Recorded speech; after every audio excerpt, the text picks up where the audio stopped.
Part 2. Chapter 1. During this voyage, when on calm evenings we conversed on deck, watching the glancing of the waves and the changeful appearances of the sky, I discovered the total revolution that the disasters of Raymond had wrought in the mind of my sister. Were they the same waters of love, which, lately cold and cutting as ice, repelling as that, now loosened from their frozen chains, flowed through the regions of her soul in gushing and grateful exuberance? She did not believe that he was dead, but she knew that he was in danger, and the hope of assisting in his liberation, and the idea of soothing by tenderness the ills that he might have undergone, elevated and harmonized the late jarring element of her being. I was not so sanguine as she as to the result of our voyage. She was not sanguine, but secure. And the expectation of seeing the lover she had banished, the husband, friend, heart's companion from whom she had long been alienated, wrapped her senses in delight, her mind in placidity. It was beginning life again. It was leaving barren sands for an abode of fertile beauty. It was a harbor after a tempest, an opiate after sleepless nights, a happy waking from a terrible dream. Little Clara accompanied us.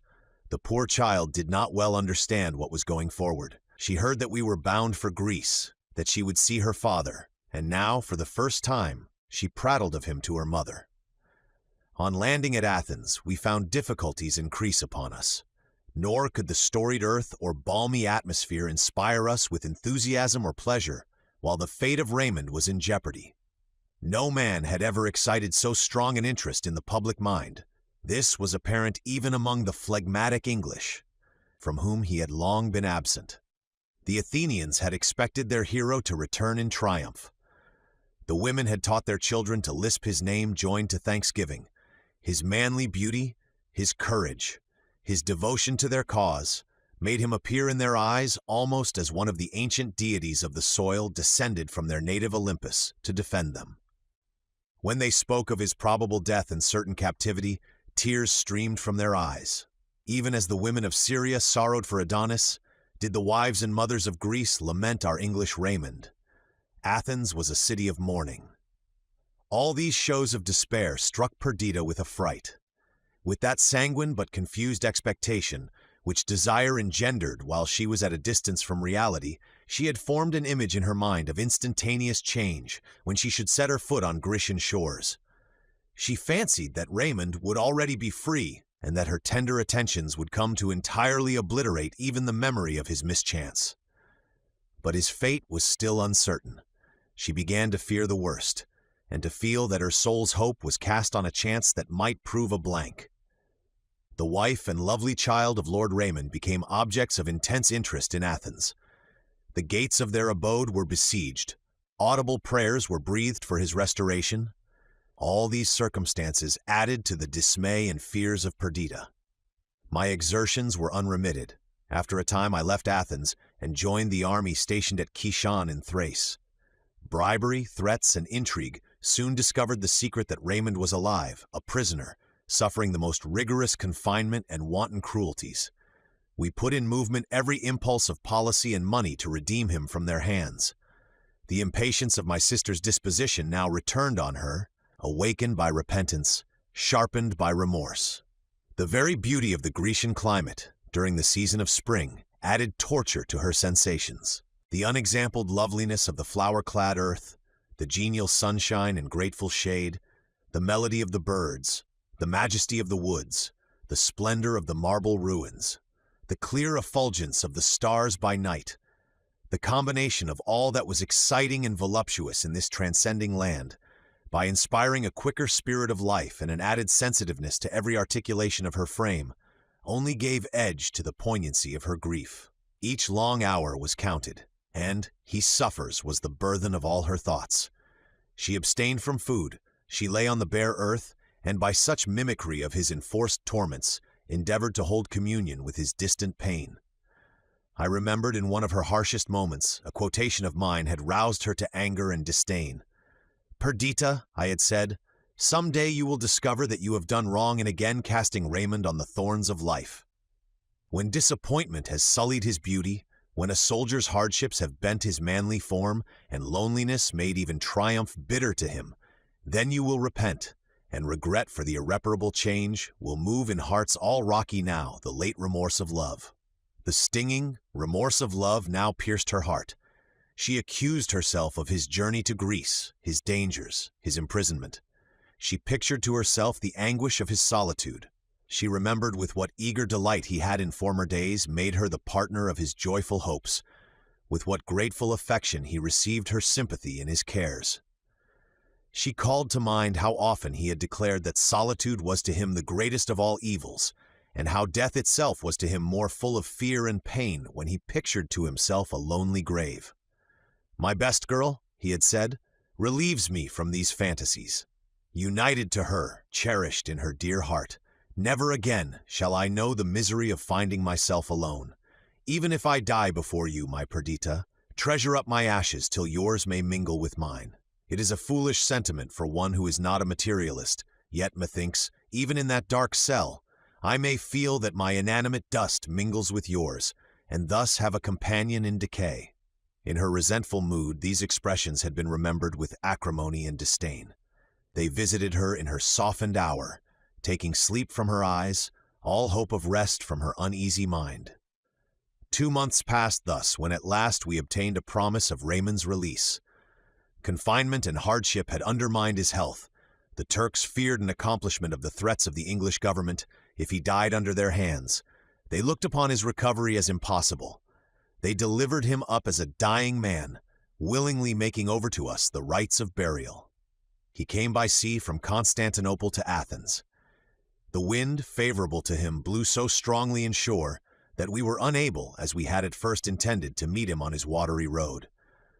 The watchtower of Athens was besieged by inquirers, each sail eagerly looked out for, till on the 1st of May the gallant frigate bore in sight, freighted with treasure more invaluable than the wealth which, piloted from Mexico, the vexed Pacific swallowed, or that was conveyed over its tranquil bosom to enrich the crown of Spain. At early dawn, the vessel was discovered bearing in shore. It was conjectured that it would cast anchor about 5 miles from land. The news spread through Athens, and the whole city poured out at the gate of the Piraeus, down the roads, through the vineyards, the olive woods and plantations of fig trees, towards the harbor. The noisy joy of the populace, the gaudy colors of their dress, the tumult of carriages and horses, the march of soldiers intermixed, the waving of banners and sound of martial music added to the high excitement of the scene, while round us reposed in solemn majesty the relics of antient time. To our right the Acropolis rose high, spectatress of 1,000 changes, of ancient glory, Turkish slavery, and the restoration of dear-bought liberty. Tombs and cenotaphs were strewed thick around, adorned by ever-renewing vegetation. The mighty dead hovered over their monuments, and beheld in our enthusiasm and congregated numbers a renewal of the scenes in which they had been the actors. Perdita and Clara rode in a close carriage. I attended them on horseback. At length we arrived at the harbor. It was agitated by the outward swell of the sea. The beach, as far could be discerned, was covered by a moving multitude, which, urged by those behind toward the sea, again rushed back as the heavy waves with sullen roar burst close to them. I applied my glass, and could discern that the frigate had already cast anchor, fearful of the danger of approaching nearer to a lee shore. A boat was lowered. With a pang I saw that Raymond was unable to descend the vessel's side. He was let down in a chair, and lay wrapped in cloaks at the bottom of the boat.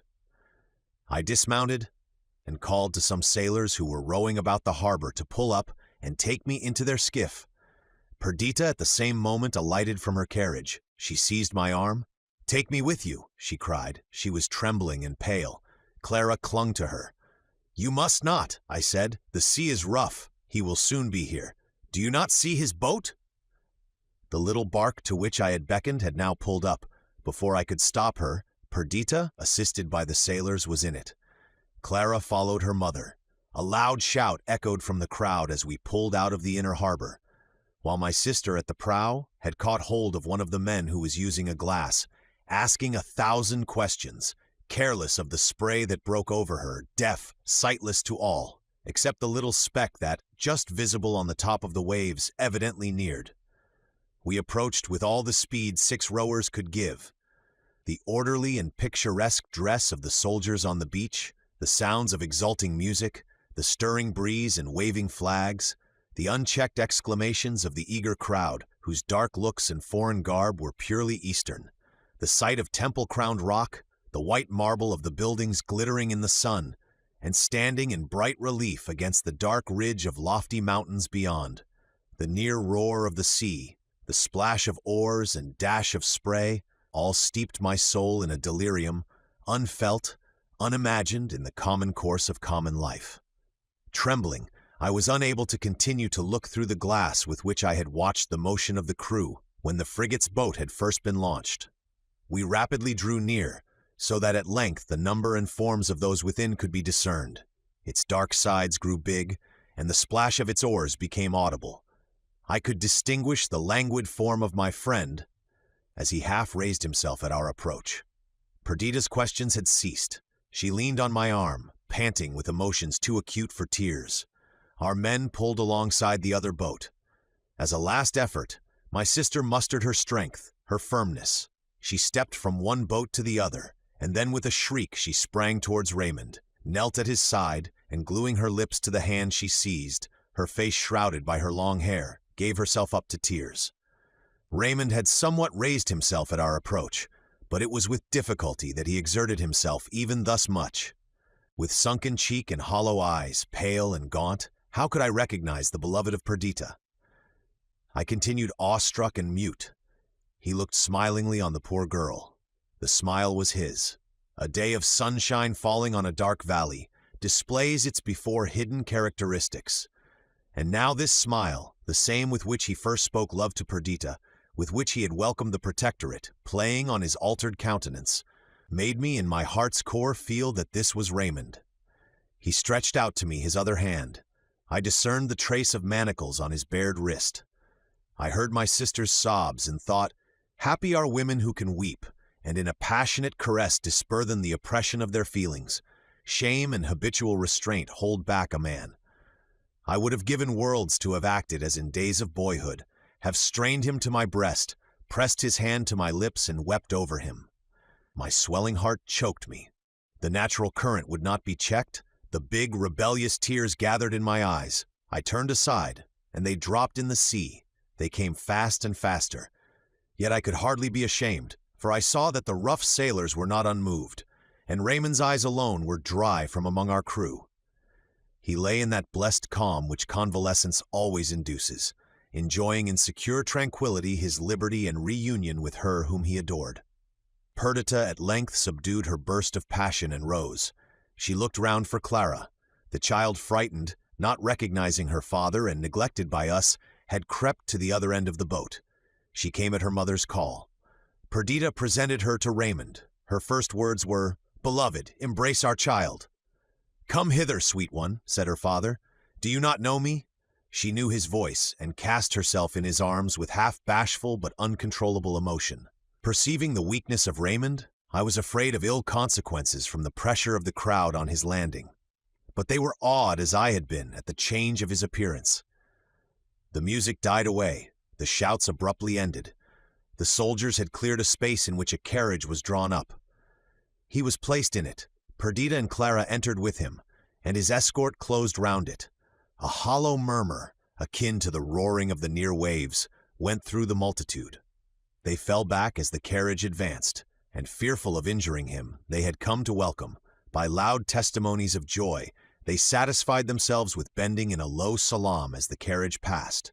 It went slowly along the road of the Piraeus, passed by antique temple and heroic tomb, beneath the craggy rock of the citadel.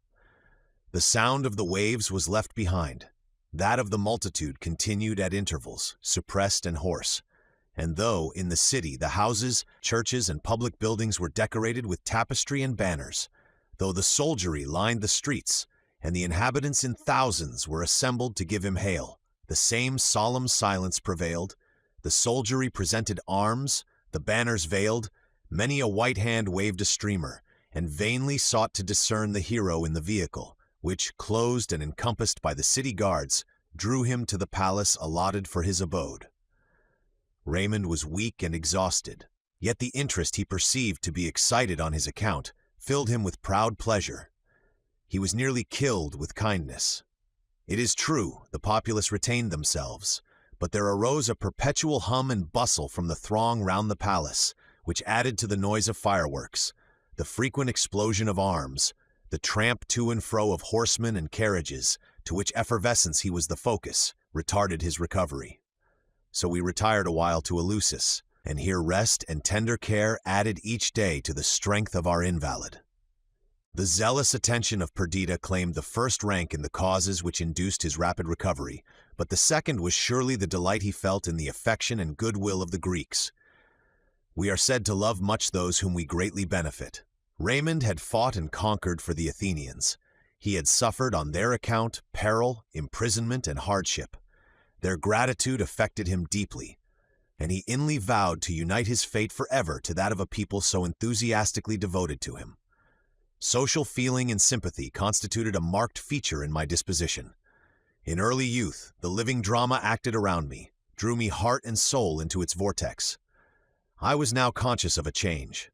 I loved, I hoped, I enjoyed, but there was something besides this. I was inquisitive as to the internal principles of action of those around me, anxious to read their thoughts justly, and forever occupied in divining their inmost mind. All events, at the same time that they deeply interested me, arranged themselves in pictures before me. I gave the right place to every personage in the group, the just balance to every sentiment. This undercurrent of thought often soothed me amidst distress and even agony. It gave ideality to that, from which, taken in naked truth, the soul would have revolted. It bestowed pictorial colors on misery and disease, and not unfrequently relieved me from despair in deplorable changes. This faculty or instinct was now roused. I watched the reawakened devotion of my sister, Clara's timid but concentrated admiration of her father, and Raymond's appetite for renown and sensitiveness to the demonstrations of affection of the Athenians. Attentively perusing this animated volume, I was the less surprised at the tale I read on the new turned page. The Turkish army were at this time besieging Rodosto, and the Greeks, hastening their preparations and sending each day reinforcements, were on the eve of forcing the enemy to battle. Each people looked on the coming struggle as that which would be to a great degree decisive, as in case of victory, the next step would be the siege of Constantinople by the Greeks. Raymond, being somewhat recovered, prepared to reassume his command in the army. Perdita did not oppose herself to his determination. She only stipulated to be permitted to accompany him. She had set down no rule of conduct for herself, but for her life she could not have opposed his slightest wish, or do other than acquiesce cheerfully in all his projects. One word, in truth, had alarmed her more than battles or sieges, during which she trusted Raymond's high command would exempt him from danger. That word, as yet it was not more to her, was plague. This enemy to the human race had begun early in June to raise its serpent head on the shores of the Nile. Parts of Asia, not usually subject to this evil, were infected. It was in Constantinople, but as each year that city experienced a like visitation, small attention was paid to those accounts which declared more people to have died there already than usually made up the accustomed prey of the whole of the hotter months. However it might be, neither plague nor war could prevent Perdita from following her lord, or induce her to utter one objection to the plans which he proposed. To be near him, to be loved by him, to feel him again her own, was the limit of her desires. The object of her life was to do him pleasure. It had been so before, but with a difference. In past times, without thought or foresight, she had made him happy, being so herself, and in any question of choice, consulted her own wishes, as being one with his.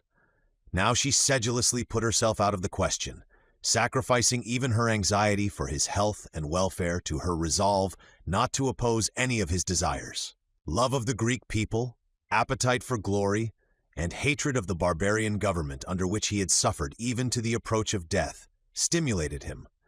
He wished to repay the kindness of the Athenians, to keep alive the splendid associations connected with his name, and to eradicate from Europe a power which, while every other nation advanced in civilization, stood still, a monument of antique barbarism. Having effected the reunion of Raymond and Perdita, I was eager to return to England, but his earnest request, added to awakening curiosity, and an indefinable anxiety to behold the catastrophe, now apparently at hand, in the long-drawn history of Grecian and Turkish warfare, induced me to consent to prolong until the autumn the period of my residence in Greece. As soon as the health of Raymond was sufficiently re-established, he prepared to join the Grecian camp near Kishon, a town of some importance, situated to the east of the Hebrus, in which Perdita and Clara were to remain until the event of the expected battle. We quitted Athens on the 2nd of June. Raymond had recovered from the gaunt and pallid looks of fever. If I no longer saw the fresh glow of youth on his matured countenance, if care had besieged his brow, and dug deep trenches in his beauty's field, if his hair, slightly mingled with gray, and his look, considerate even in its eagerness, gave signs of added years and past sufferings, yet there was something irresistibly affecting in the sight of one, lately snatched from the grave, renewing his career, untamed by sickness or disaster. The Athenians saw in him, not as heretofore, the heroic boy or desperate man, who was ready to die for them, but the prudent commander, who for their sakes was careful of his life, and could make his own warrior propensities second to the scheme of conduct policy might point out. All Athens accompanied us for several miles. When he had landed a month ago, the noisy populace had been hushed by sorrow and fear, but this was a festival day to all. The air resounded with their shouts, their picturesque costume, and the gay colors of which it was composed, flaunted in the sunshine. Their eager gestures and rapid utterance accorded with their wild appearance. Raymond was the theme of every tongue, the hope of each wife, mother, or betrothed bride, whose husband, child, or lover, making a part of the Greek army, were to be conducted to victory by him. Notwithstanding the hazardous object of our journey, it was full of romantic interest as we passed through the valleys and over the hills of this divine country. Raymond was inspirited by the intense sensations of recovered health. He felt that in being general of the Athenians, he filled a post worthy of his ambition, and in his hope of the conquest of Constantinople, he counted on an event which would be as a landmark in the waste of ages, an exploit unequaled in the annals of man, when a city of grand historic association, the beauty of whose site was the wonder of the world, which for many hundred years had been the stronghold of the Moslems, should be rescued from slavery and barbarism, and restored to a people illustrious for genius, civilization, and a spirit of liberty. Perdita rested on his restored society, on his love, his hopes and fame, even as a sybarite on a luxurious couch. Every thought was transport, each emotion bathed as it were in a congenial and balmy element. We arrived at Kishon on the 7th of July. The weather during our journey had been serene. Each day before dawn, we left our night's encampment and watched the shadows as they retreated from hill and valley, and the golden splendor of the sun's approach. The accompanying soldiers received, with national vivacity, enthusiastic pleasure from the sight of beautiful nature. The uprising of the Star of Day was hailed by triumphant strains, while the birds, heard by snatches, filled up the intervals of the music. At noon, we pitched our tents in some shady valley, or embowering wood among the mountains, while a stream prattling over pebbles induced grateful sleep. Our evening march, more calm, was yet more delightful than the morning restlessness of spirit. If the band played, involuntarily they chose airs of moderated passion. The farewell of love, or lament at absence, was followed and closed by some solemn hymn which harmonized with the tranquil loveliness of evening, and elevated the soul to grand and religious thought.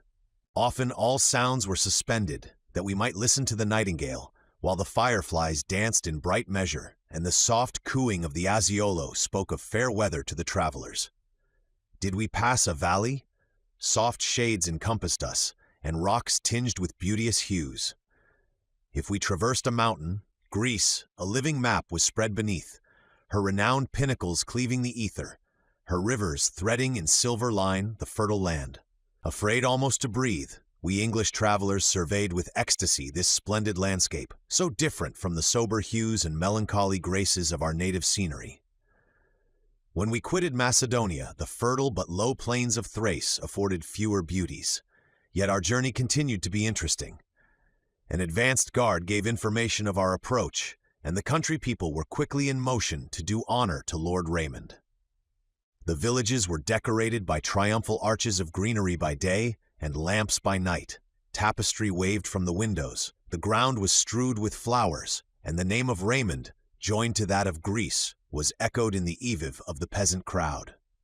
When we arrived at Kishan, we learnt that on hearing of the advance of Lord Raymond and his detachment, the Turkish army had retreated from Rodosto, but meeting with a reinforcement, they had retrod their steps.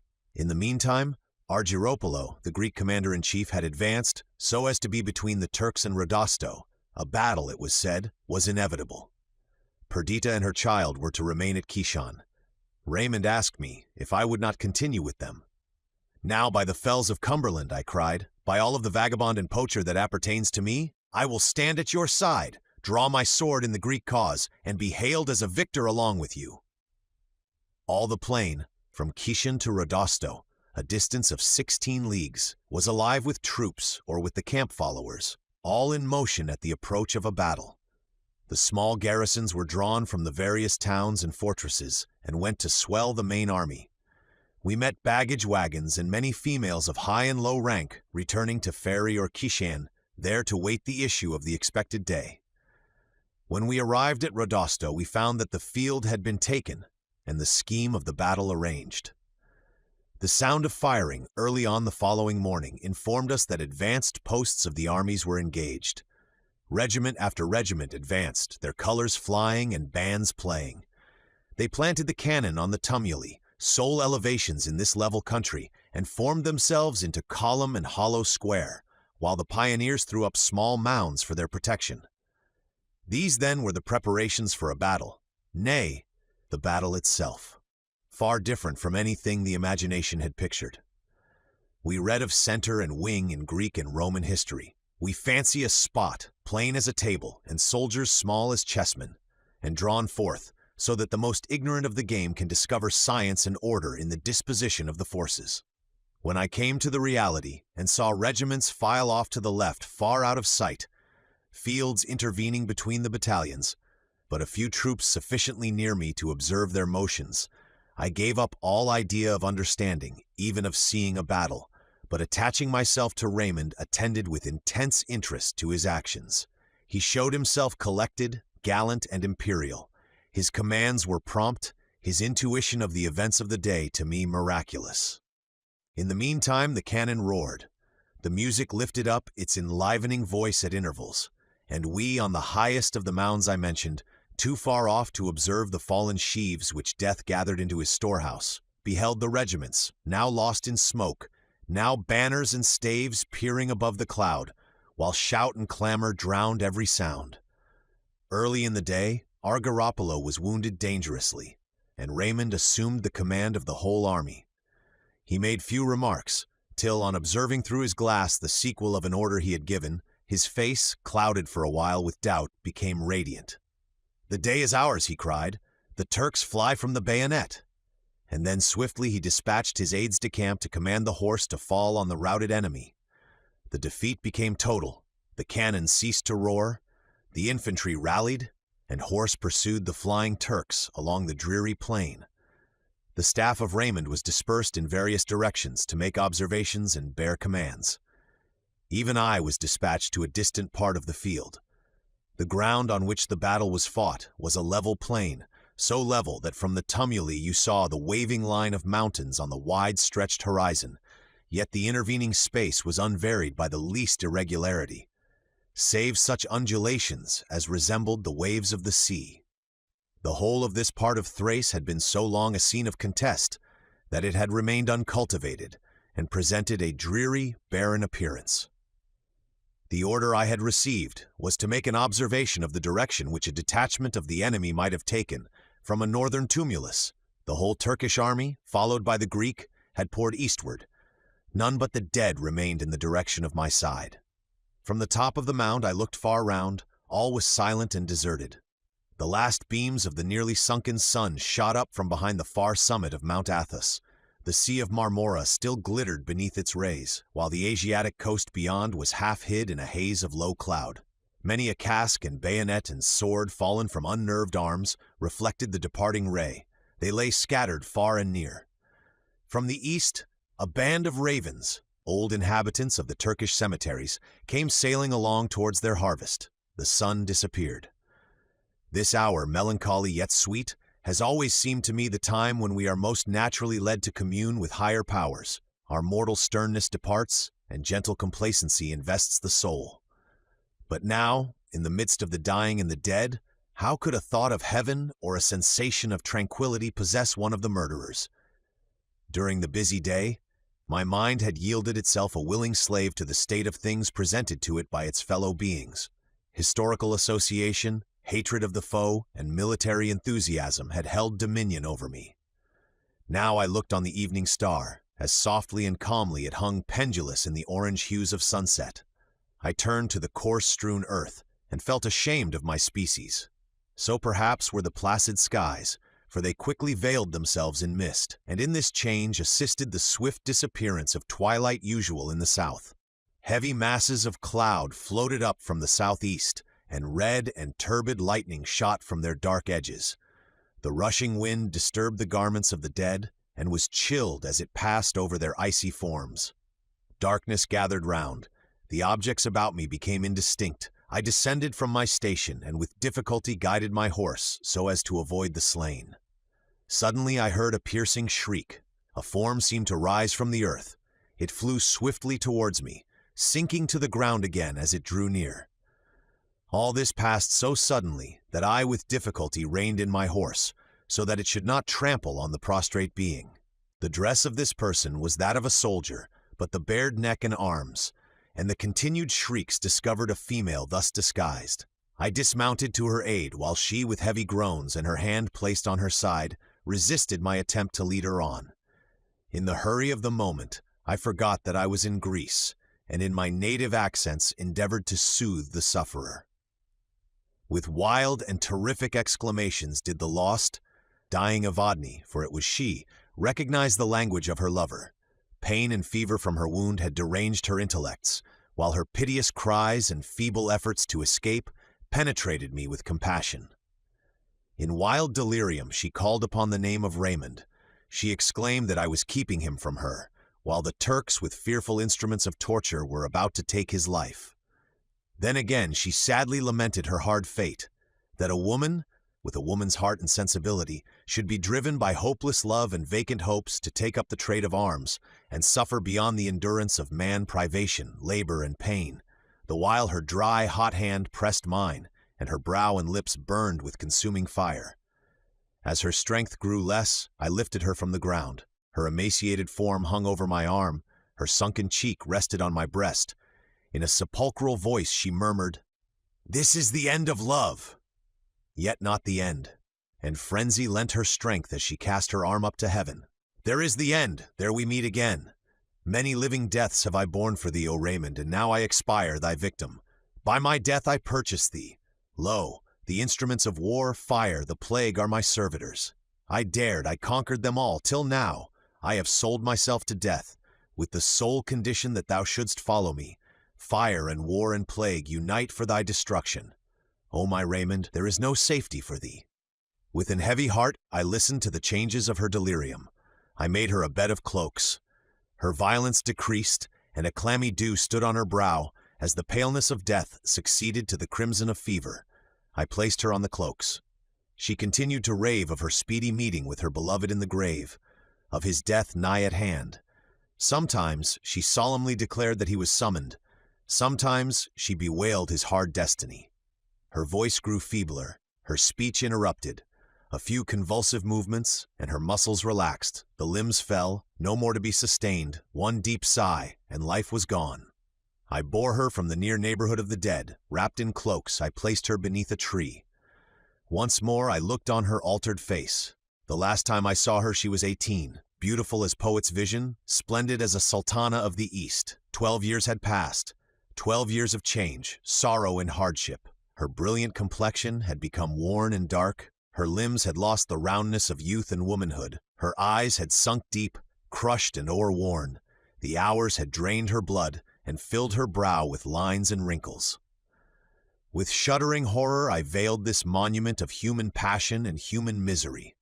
I heaped over her all of flags and heavy accoutrements I could find, to guard her from birds and beasts of prey until I could bestow on her a fitting grave. Sadly and slowly, I stemmed my course from among the heaps of slain, and guided by the twinkling lights of the town, at length reached Rodosto. Chapter 2. On my arrival, I found that an order had already gone forth for the army to proceed immediately towards Constantinople, and the troops which had suffered least in the battle were already on their way. The town was full of tumult. The wound and consequent inability of our Garofalo caused Raymond to be the first in command. He rode through the town, visiting the wounded, and giving such orders as were necessary for the siege he meditated. Early in the morning the whole army was in motion. In the hurry I could hardly find an opportunity to bestow the last offices on Evadne. Attended only by my servant, I dug a deep grave for her at the foot of the tree, and without disturbing her warrior shroud, I placed her in it, heaping stones upon the grave. The dazzling sun and glare of daylight deprived the scene of solemnity. From Evadne's low tomb, I joined Raymond and his staff, now on their way to the Golden City. Constantinople was invested, trenches dug, and advances made. The whole Greek fleet blockaded it by sea, on land from the river Kiatkabana near the Sweet Waters to the Tower of Marmora on the shores of the Propontis. Along the whole line of the ancient walls, the trenches of the siege were drawn. We already possessed Pera, the Golden Horn itself, the city, bastioned by the sea, and the ivy-mantled walls of the Greek emperors was all of Europe that the Mahometans could call theirs. Our army looked on her as certain prey. They counted the garrison. It was impossible that it should be relieved. Each sally was a victory, for even when the Turks were triumphant, the loss of men they sustained was an irreparable injury. I rode one morning with Raymond to the lofty mound, not far from the top Kapu, Cannon Gate, on which Mahmud planted his standard, and first saw the city. Still the same lofty domes and minarets towered above the verdurous walls where Constantine had died and the Turk had entered the city. The plain around was interspersed with cemeteries, Turk, Greek, and Armenian, with their growth of cypress trees, and other woods of more cheerful aspect diversified the scene. Among them the Greek army was encamped, and their squadrons moved to and fro, now in regular march, now in swift career. Raymond's eyes were fixed on the city. "I have counted the hours of her life," said he. "1 month and she falls. Remain with me till then. Wait till you see the cross on St. Sophia, and then return to your peaceful glades." "You then," I asked, "still remain in Greece?" "Assuredly," replied Raymond. "Yet, Lionel, when I say this, believe me, I look back with regret to our tranquil life at Windsor. I am but half a soldier. I love the renown, but not the trade of war. Before the Battle of Rodosto, I was full of hope and spirit. To conquer there, and afterwards to take Constantinople, was the hope, the bourne, the fulfillment of my ambition. This enthusiasm is now spent, I know not why. I seem to myself to be entering a darksome gulf. The ardent spirit of the army is irksome to me, the rapture of triumph null." He paused and was lost in thought. His serious mind recalled by some association the half-forgotten Evadne to my mind, and I seized this opportunity to make inquiries from him concerning her strange lot. I asked him if he had ever seen among the troops anyone resembling her, if since he had returned to Greece he had heard of her. He started at her name. He looked uneasily on me. "Even so," he cried, "I knew you would speak of her. Long, long I had forgotten her. Since our encampment here, she daily, hourly visits my thoughts. When I am addressed, her name is the sound I expect. In every communication, I imagine that she will form a part. At length you have broken the spell. Tell me what you know of her." I related my meeting with her. The story of her death was told and retold. With painful earnestness he questioned me concerning her prophecies with regard to him. I treated them as the ravings of a maniac. "No, no," he said, "do not deceive yourself. Me you cannot. She has said nothing but what I knew before, though this is confirmation. Fire, the sword, and plague, they may all be found in yonder city. On my head alone may they fall." From this day Raymond's melancholy increased. He secluded himself as much as the duties of his station permitted. When in company, sadness would in spite of every effort steal over his features, and he sat absent and mute among the busy crowd that thronged about him. Perdita rejoined him, and before her he forced himself to appear cheerful, for she, even as a mirror, changed as he changed. and if he were silent and anxious, she solicitously inquired concerning and endeavored to remove the cause of his seriousness. She resided at the Palace of Sweet Waters, a summer seraglio of the Sultan.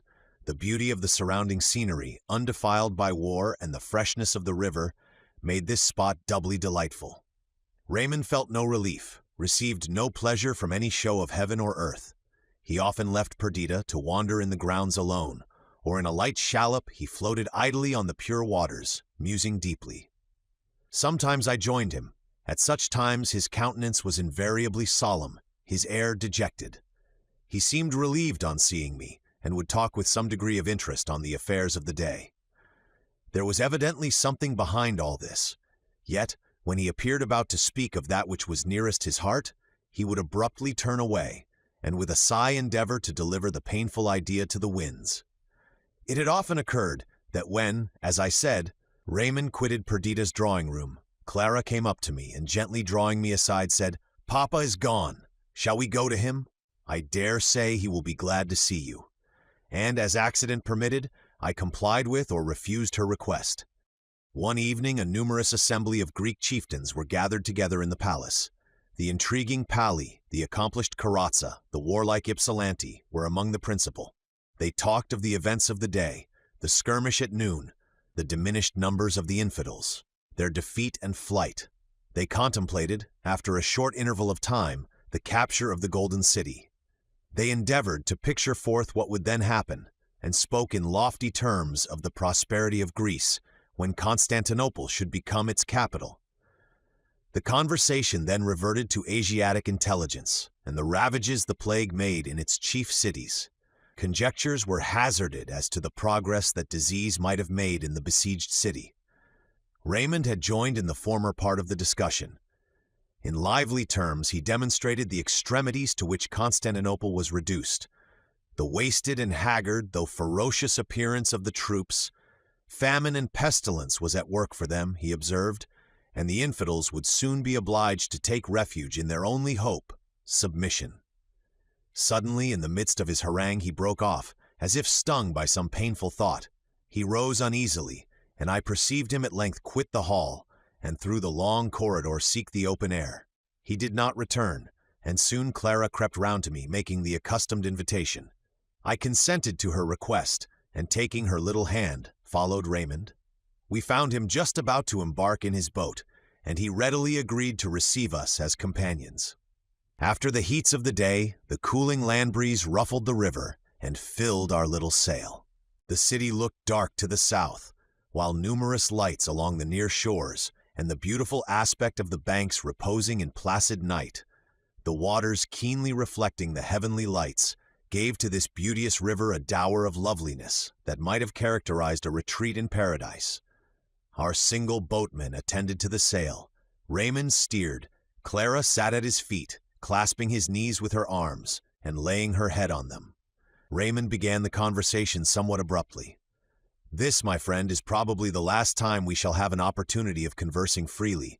My plans are now in full operation, and my time will become more and more occupied. Besides, I wish at once to tell you my wishes and expectations, and then never again to revert to so painful a subject. First, I must thank you, Lionel, for having remained here at my request. Vanity first prompted me to ask you. Vanity, I call it. Yet even in this I see the hand of fate. Your presence will soon be necessary. You will become the last resource of Perdita, her protector and consoler. You will take her back to Windsor." "Not without you," I said. "You do not mean to separate again?" "Do not deceive yourself," replied Raymond. "The separation at hand is one over which I have no control.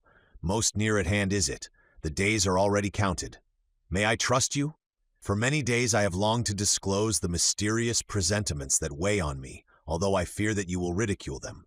Yet do not, my gentle friend, for all childish and unwise as they are, they have become a part of me, and I dare not expect to shake them off.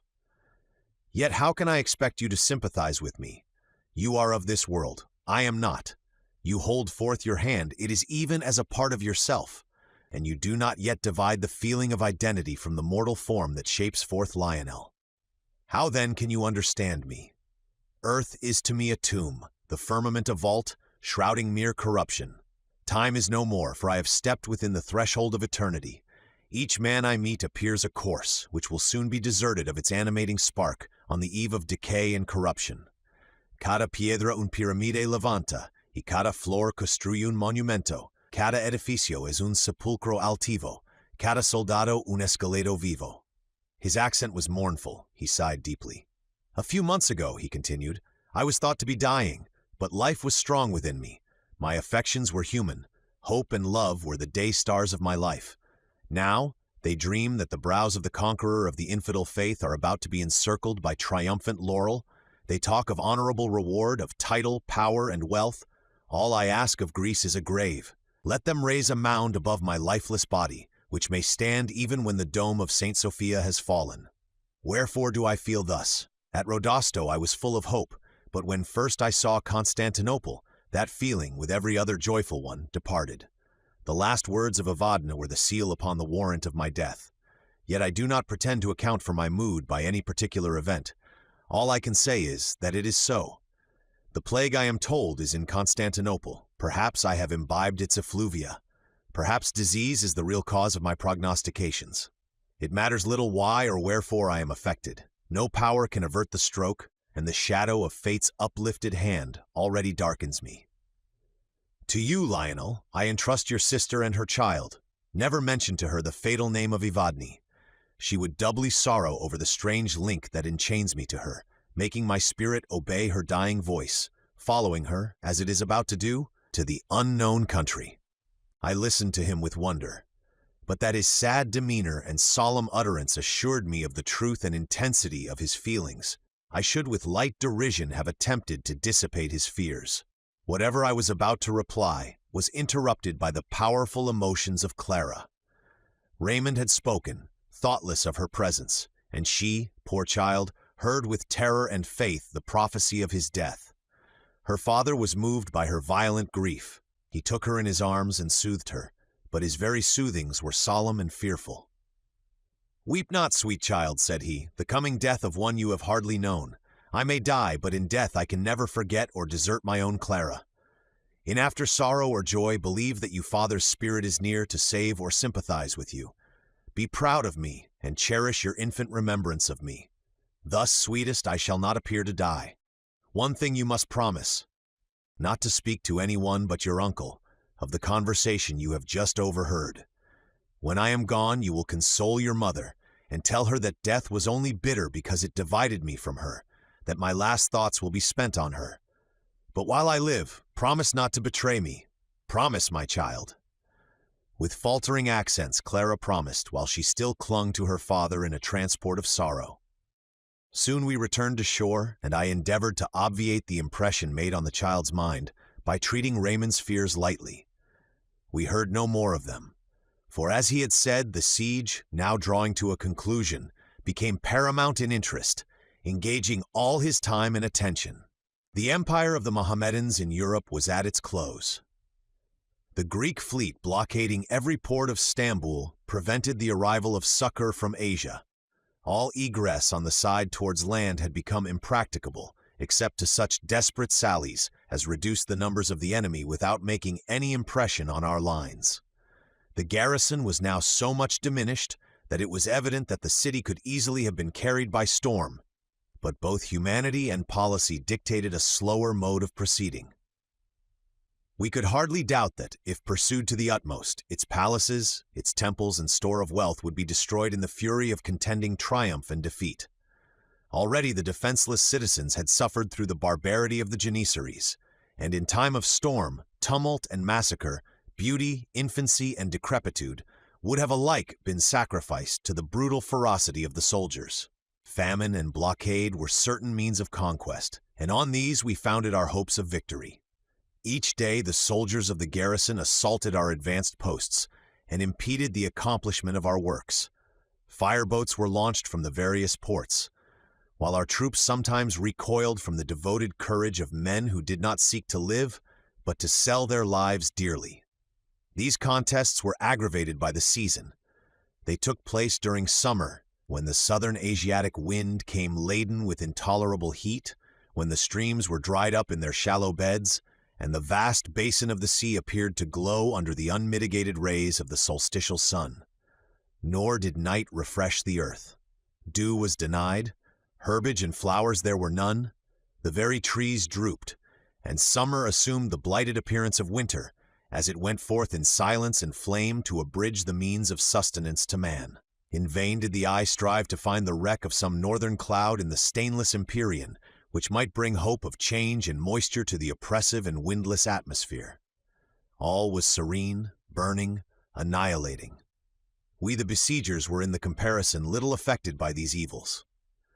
The woods around afforded us shade, the river secured to us a constant supply of water, nay, detachments were employed in furnishing the army with ice, which had been laid up on Hemus and Athos and the mountains of Macedonia, while cooling fruits and wholesome food renovated the strength of the laborers, and made us bear with less impatience the weight of the unrefreshing air. But in the city things wore a different face. The sun's rays were refracted from the pavement and buildings, the stoppage of the public fountains, the bad quality of the food, and scarcity even of that produced a state of suffering which was aggravated by the scourge of disease, while the garrison arrogated every superfluity to themselves, adding by waste and riot to the necessary evils of the time. Still they would not capitulate. Suddenly the system of warfare was changed. We experienced no more assaults, and by night and day we continued our labors unimpeded. Stranger still, when the troops advanced near the city, the walls were vacant, and no cannon was pointed against the intruders. When these circumstances were reported to Raymond, he caused minute observations to be made as to what was doing within the walls, and when his scouts returned, reporting only the continued silence and desolation of the city, he commanded the army to be drawn out before the gates. No one appeared on the walls. The very portals, though locked and barred, seemed unguarded. Above, the many domes and glittering crescents pierced heaven, while the old walls, survivors of ages, with ivy-crowned tower and weed-tangled buttress, stood as rocks in an uninhabited waste. From within the city neither shout nor cry, nor aught except the casual howling of a dog, broke the noonday stillness. Even our soldiers were awed to silence. The music paused, the clang of arms was hushed. Each man asked his fellow in whispers the meaning of this sudden peace, while Raymond from an height endeavored by means of glasses to discover and observe the stratagem of the enemy. No form could be discerned on the terraces of the houses. In the higher parts of the town, no moving shadow bespoke the presence of any living being. The very trees waved not, and mocked the stability of architecture with like immovability. The tramp of horses, distinctly heard in the silence, was at length discerned. It was a troop sent by Caraza the admiral. They bore dispatches to the Lord General. The contents of these papers were important. The night before, the watch, on board one of the smaller vessels anchored near the Seraglio wall, was roused by a slight splashing as of muffled oars. The alarm was given. 12 small boats, each containing 3 Janissaries, were descried endeavoring to make their way through the fleet to the opposite shore of Scutari. When they found themselves discovered, they discharged their muskets, and some came to the front to cover the others, whose crews, exerting all their strength, endeavored to escape with their light barks from among the dark hulls that environed them. They were in the end all sunk, and with the exception of 2 or 3 prisoners, the crews drowned. Little could be got from the survivors, but their cautious answers caused it to be surmised that several expeditions had preceded this last, and that several Turks of rank and importance had been conveyed to Asia. The men disdainfully repelled the idea of having deserted the defense of their city, and one, the youngest among them, in answer to the taunt of a sailor, exclaimed, "Take it, Christian dogs! Take the palaces, the gardens, the mosques, the abode of our fathers. Take plague with them. Pestilence is the enemy we fly. If she be your friend, hug her to your bosoms. The curse of Allah is on Stamboul. Share ye her fate." Such was the account sent by Caraza to Raymond, but a tale full of monstrous exaggerations, though founded on this, was spread by the accompanying troop among our soldiers. A murmur arose. The city was the prey of pestilence. Already had a mighty power subjugated the inhabitants. Death had become lord of Constantinople. I have heard a picture described, wherein all the inhabitants of earth were drawn out in fear to stand the encounter of death. The feeble and decrepit fled, the warriors retreated, though they threatened even in flight. Wolves and lions and various monsters of the desert roared against him, while the grim unreality hovered shaking his spectral dart, a solitary but invincible assailant. Even so was it with the army of Greece. I am convinced that had the myriad troops of Asia come from over the Propontis and stood defenders of the Golden City, each and every Greek would have marched against the overwhelming numbers and have devoted himself with patriotic fury for his country.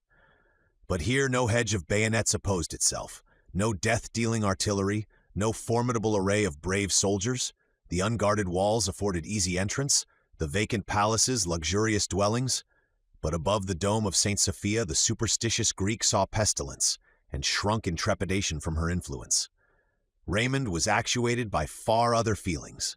He descended the hill with a face beaming with triumph, and pointing with his sword to the gates, commanded his troops to down with those barricades, the only obstacles now to completest victory. The soldiers answered his cheerful words with aghast and awestruck looks. Instinctively they drew back, and Raymond rode in the front of the lines. "By my sword I swear," he cried, "that no ambush or stratagem endangers you. The enemy is already vanquished. The pleasant places, the noble dwellings, and spoil of the city are already yours. Force the gate. Enter and possess the seats of your ancestors, your own inheritance." An universal shudder and fearful whispering passed through the lines. Not a soldier moved. "Cowards!" exclaimed their general, exasperated. "Give me an hatchet, I alone will enter. I will plant your standard, and when you see it wave from yon highest minaret, you may gain courage and rally round it." One of the officers now came forward. "General," he said, "we neither fear the courage, nor arms, the open attack, nor secret ambush of the Moslems. We are ready to expose our breasts, exposed 10,000 times before, to the balls and scimitars of the infidels, and to fall gloriously for Greece. But we will not die in heaps like dogs poisoned in summertime by the pestilential air of that city. We dare not go against the plague." A multitude of men are feeble and inert, without a voice, a leader. Give them that, and they regain the strength belonging to their numbers. Shouts from 1,000 voices now rent the air. The cry of applause became universal. Raymond saw the danger. He was willing to save his troops from the crime of disobedience, for he knew that contention once begun between the commander and his army, each act and word added to the weakness of the former, and bestowed power on the latter. He gave orders for the retreat to be sounded, and the regiments repaired in good order to the camp. I hastened to carry the intelligence of these strange proceedings to Perdita, and we were soon joined by Raymond. He looked gloomy and perturbed. My sister was struck by my narrative. "How beyond the imagination of man," she exclaimed, "are the decrees of heaven, wondrous and inexplicable." "Foolish girl," cried Raymond angrily, "are you like my valiant soldiers, panic-struck? What is there inexplicable, pray tell me, in so very natural an occurrence? Does not the plague rage each year in Stamboul? What wonder that this year, when, as we are told, its virulence is unexampled in Asia, that it should have occasioned double havoc in that city? What wonder, then, in time of siege, want, extreme heat, and drought, that it should make unaccustomed ravages?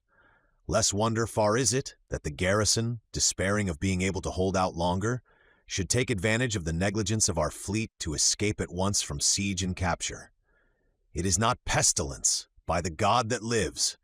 It is not either plague or impending danger that makes us like birds in harvest time, terrified by a scarecrow, abstain from the ready prey. It is base superstition. And thus the aim of the valiant is made the shuttlecock of fools, the worthy ambition of the high-souled, the plaything of these tamed hares. But yet Stamboul shall be ours. By my past labors, by torture and imprisonment suffered for them, by my victories, by my sword, I swear, by my hopes of fame, by my former deserts now awaiting their reward, I deeply vow with these hands to plant the cross on yonder mosque." "Dearest Raymond," interrupted Perdita in a supplicating accent. He had been walking to and fro in the marble hall of the Seraglio. His very lips were pale with rage, while, quivering, they shaped his angry words. His eyes shot fire. His gestures seemed restrained by their very vehemence. "Perdita," he continued, impatiently, I know what you would say. I know that you love me, that you are good and gentle, but this is no woman's work, nor can a female heart guess at the hurricane which tears me." He seemed half afraid of his own violence, and suddenly quitted the hall. A look from Perdita showed me her distress, and I followed him. He was pacing the garden. His passions were in a state of inconceivable turbulence. "Am I forever," he cried, "to be the sport of fortune? Must man, the heaven climber, be forever the victim of the crawling reptiles of his species? Were I as you, Lionel, looking forward to many years of life, to a succession of love-enlightened days, to refined enjoyments and fresh springing hopes, I might yield, and breaking my general's staff, seek repose in the glades of Windsor. But I am about to die. Nay, interrupt me not. Soon I shall die. From the many-peopled earth, from the sympathies of man, from the loved resorts of my youth, from the kindness of my friends, from the affection of my only beloved Perdita, I am about to be removed. Such is the will of fate, such the decree of the high ruler from whom there is no appeal, to whom I submit. But to lose all, to lose with life and love, glory also, it shall not be. I, and in a few brief years all you, this panic-struck army, and all the population of fair Greece will no longer be. But other generations will arise, and ever and forever will continue, to be made happier by our present acts, to be glorified by our valor. The prayer of my youth was to be one among those who render the pages of Earth's history splendid, who exalt the race of man, and make this little globe a dwelling of the mighty. Alas for Raymond! The prayer of his youth is wasted, the hopes of his manhood are null. From my dungeon in yonder city I cried, soon I will be thy lord. When Evadne pronounced my death, I thought that the title of Victor of Constantinople would be written on my tomb, and I subdued all mortal fear. I stand before its vanquished walls, and dare not call myself a conqueror. So shall it not be. Did not Alexander leap from the walls of the city of the Oxydrache, to show his coward troops the way to victory, encountering alone the swords of its defenders? Even so will I brave the plague, and though no man follow, I will plant the Grecian standard on the height of St. Sophia. Reason came unavailing to such high-wrought feelings. In vain I showed him that when winter came the cold would dissipate the pestilential air and restore courage to the Greeks. "Talk not of other season than this," he cried. "I have lived my last winter, and the date of this year, 2092, will be carved upon my tomb. Already do I see," he continued, looking up mournfully, "the born and precipitate edge of my existence, over which I plunge into the gloomy mystery of the life to come. I am prepared so that I leave behind a trail of light so radiant that my worst enemies cannot cloud it. I owe this to Greece, to you, to my surviving Perdita, and to myself, the victim of ambition." We were interrupted by an attendant, who announced that the staff of Raymond was assembled in the council chamber. He requested me in the meantime to ride through the camp and to observe and report to him the dispositions of the soldiers. He then left me. I had been excited to the utmost by the proceedings of the day, and now more than ever by the passionate language of Raymond. Alas for human reason! He accused the Greeks of superstition. What name did he give to the faith he lent to the predictions of Evadne? I passed from the palace of sweet waters to the plain on which the encampment lay, and found its inhabitants in commotion. The arrival of several with fresh stories of marvels from the fleet, the exaggerations bestowed on what was already known, tales of old prophecies, of fearful histories of whole regions which had been laid waste during the present year by pestilence, alarmed and occupied the troops. Discipline was lost. The army disbanded itself.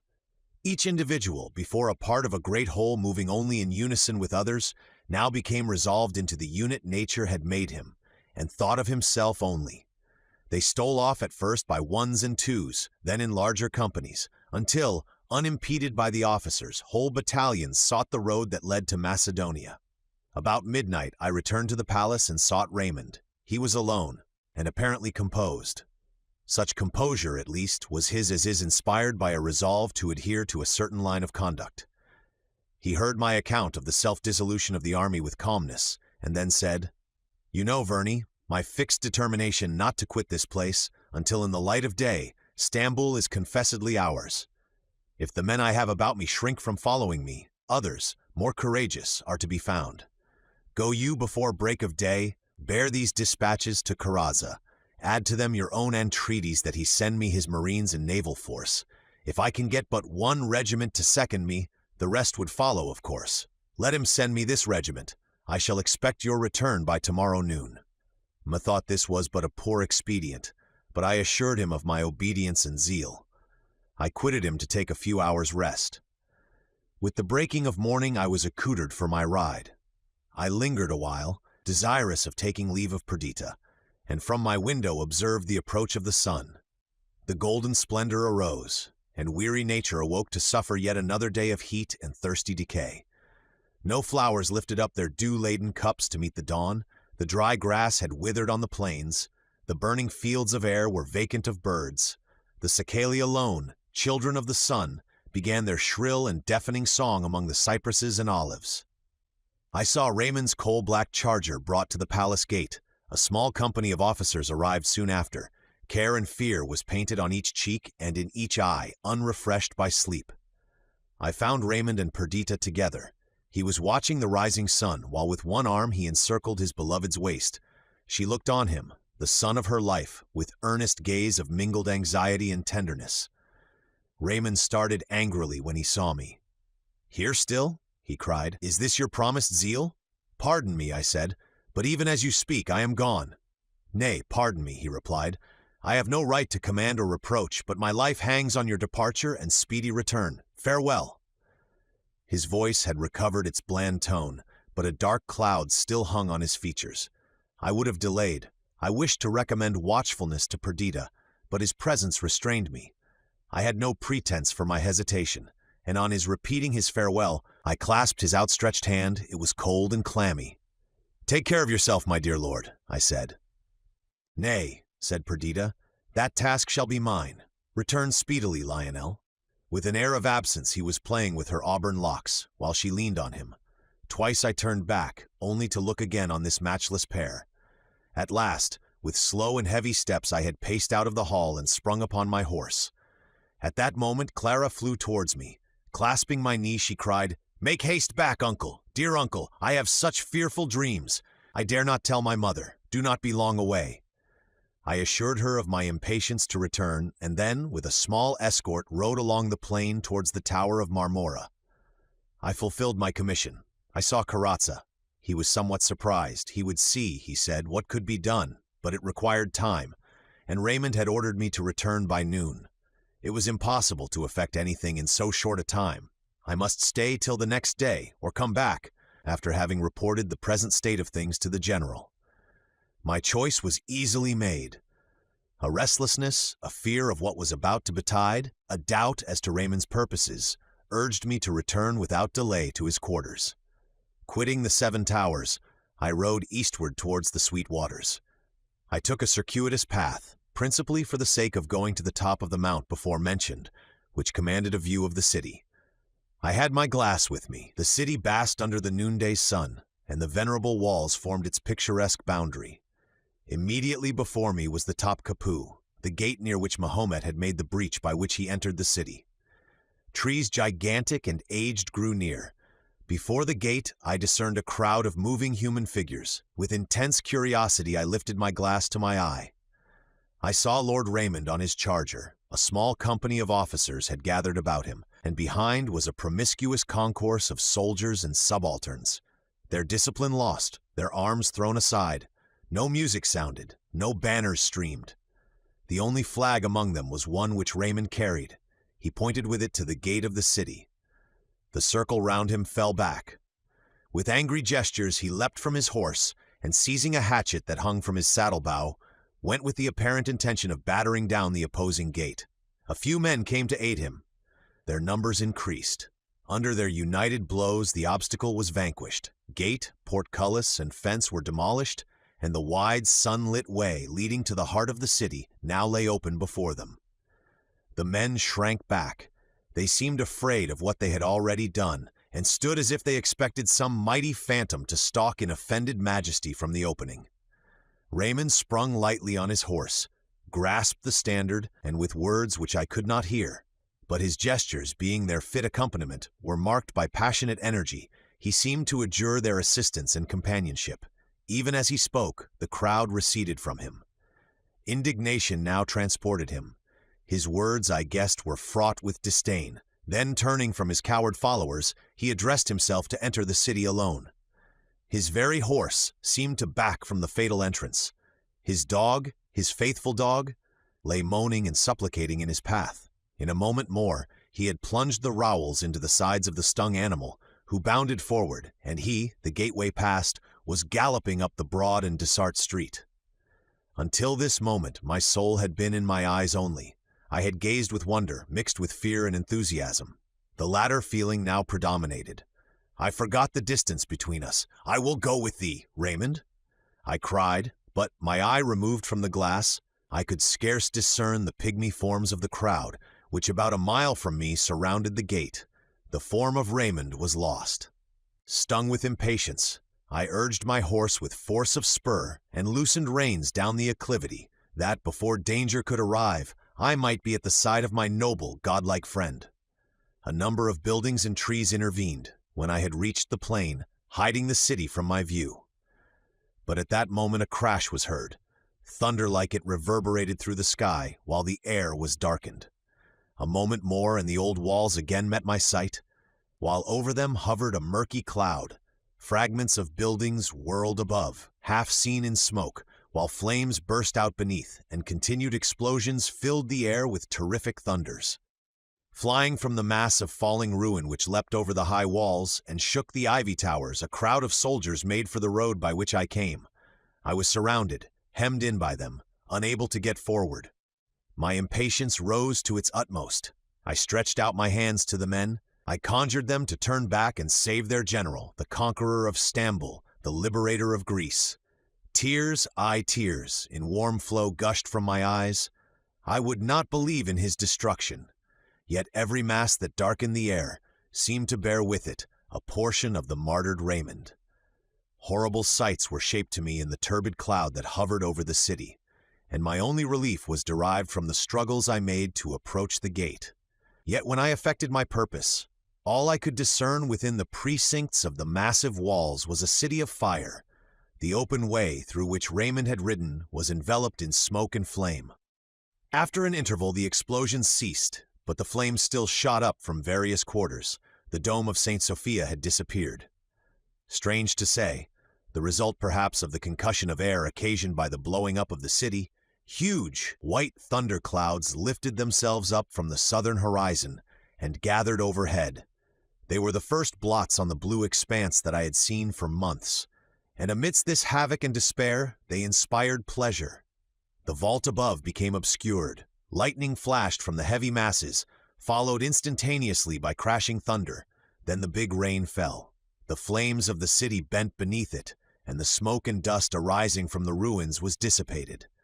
I no sooner perceived an abatement of the flames than, hurried on by an irresistible impulse, I endeavored to penetrate the town.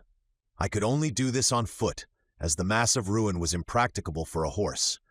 I had never entered the city before, and its ways were unknown to me. The streets were blocked up, the ruins smoking.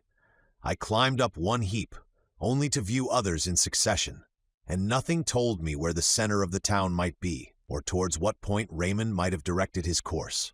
The rain ceased, the clouds sunk behind the horizon. It was now evening, and the sun descended swiftly the western sky. I scrambled on until I came to a street whose wooden houses, half burnt, had been cooled by the rain, and were fortunately uninjured by the gunpowder. Up this I hurried. Until now I had not seen a vestige of man. Yet none of the defaced human forms which I distinguished could be Raymond. So I turned my eyes away, while my heart sickened within me. I came to an open space. A mountain of ruin in the midst announced that some large mosque had occupied the space, and here, scattered about, I saw various articles of luxury and wealth, singed, destroyed, but showing what they had been in their ruin. Jewels, strings of pearls, embroidered robes, rich furs, glittering tapestries, and oriental ornaments seemed to have been collected here in a pile destined for destruction. But the rain had stopped the havoc midway. Hours passed, while in this scene of ruin I sought for Raymond. Insurmountable heaps sometimes opposed themselves. The still burning fires scorched me. The sun set. The atmosphere grew dim, and the evening star no longer shone companionless. The glare of flames attested the progress of destruction, while during mingled light and obscurity the piles around me took gigantic proportions and weird shapes. For a moment I could yield to the creative power of the imagination, and for a moment was soothed by the sublime fictions it presented to me. The beatings of my human heart drew me back to blank reality. Where, in this wilderness of death, art thou, O Raymond, ornament of England, deliverer of Greece, hero of unwritten story? Where in this burning chaos are thy dear relics strewed? I called aloud for him. Through the darkness of night over the scorching ruins of fallen Constantinople, his name was heard. No voice replied. Echo even was mute. I was overcome by weariness. The solitude depressed my spirits. The sultry air impregnated with dust, the heat and smoke of burning palaces, palsied my limbs. Hunger suddenly came acutely upon me. The excitement which had hitherto sustained me was lost. As a building, whose props are loosened and whose foundations rock, totters and falls, so when enthusiasm and hope deserted me, did my strength fail. I sat on the sole remaining step of an edifice, which even in its downfall, was huge and magnificent. A few broken walls, not dislodged by gunpowder, stood in fantastic groups, and a flame glimmered at intervals on the summit of the pile. For a time hunger and sleep contended, till the constellations reeled before my eyes and then were lost. I strove to rise, but my heavy lids closed, my limbs overwearied, claimed repose. I rested my head on the stone, I yielded to the grateful sensation of utter forgetfulness, and in that scene of desolation, on that night of despair, I slept. Chapter 3. The stars still shone brightly when I awoke, and Taurus high in the southern heaven showed that it was midnight. I awoke from disturbed dreams. Methought I had been invited to Timon's last feast. I came with keen appetite. The covers were removed. The hot water sent up its unsatisfying steams, while I fled before the anger of the host, who assumed the form of Raymond, while to my diseased fancy, the vessels hurled by him after me were surcharged with fetid vapor, and my friend's shape, altered by 1,000 distortions, expanded into a gigantic phantom, bearing on its brow the sign of pestilence. The growing shadow rose and rose, filling and then seeming to endeavor to burst beyond, the adamantine vault that bent over, sustaining and enclosing the world. The nightmare became torture. With a strong effort I threw off sleep and recalled reason to her wonted functions. My first thought was Perdita. To her I must return, her I must support, drawing such food from despair as might best sustain her wounded heart, recalling her from the wild excesses of grief by the austere laws of duty and the soft tenderness of regret. The position of the stars was my only guide.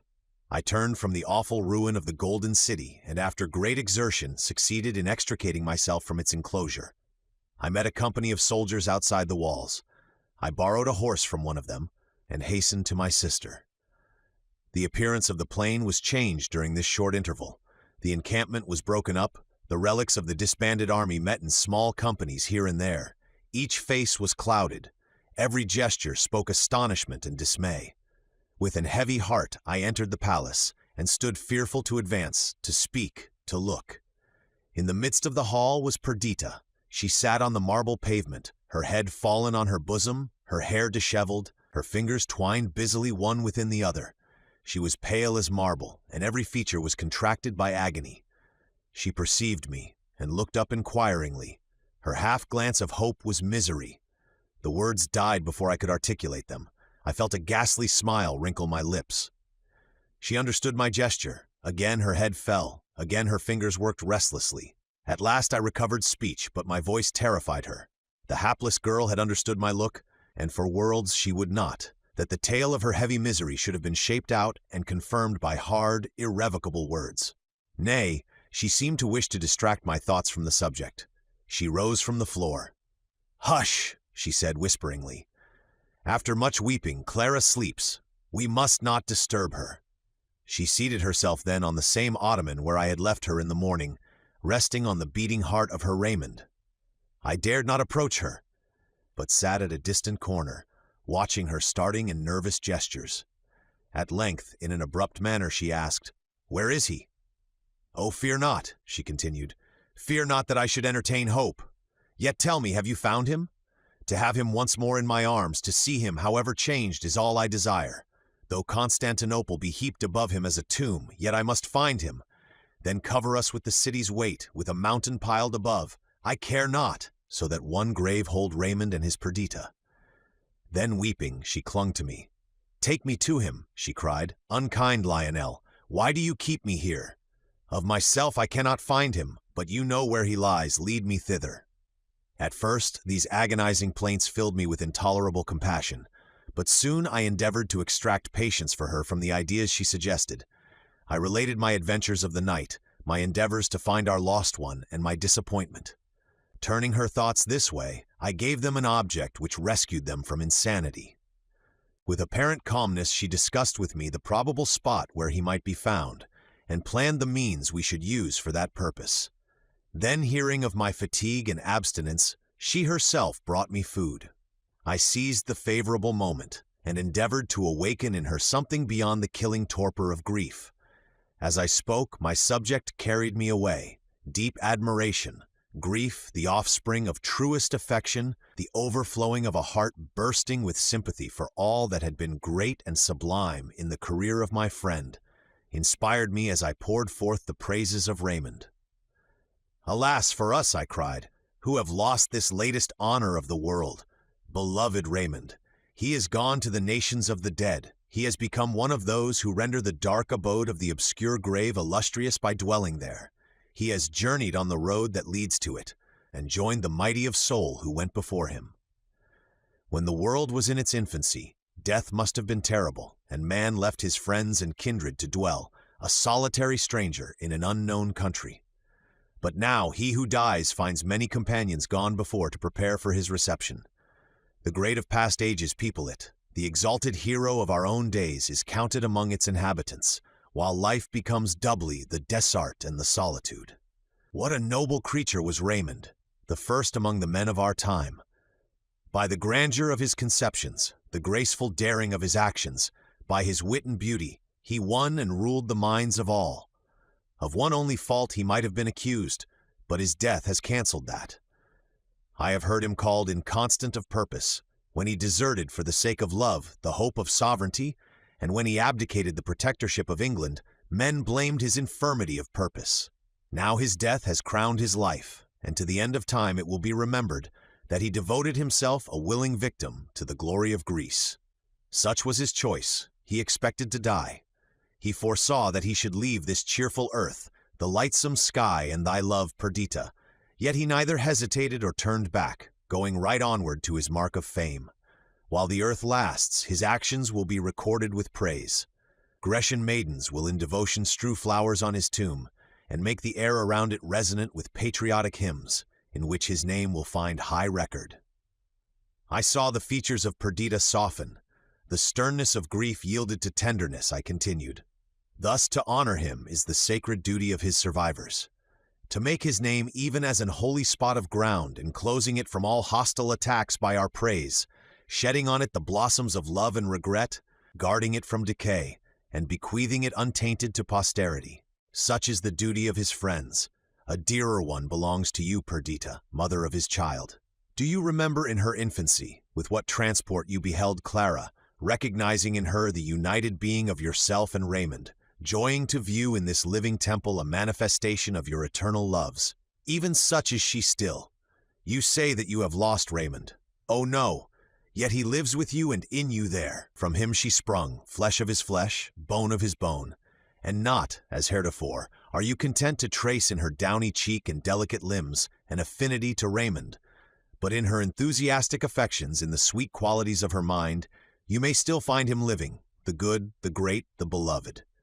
Be it your care to foster this similarity. Be it your care to render her worthy of him, so that when she glory in her origin, she take not shame for what she is. I could perceive that, when I recalled my sister's thoughts to her duties in life, she did not listen with the same patience as before. She appeared to suspect a plan of consolation on my part, from which she, cherishing her newborn grief, revolted. You talk of the future, she said, while the present is all to me. Let me find the earthly dwelling of my beloved. Let us rescue that from common dust, so that in times to come men may point to the sacred tomb and name it his, then to other thoughts and a new course of life, or what else fate in her cruel tyranny may have marked out for me. After a short repose, I prepared to leave her, that I might endeavor to accomplish her wish. In the meantime, we were joined by Clara, whose pallid cheek and scared look showed the deep impression grief had made on her young mind. She seemed to be full of something to which she could not give words, but seizing an opportunity afforded by Perdita's absence, she preferred to me an earnest prayer that I would take her within view of the gate at which her father had entered Constantinople. She promised to commit no extravagance, to be docile, and immediately to return. I could not refuse, for Clara was not an ordinary child. Her sensibility and intelligence seemed already to have endowed her with the rights of womanhood. With her, therefore, before me on my horse, attended only by the servant who was to reconduct her, we rode to the top Kapoo. We found a party of soldiers gathered round it. They were listening. "They are human cries," said one. "More like the howling of a dog," replied another. And again they bent to catch the sound of regular distant moans, which issued from the precincts of the ruined city. "That, Clara," I said, "is the gate, that the street which yestermorn your father rode up." Whatever Clara's intention had been in asking to be brought hither, it was balked by the presence of the soldiers. With earnest gaze she looked on the labyrinth of smoking piles which had been a city, and then expressed her readiness to return home. At this moment a melancholy howl struck on our ears. It was repeated. "Hark!" cried Clara. "He is there! That is Florio, my father's dog." It seemed to me impossible that she could recognize the sound, but she persisted in her assertion till she gained credit with the crowd about. At least it would be a benevolent action to rescue the sufferer, whether human or brute, from the desolation of the town. So, sending Clara back to her home, I again entered Constantinople. Encouraged by the impunity attendant on my former visit, several soldiers who had made a part of Raymond's bodyguard, who had loved him and sincerely mourned his loss, accompanied me. It is impossible to conjecture the strange enchainment of events which restored the lifeless form of my friend to our hands. In that part of the town where the fire had most raged the night before, and which now lay quenched, black and cold, the dying dog of Raymond crouched beside the mutilated form of its lord. At such a time sorrow has no voice. Affliction, tamed by its very vehemence, is mute.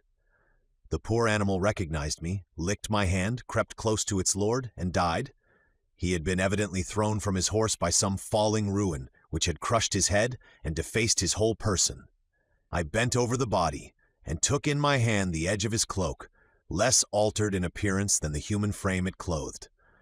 I pressed it to my lips, while the rough soldiers gathered around, mourning over this worthiest prey of death, as if regret and endless lamentation could re-illumine the extinguished spark, or call to its shattered prison house of flesh the liberated spirit. Yesterday those limbs were worth an universe. They then enshrined a transcendent power, whose intents, words, and actions were worthy to be recorded in letters of gold. Now the superstition of affection alone could give value to the shattered mechanism, which, incapable and clod-like, no more resembled Raymond than the fallen rain is like the former mansion of cloud in which it climbed the highest skies, and gilded by the sun, attracted all eyes, and satiated the sense by its excess of beauty. Such as he had now become, such as was his terrene vesture, defaced and spoiled, we wrapped it in our cloaks, and lifting the burthen in our arms, bore it from this city of the dead. The question arose as to where we should deposit him. In our road to the palace, we passed through the Greek cemetery. Here on a tablet of black marble I caused him to be laid. The cypresses waved high above, their death-like gloom accorded with his state of nothingness.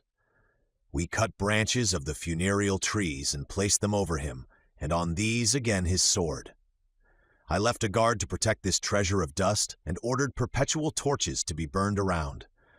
When I returned to Perdita, I found that she had already been informed of the success of my undertaking.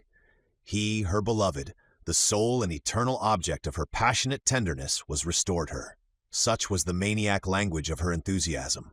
What though those limbs moved not, and those lips could no more frame modulated accents of wisdom and love? What though, like a weed flung from the fruitless sea, he lay the prey of corruption. Still that was the form she had caressed. Those the lips that, meeting hers, had drank the spirit of love from the commingling breath. That was the earthly mechanism of dissoluble clay she had called her own. True, she looked forward to another life. True, the burning spirit of love seemed to her unextinguishable throughout eternity. Yet at this time, with human fondness, she clung to all that her human senses permitted her to see and feel to be a part of Raymond. Pale as marble, clear and beaming as that, she heard my tale and inquired concerning the spot where he had been deposited.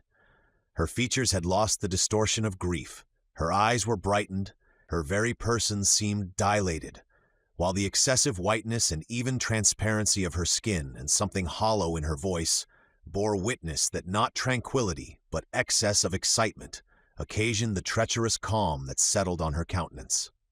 I asked her where he should be buried. She replied, "At Athens, even at the Athens which he loved. Without the town, on the acclivity of Hymettus, there is a rocky recess which he pointed out to me as the spot where he would wish to repose.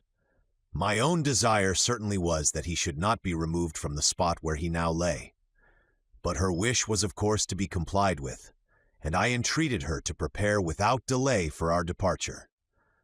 Behold now the melancholy train cross the flats of Thrace, and wind through the defiles and over the mountains of Macedonia, coast the clear waves of the Peneus, cross the Larissaean plain, pass the straits of Thermopylae, and ascending in succession Arda and Parnassus, descend to the fertile plain of Athens.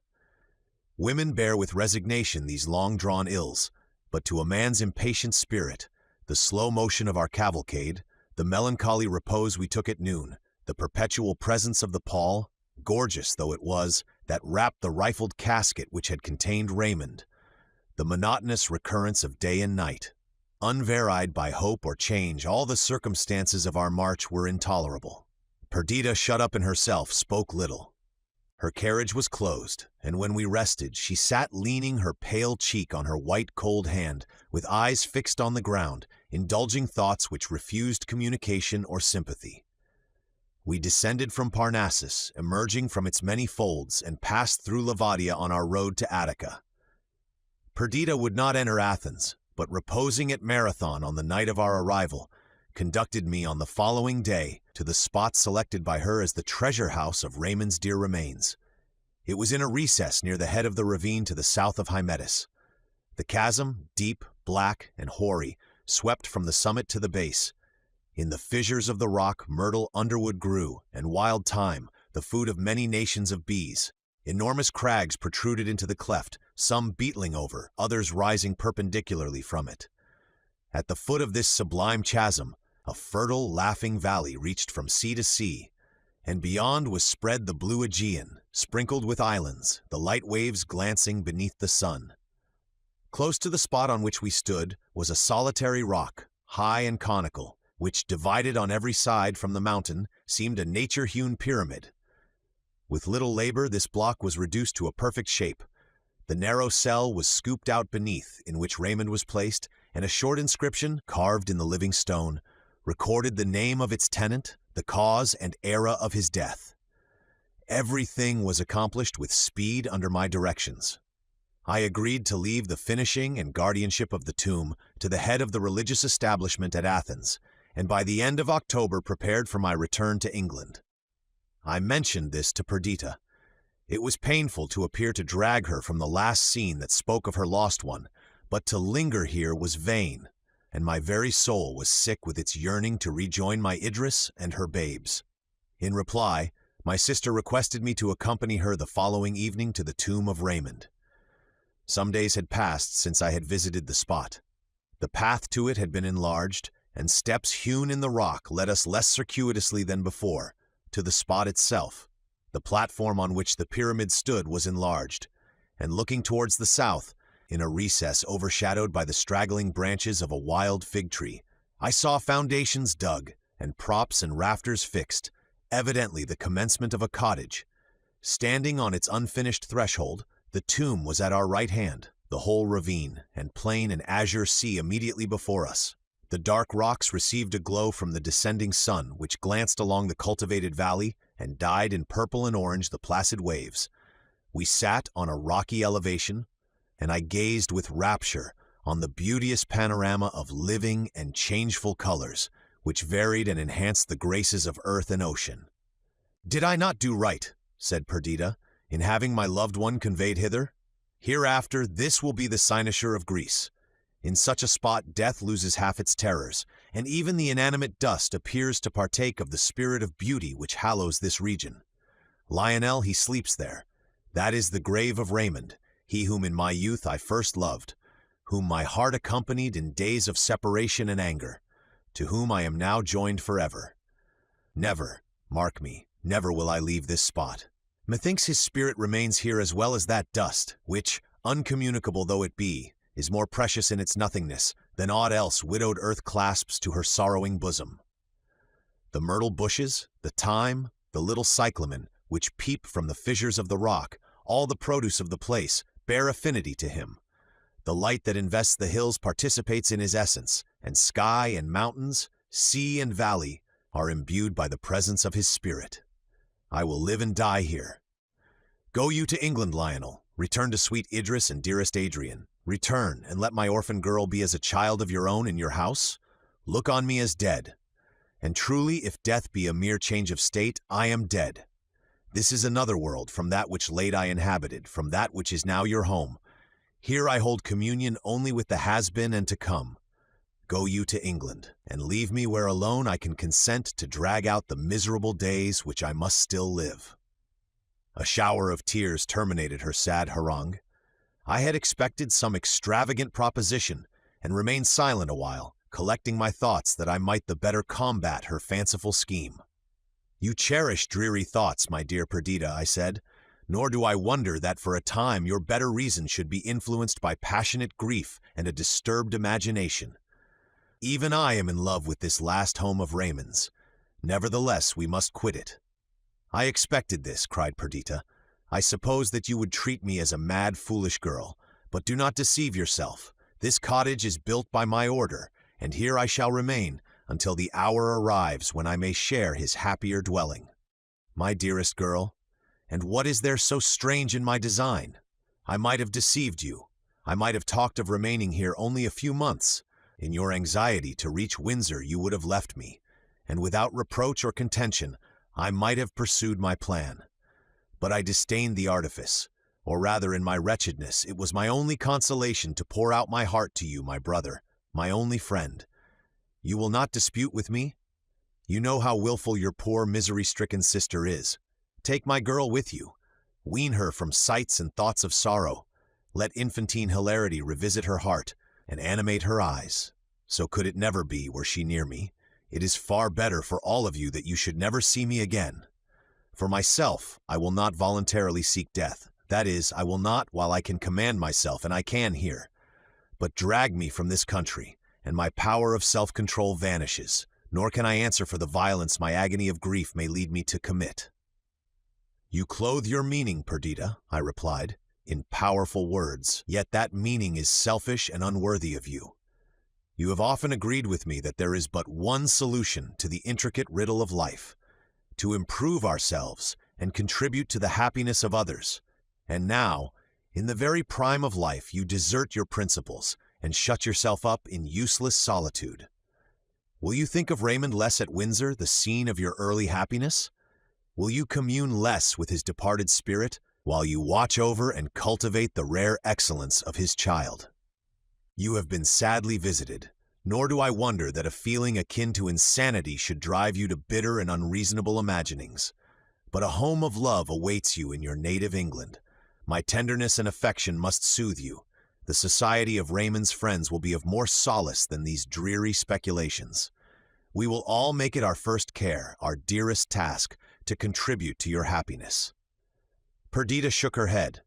"If it could be so," she replied, "I were much in the wrong to disdain your offers. But it is not a matter of choice. I can live here only. I am a part of this scene. Each and all its properties are a part of me. This is no sudden fancy. I live by it.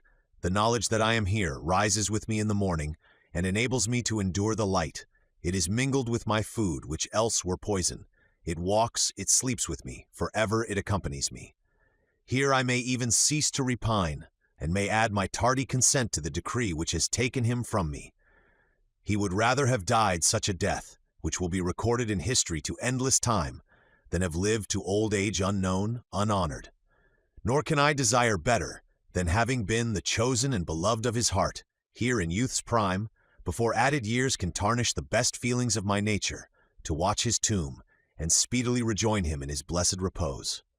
So much, my dearest Lionel, I have said, wishing to persuade you that I do right. If you are unconvinced, I can add nothing further by way of argument, and I can only declare my fixed resolve.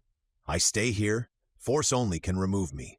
Be it so, drag me away, I return, confine me, imprison me, still I escape, and come here. Or would my brother rather devote the heartbroken Perdita to the straw and chains of a maniac, than suffer her to rest in peace beneath the shadow of his society, in this my own selected and beloved recess? All this appeared to me, I own, methodized madness. I imagined that it was my imperative duty to take her from scenes that thus forcibly reminded her of her loss. Nor did I doubt that in the tranquility of our family circle at Windsor, she would recover some degree of composure, and in the end of happiness. My affection for Clara also led me to oppose these fond dreams of cherished grief. Her sensibility had already been too much excited, her infant heedlessness too soon exchanged for deep and anxious thought. The strange and romantic scheme of her mother might confirm and perpetuate the painful view of life, which had intruded itself thus early on her contemplation.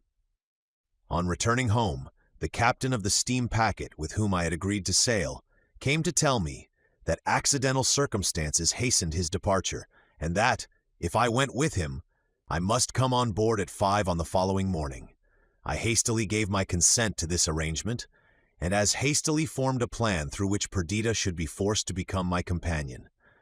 I believe that most people in my situation would have acted in the same manner. Yet this consideration does not, or rather did not in after time, diminish the reproaches of my conscience.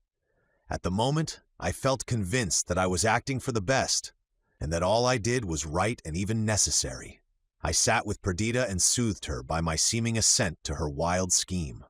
She received my concurrence with pleasure, and 1,000 times over thanked her deceiving, deceitful brother. As night came on, her spirits, enlivened by my unexpected concession, regained an almost forgotten vivacity.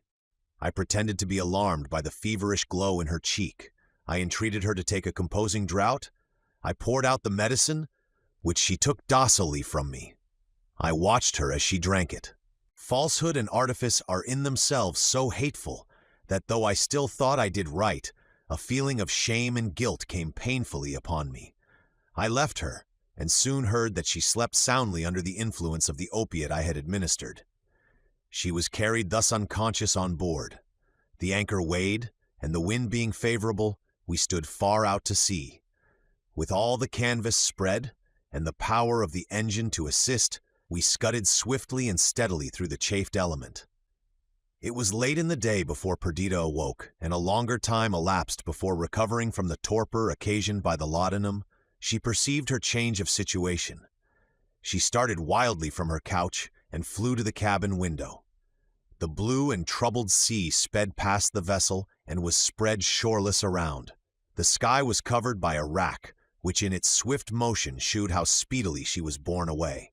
The creaking of the masts, the clang of the wheels, the tramp above, all persuaded her that she was already far from the shores of Greece. "Where are we?" she cried. "Where are we going?" The attendant whom I had stationed to watch her replied, "To England." "And my brother?" "Is on deck, madam." "Unkind, unkind!" exclaimed the poor victim, as with a deep sigh she looked on the waste of waters. Then, without further remark, she threw herself on her couch, and closing her eyes remained motionless, so that but for the deep sighs that burst from her, it would have seemed that she slept. As soon as I heard that she had spoken, I sent Clara to her, that the sight of the lovely innocent might inspire gentle and affectionate thoughts. But neither the presence of her child nor a subsequent visit from me could rouse my sister. She looked on Clara with a countenance of woeful meaning, but she did not speak. When I appeared, she turned away, and in reply to my inquiries only said, "You know not what you have done."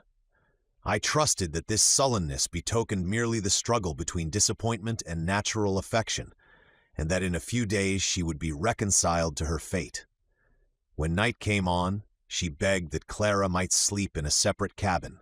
Her servant, however, remained with her. About midnight she spoke to the latter, saying that she had had a bad dream, and bade her go to her daughter and bring word whether she rested quietly. The woman obeyed.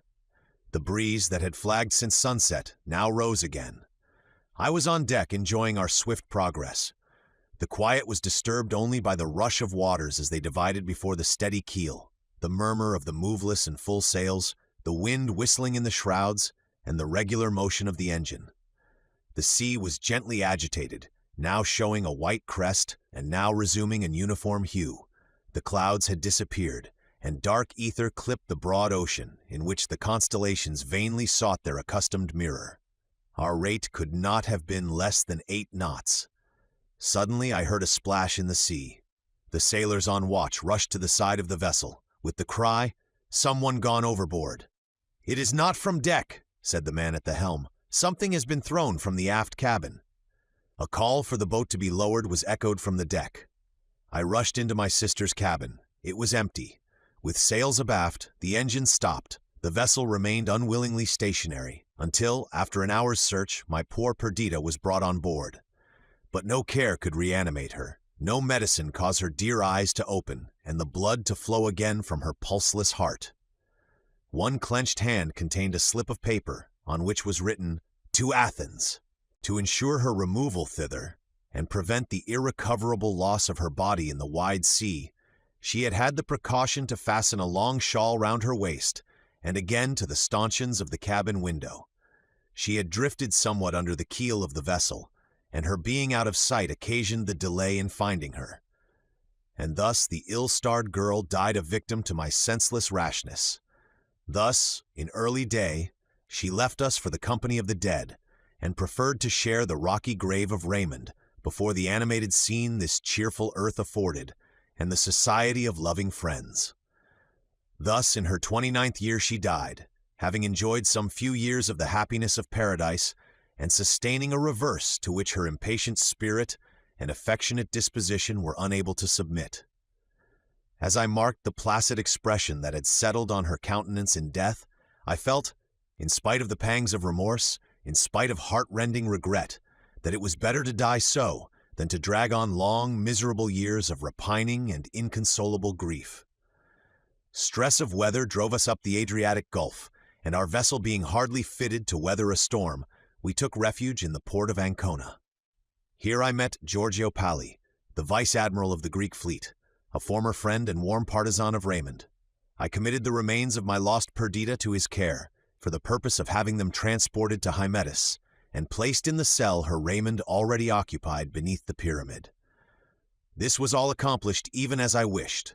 She reposed beside her beloved, and the tomb above was inscribed with the united names of Raymond and Perdita.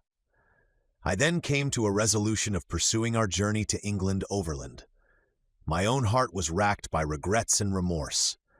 The apprehension that Raymond had departed forever, that his name, blended eternally with the past, must be erased from every anticipation of the future, had come slowly upon me. I had always admired his talents, his noble aspirations, his grand conceptions of the glory and majesty of his ambition, his utter want of mean passions, his fortitude and daring. In Greece I had learnt to love him. His very waywardness and self-abandonment to the impulses of superstition attached me to him doubly. It might be weakness, but it was the antipodes of all that was groveling and selfish. To these pangs were added the loss of Perdita, lost through my own accursed self-will and conceit.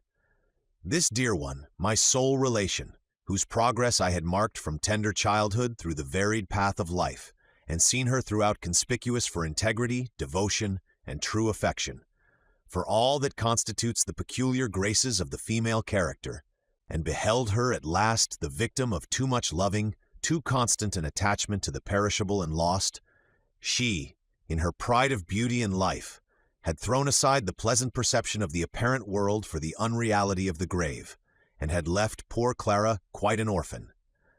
I concealed from this beloved child that her mother's death was voluntary, and tried every means to awaken cheerfulness in her sorrow-stricken spirit.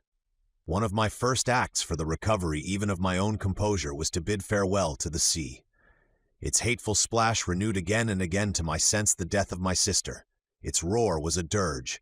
In every dark hull that was tossed on its inconstant bosom, I imaged a bier that would convey to death all who trusted to its treacherous smiles. Farewell to the sea. Come, my Clara, sit beside me in this aerial bark. Quickly and gently it cleaves the azure serene, and with soft undulation glides upon the current of the air. Or if storms shake its fragile mechanism, the green earth is below. We can descend and take shelter on the stable continent. Here aloft, the companions of the swift-winged birds, we skim through the unresisting element, fleetly and fearlessly. The light boat heaves not, nor is opposed by death-bearing waves. The ether opens before the prow, and the shadow of the globe that upholds it shelters us from the noonday sun. Beneath are the plains of Italy, or the vast undulations of the wave-like Apennines. Fertility reposes in their many folds, and woods crown the summits. The free and happy peasant, unshackled by the Austrian, bears the double harvest to the garner, and the refined citizens rear without dread the long blighted tree of knowledge in this garden of the world. We were lifted above the Alpine peaks, and from their deep and brawling ravines entered the plain of fair France. And after an airy journey of 6 days, we landed at Dieppe, furled the feathered wings, and closed the silken globe of our little pinnace. A heavy rain made this mode of traveling now incommodious, so we embarked in a steam packet, and after a short passage landed at Portsmouth. A strange story was rife here. A few days before, a tempest-struck vessel had appeared off the town. The hull was parched-looking and cracked, the sails rent, and bent in a careless, unseamanlike manner, the shrouds tangled and broken. She drifted towards the harbor, and was stranded on the sands at the entrance. In the morning, the custom-house officers, together with a crowd of idlers, visited her. One only of the crew appeared to have arrived with her. He had got to shore and had walked a few paces towards the town, and then, vanquished by malady and approaching death, had fallen on the inhospitable beach. He was found stiff, his hands clenched and pressed against his breast. His skin nearly black, his matted hair and bristly beard were signs of a long, protracted misery. It was whispered that he had died of the plague. No one ventured on board the vessel, and strange sights were averred to be seen at night, walking the deck and hanging on the masts and shrouds. She soon went to pieces. I was shown where she had been, and saw her disjoined timbers tossed on the waves.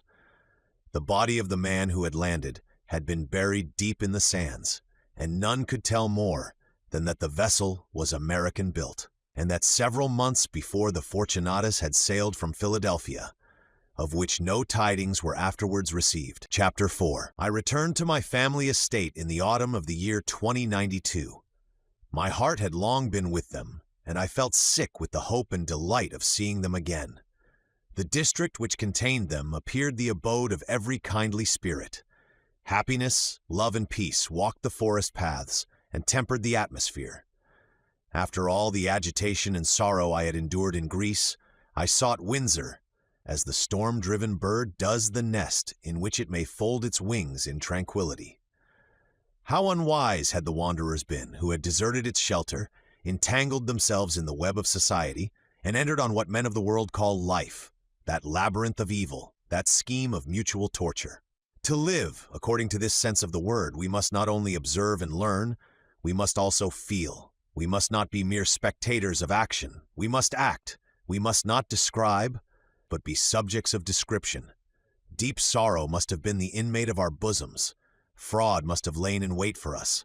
The artful must have deceived us. Sickening doubt and false hope must have checkered our days.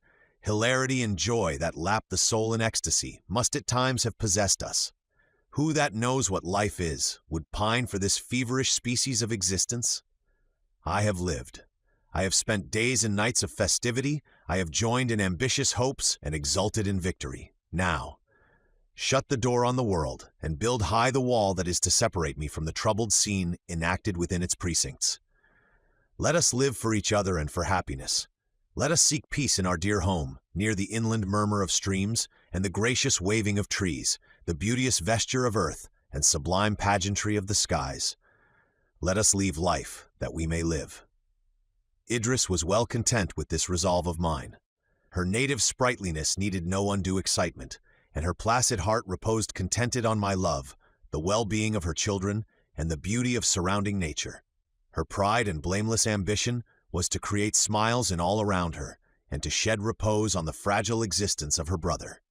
In spite of her tender nursing, the health of Adrian perceptibly declined. Walking, riding, the common occupations of life, overcame him. He felt no pain, but seemed to tremble forever on the verge of annihilation.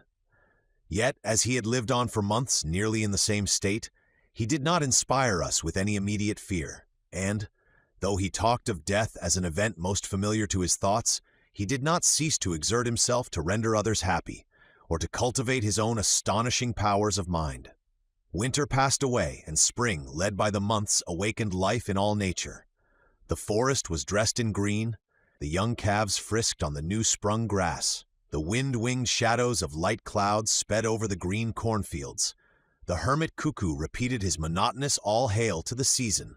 The nightingale, bird of love and minion of the evening star, filled the woods with song, while Venus lingered in the warm sunset, and the young green of the trees lay in gentle relief along the clear horizon.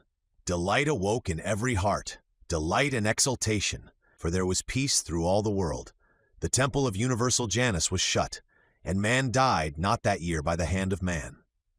"Let this last but 12 months," said Adrian, "and Earth will become a paradise.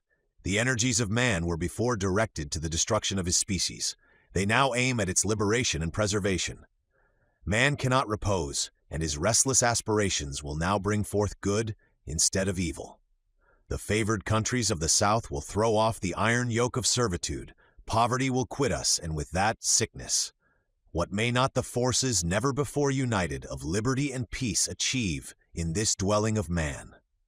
"Dreaming, forever dreaming, Windsor," said Ryland, the old adversary of Raymond, and candidate for the protectorate at the ensuing election.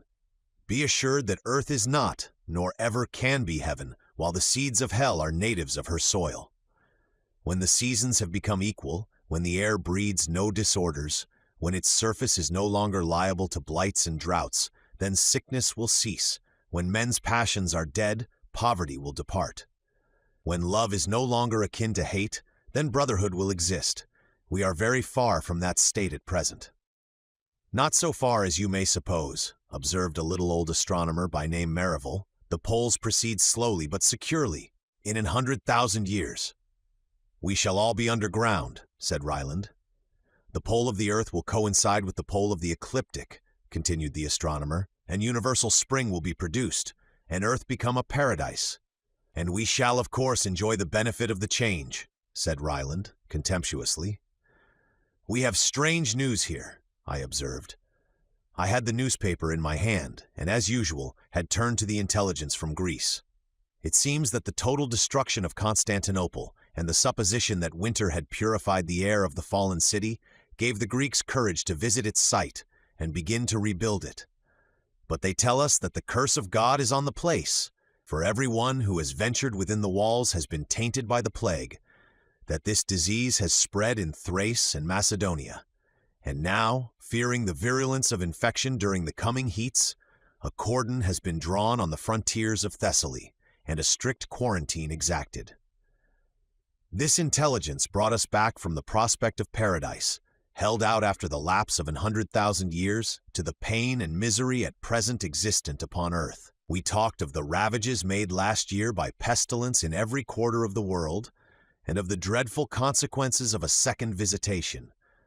We discussed the best means of preventing infection, and of preserving health and activity in a large city thus afflicted, London, for instance.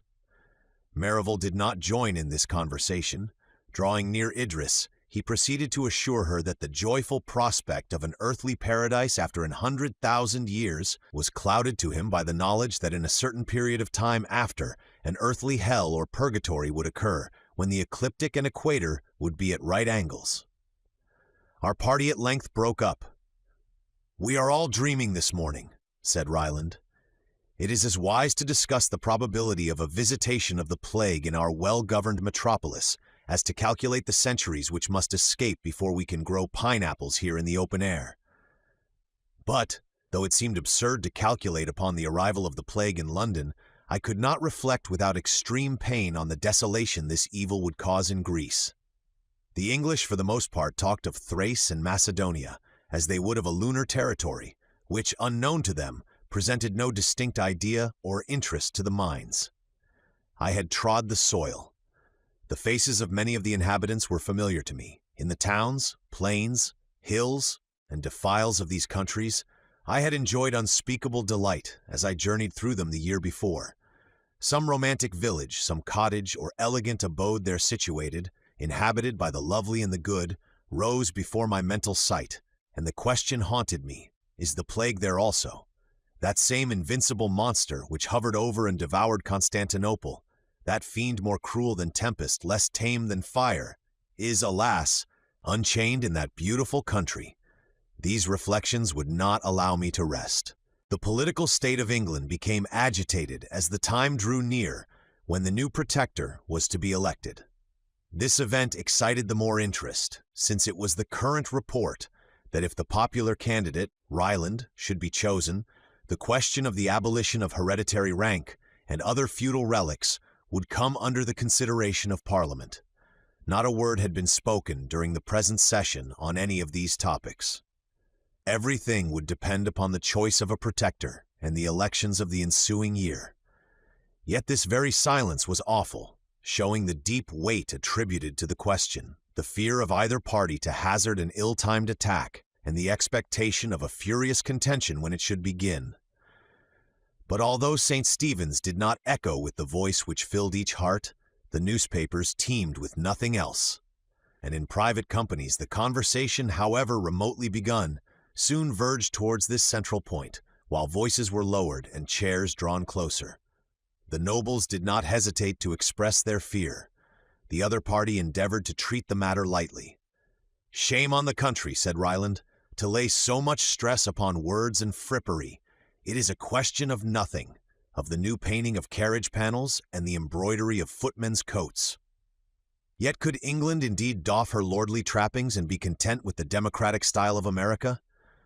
Were the pride of ancestry, the patrician spirit, the gentle courtesies and refined pursuits splendid attributes of rank to be erased among us? We were told that this would not be the case, that we were by nature a poetical people, a nation easily duped by words, ready to array clouds in splendor and bestow honor on the dust. This spirit we could never lose, and it was to diffuse this concentrated spirit of birth that the new law was to be brought forward. We were assured that when the name and title of Englishman was the sole patent of nobility, we should all be noble, that when no man born under English sway felt another his superior in rank, courtesy, and refinement would become the birthright of all our countrymen. Let not England be so far disgraced as to have it imagined that it can be without nobles, nature's true nobility, who bear their patent in their mien, who are from their cradle elevated above the rest of their species, because they are better than the rest. Among a race of independent and generous and well-educated men, in a country where the imagination is empress of men's minds, there needs be no fear that we should want a perpetual succession of the high-born and lordly. That party, however, could hardly yet be considered a minority in the kingdom, who extolled the ornament of the column, the Corinthian capital of polished society. They appealed to prejudices without number, to old attachments and young hopes, to the expectation of thousands who might one day become peers. They set up as a scarecrow, the specter of all that was sordid, mechanic, and base in the commercial republics. The plague had come to Athens. Hundreds of English residents returned to their own country. Raymond's beloved Athenians, the free, the noble people of the divinest town in Greece, fell like ripe corn before the merciless sickle of the adversary. Its pleasant places were deserted, its temples and palaces were converted into tombs, its energies, bent before towards the highest objects of human ambition, were now forced to converge to one point, the guarding against the innumerous arrows of the plague.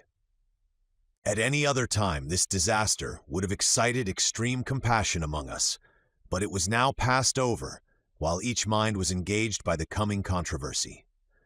It was not so with me, and the question of rank and right dwindled to insignificance in my eyes when I pictured the scene of suffering Athens. I heard of the death of only sons, of wives and husbands most devoted, of the rending of ties twisted with the heart's fibers, of friend losing friend, and young mothers mourning for their firstborn.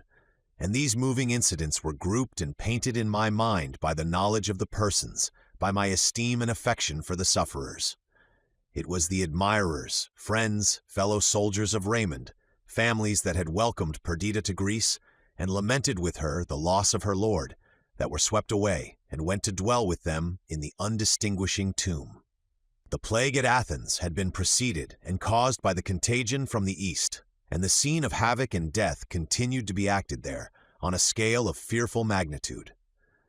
A hope that the visitation of the present year would prove the last kept up the spirits of the merchants connected with these countries, but the inhabitants were driven to despair, or to a resignation which, arising from fanaticism, assumed the same dark hue.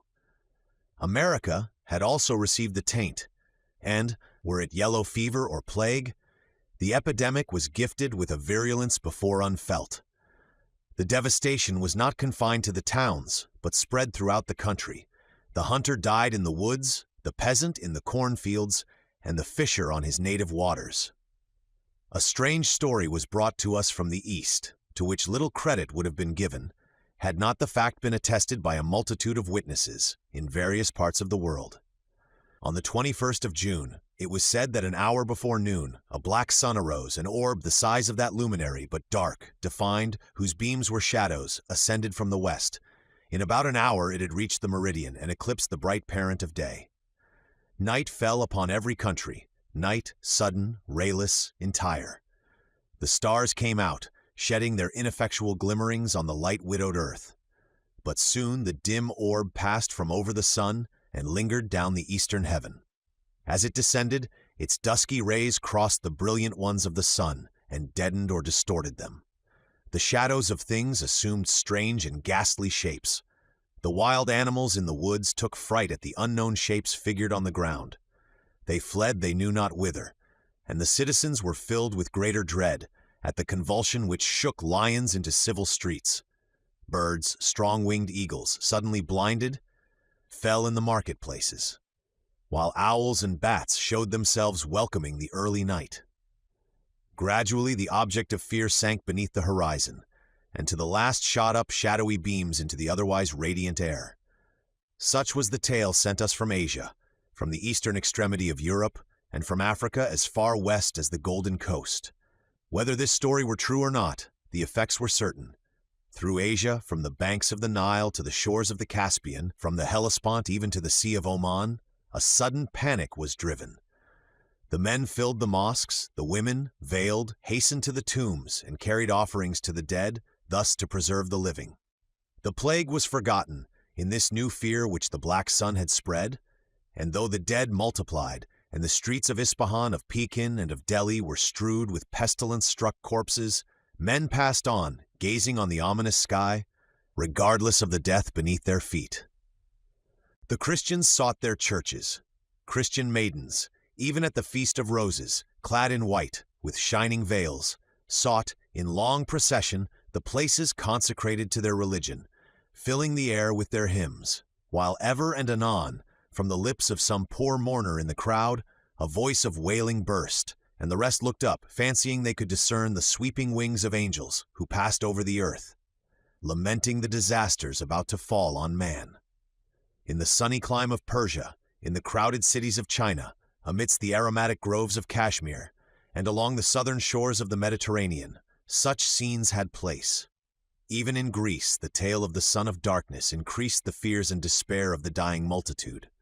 We, in our cloudy isle, were far removed from danger, and the only circumstance that brought these disasters at all home to us was the daily arrival of vessels from the east, crowded with emigrants, mostly English. For the Moslems, though the fear of death was spread keenly among them, still clung together, that, if they were to die, and if they were, death would as readily meet them on the homeless sea, or in far England as in Persia. If they were to die, their bones might rest in earth made sacred by the relics of true believers. Mecca had never before been so crowded with pilgrims. Yet the Arabs neglected to pillage the caravans. But, humble and weaponless, they joined the procession, praying Mahomet to avert plague from their tents and deserts. I cannot describe the rapturous delight with which I turned from political brawls at home and the physical evils of distant countries to my own dear home, to the selected abode of goodness and love, to peace and the interchange of every sacred sympathy. Had I never quitted Windsor, these emotions would not have been so intense. But I had in Greece been the prey of fear and deplorable change. In Greece, after a period of anxiety and sorrow, I had seen depart two, whose very names were the symbol of greatness and virtue. But such miseries could never intrude upon the domestic circle left to me. While secluded in our beloved forest, we passed our lives in tranquility. Some small change indeed the progress of years brought here. And time, as it is wont, stamped the traces of mortality on our pleasures and expectations. Idris, the most affectionate wife, sister, and friend, was a tender and loving mother. The feeling was not with her as with many, a pastime, it was a passion. We had had 3 children, one, the second in age, died while I was in Greece. This had dashed the triumphant and rapturous emotions of maternity with grief and fear. Before this event, the little beings, sprung from herself, the young heirs of her transient life, seemed to have a sure lease of existence. Now she dreaded that the pitiless destroyer might snatch her remaining darlings, as it had snatched their brother. The least illness caused throes of terror. She was miserable if she were at all absent from them. Her treasure of happiness she had garnered in their fragile being, and kept forever on the watch, lest the insidious thief should as before steal these valued gems. She had fortunately small cause for fear.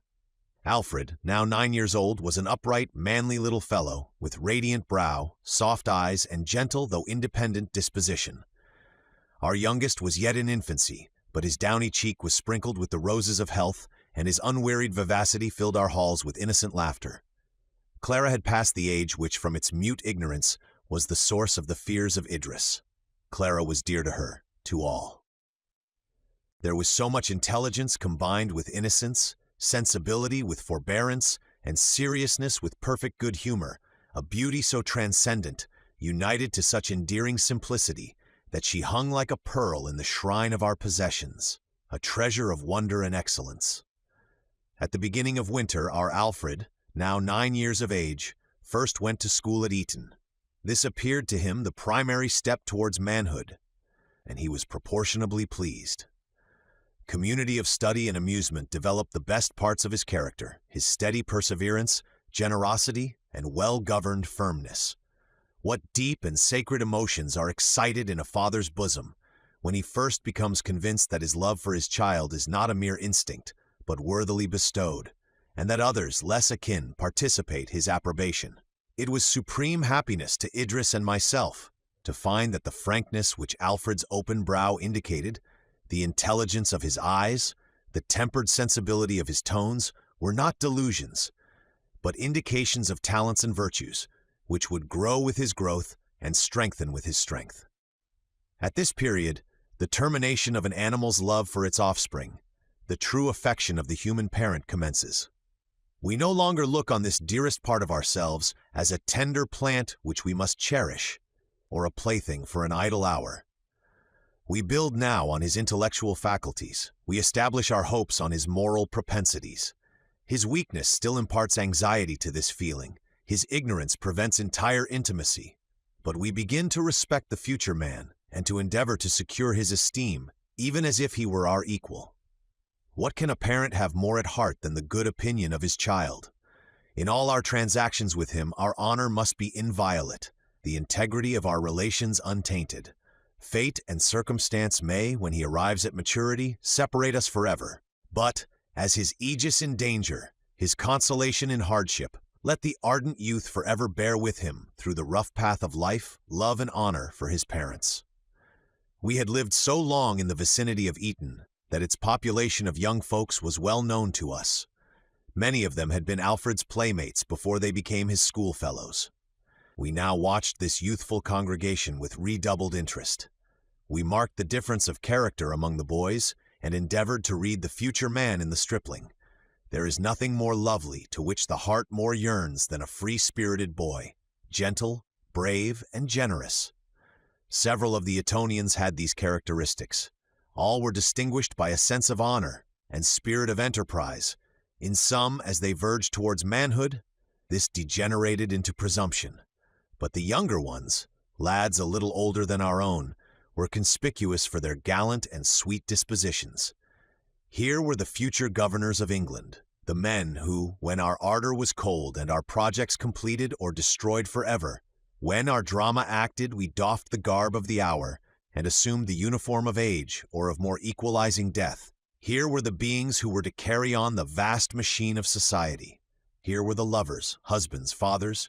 Here the landlord, the politician, the soldier. Some fancied that they were even now ready to appear on the stage, eager to make one among the dramatis personae of active life. It was not long since I was like one of these beardless aspirants. When my boy shall have obtained the place I now hold, I shall have tottered into a gray-headed, wrinkled old man. Strange system, riddle of the Sphinx, most awe-striking, that thus man remains, while we the individuals pass away. Such is, to borrow the words of an eloquent and philosophic writer, the mode of existence decreed to a permanent body composed of transitory parts, wherein, by the disposition of a stupendous wisdom, molding together the great mysterious incorporation of the human race, the whole at one time is never old or middle-aged or young, but in a condition of unchangeable constancy, moves on through the varied tenor of perpetual decay, fall, renovation, and progression. Willingly do I give place to thee, dear Alfred. Advance, offspring of tender love, child of our hopes. Advance, a soldier on the road to which I have been the pioneer. I will make way for thee. I have already put off the carelessness of childhood, the unlined brow and springy gait of early years, that they may adorn thee. Advance, and I will despoil myself still further for thy advantage. Time shall rob me of the graces of maturity, shall take the fire from my eyes, and agility from my limbs, shall steal the better part of life, eager expectation and passionate love, and shower them in double portion on thy dear head. Advance! Avail thyself of the gift, thou and thy comrades, and in the drama you are about to act, do not disgrace those who taught you to enter on the stage and to pronounce becomingly the parts assigned to you. May your progress be uninterrupted and secure. Born during the springtide of the hopes of man, may you lead up the summer to which no winter may succeed. Chapter 5. Some disorder had surely crept into the course of the elements, destroying their benignant influence. The wind, prince of air, raged through his kingdom, lashing the sea into fury, and subduing the rebel earth into some sort of obedience. The god sends down his angry plagues from high, famine and pestilence in heaps they die. Again in vengeance of his wrath he falls on their great hosts and breaks their tottering walls, arrests their navies on the ocean's plain, and whelms their strength with mountains of the main. Their deadly power shook the flourishing countries of the south, and during winter even we, in our northern retreat, began to quake under their ill effects. That fable is unjust, which gives the superiority to the sun over the wind. Who has not seen the lightsome earth, the balmy atmosphere and basking nature become dark, cold, and ungenial, when the sleeping wind has awoke in the east? Or when the dun clouds thickly veil the sky, while exhaustless stores of rain are poured down, until the dank earth, refusing to imbibe the superabundant moisture, it lies in pools on the surface, when the torch of day seems like a meteor to be quenched? Who has not seen the clouds stirring north arise, the streaked blue appear, and soon an opening made in the vapors in the eye of the wind, through which the bright azure shines? The clouds become thin, an arch is formed for ever rising upwards, till, the universal cope being unveiled, the sun pours forth its rays, reanimated and fed by the breeze. Then mighty art thou, O wind, to be throned above all other vicegerents of nature's power. Whether thou comest destroying from the east, or pregnant with elementary life from the west, thee the clouds obey, the sun is subservient to thee, the shoreless ocean is thy slave. Thou sweepest over the earth and oaks, the growth of centuries. Submit to thy viewless axe. The snowdrift is scattered on the pinnacles of the Alps, the avalanche thunders down their valleys. Thou holdest the keys of the frost, and canst first chain and then set free the streams. Under thy gentle governance the buds and leaves are born, they flourish nursed by thee. Why dost thou howl thus, O wind? By day and by night for 4 long months thy roarings have not ceased. The shores of the sea are strewn with wrecks, its keel-welcoming surface has become impassable. The earth has shed her beauty in obedience to thy command. The frail balloon dares no longer sail on the agitated air. Thy ministers, the clouds, deluge the land with rain. Rivers forsake their banks. The wild torrent tears up the mountain path. Plain and wood and verdant dell are despoiled of their loveliness. Our very cities are wasted by thee. Alas, what will become of us? It seems as if the giant waves of ocean and vast arms of the sea were about to wrench the deep-rooted island from its center and cast it, a ruin and a wreck, upon the fields of the Atlantic. What are we, the inhabitants of this globe, least among the many that people infinite space? Our minds embrace infinity. The visible mechanism of our being is subject to merest accident. Day by day we are forced to believe this. He whom a scratch has disorganized, he who disappears from apparent life under the influence of the hostile agency at work around us, had the same powers as I. I also am subject to the same laws. In the face of all this, we call ourselves lords of the creation, wielders of the elements, masters of life and death, and we allege in excuse of this arrogance that though the individual is destroyed, man continues forever. Thus, losing our identity, that of which we are chiefly conscious, we glory in the continuity of our species and learn to regard death without terror. But when any whole nation becomes the victim of the destructive powers of exterior agents, then indeed man shrinks into insignificance. He feels his tenure of life insecure, his inheritance on earth cut off. I remember, after having witnessed the destructive effects of a fire, I could not even behold a small one in a stove without a sensation of fear. The mounting flames had curled round the building as it fell and was destroyed. They insinuated themselves into the substances about them, and the impediments to their progress yielded at their touch. Could we take integral parts of this power and not be subject to its operation? Could we domesticate a cub of this wild beast and not fear its growth and maturity? Thus we began to feel, with regard to many-visaged death let loose on the chosen districts of our fair habitation, and above all, with regard to the plague, we feared the coming summer.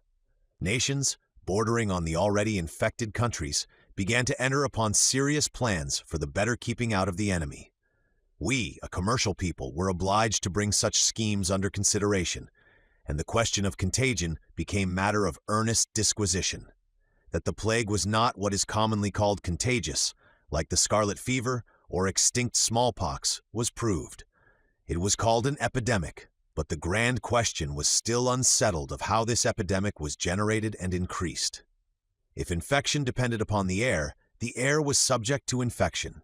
As for instance, a typhus fever has been brought by ships to one seaport town, yet the very people who brought it there were incapable of communicating it in a town more fortunately situated.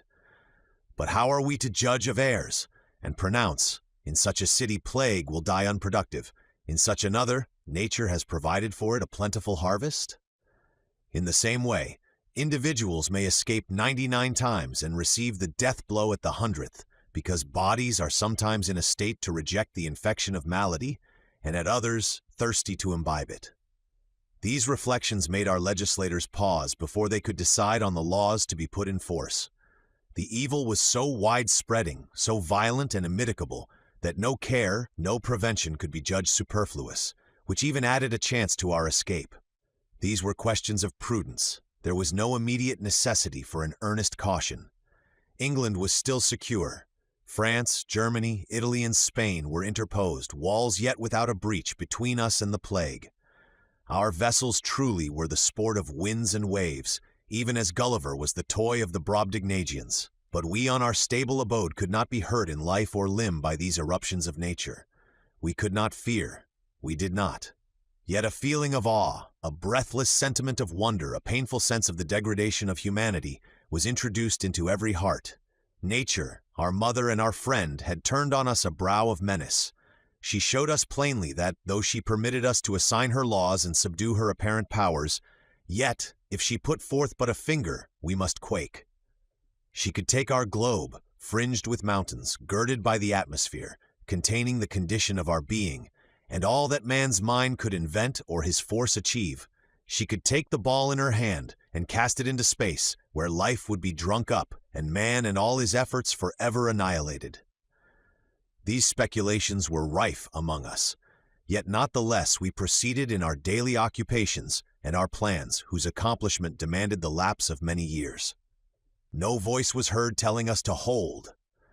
When foreign distresses came to be felt by us through the channels of commerce, we set ourselves to apply remedies. Subscriptions were made for the emigrants, and merchants bankrupt by the failure of trade. The English spirit awoke to its full activity, and as it had ever done, set itself to resist the evil, and to stand in the breach which diseased nature had suffered chaos and death to make in the bounds and banks which had hitherto kept them out. At the commencement of summer, we began to feel that the mischief which had taken place in distant countries was greater than we had at first suspected. Quito was destroyed by an earthquake. Mexico laid waste by the united effects of storm, pestilence, and famine. Crowds of emigrants inundated the west of Europe, and our island had become the refuge of thousands.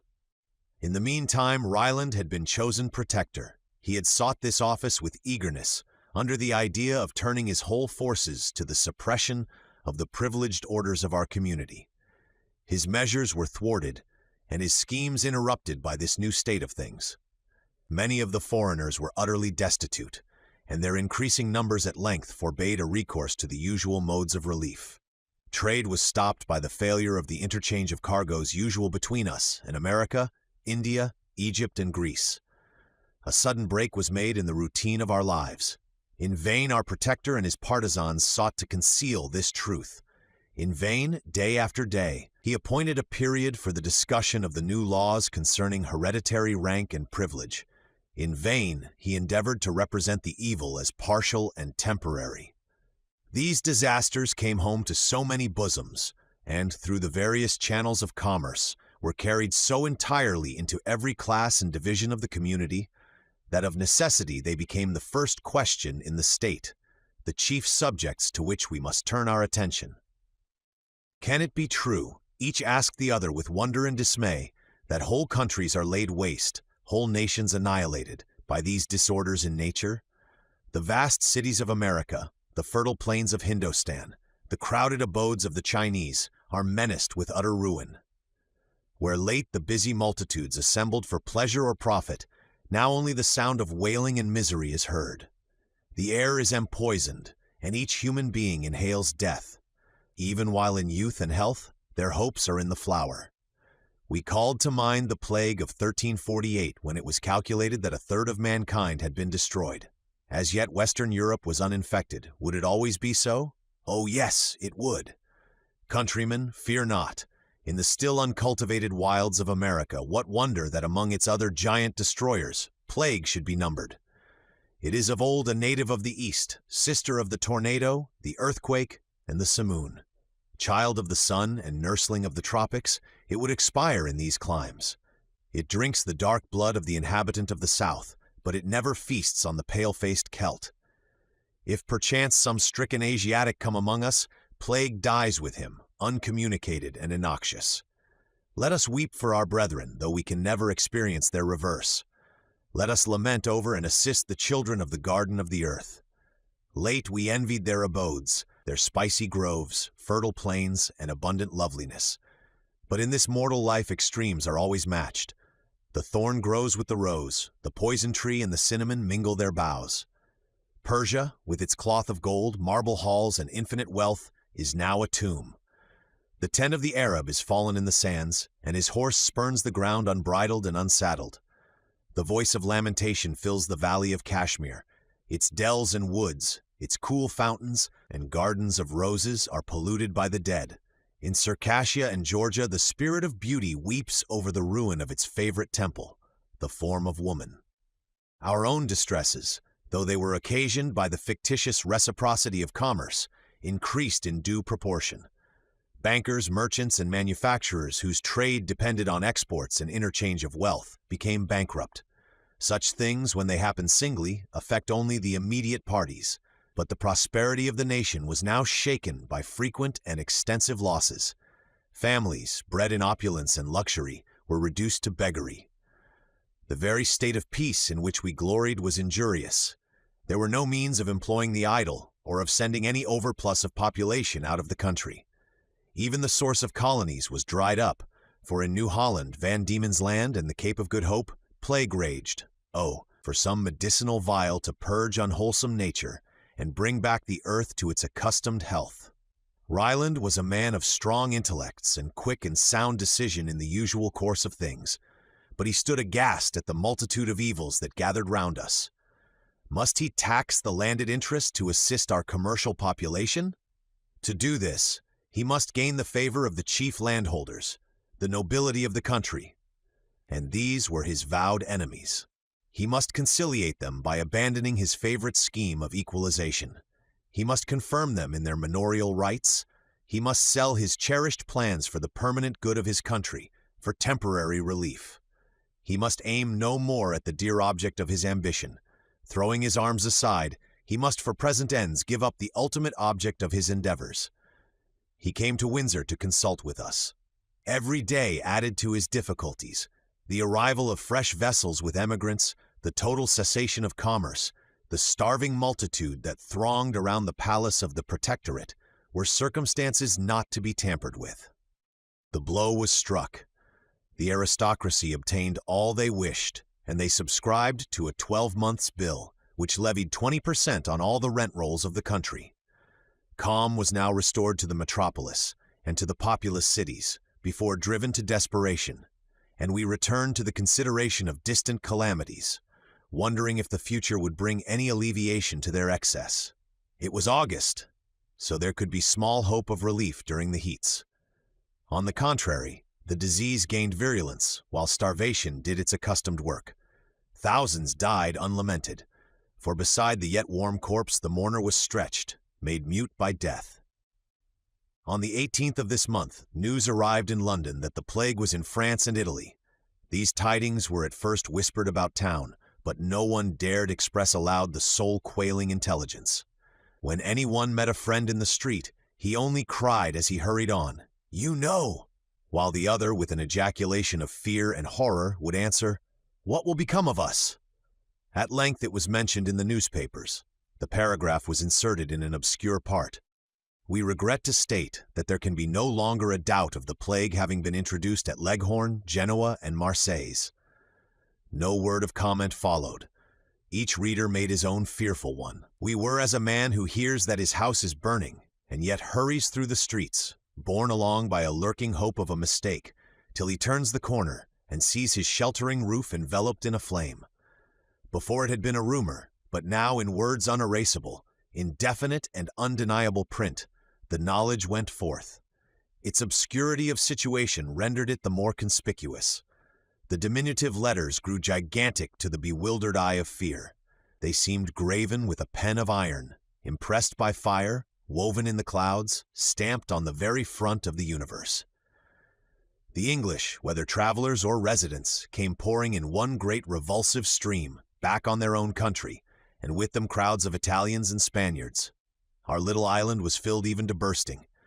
At first, an unusual quantity of specie made its appearance with the emigrants, but these people had no means of receiving back into their hands what they spent among us. With the advance of summer and the increase of the distemper, rents were unpaid, and their remittances failed them. It was impossible to see these crowds of wretched, perishing creatures, late nurslings of luxury, and not stretch out a hand to save them. As at the conclusion of the 18th century, the English unlocked their hospitable store for the relief of those driven from their homes by political revolution, so now they were not backward in affording aid to the victims of a more wide-spreading calamity. We had many foreign friends whom we eagerly sought out and relieved from dreadful penury. Our castle became an asylum for the unhappy. A little population occupied its halls.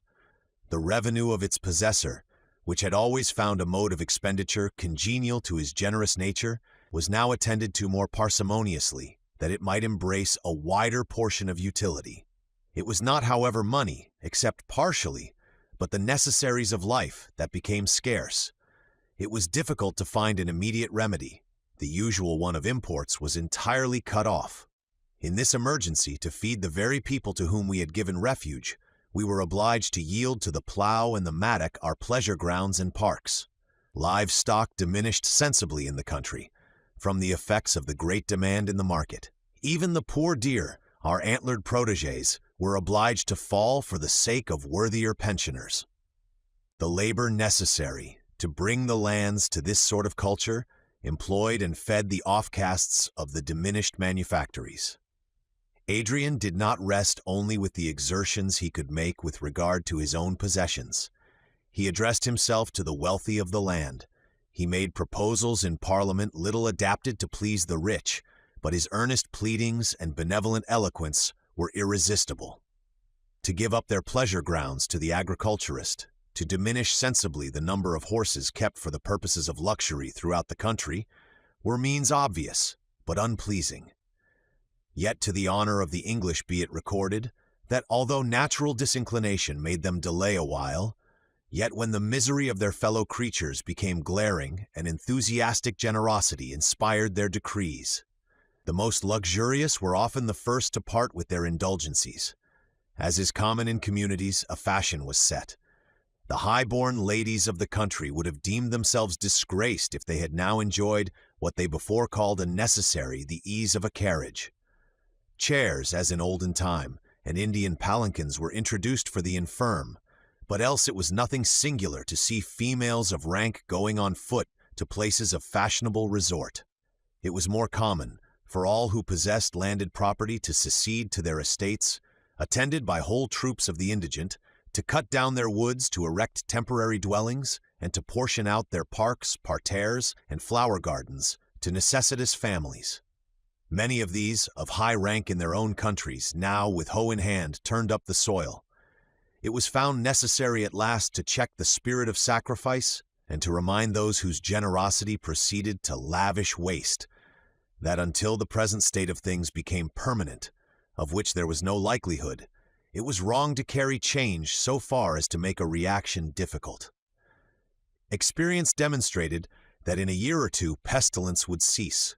It were well that in the meantime we should not have destroyed our fine breeds of horses, or have utterly changed the face of the ornamented portion of the country. It may be imagined that things were in a bad state indeed, before this spirit of benevolence could have struck such deep roots. The infection had now spread in the southern provinces of France, but that country had so many resources in the way of agriculture that the rush of population from one part of it to another and its increase through foreign emigration was less felt than with us. The panic struck appeared of more injury than disease and its natural concomitants. Winter was hailed a general and never-failing physician. The embrowning woods and swollen rivers, the evening mists and morning frosts were welcomed with gratitude. The effects of purifying cold were immediately felt, and the lists of mortality abroad were curtailed each week. Many of our visitors left us. Those whose homes were far in the south fled delightedly from our northern winter and sought their native land, secure of plenty even after their fearful visitation. We breathed again.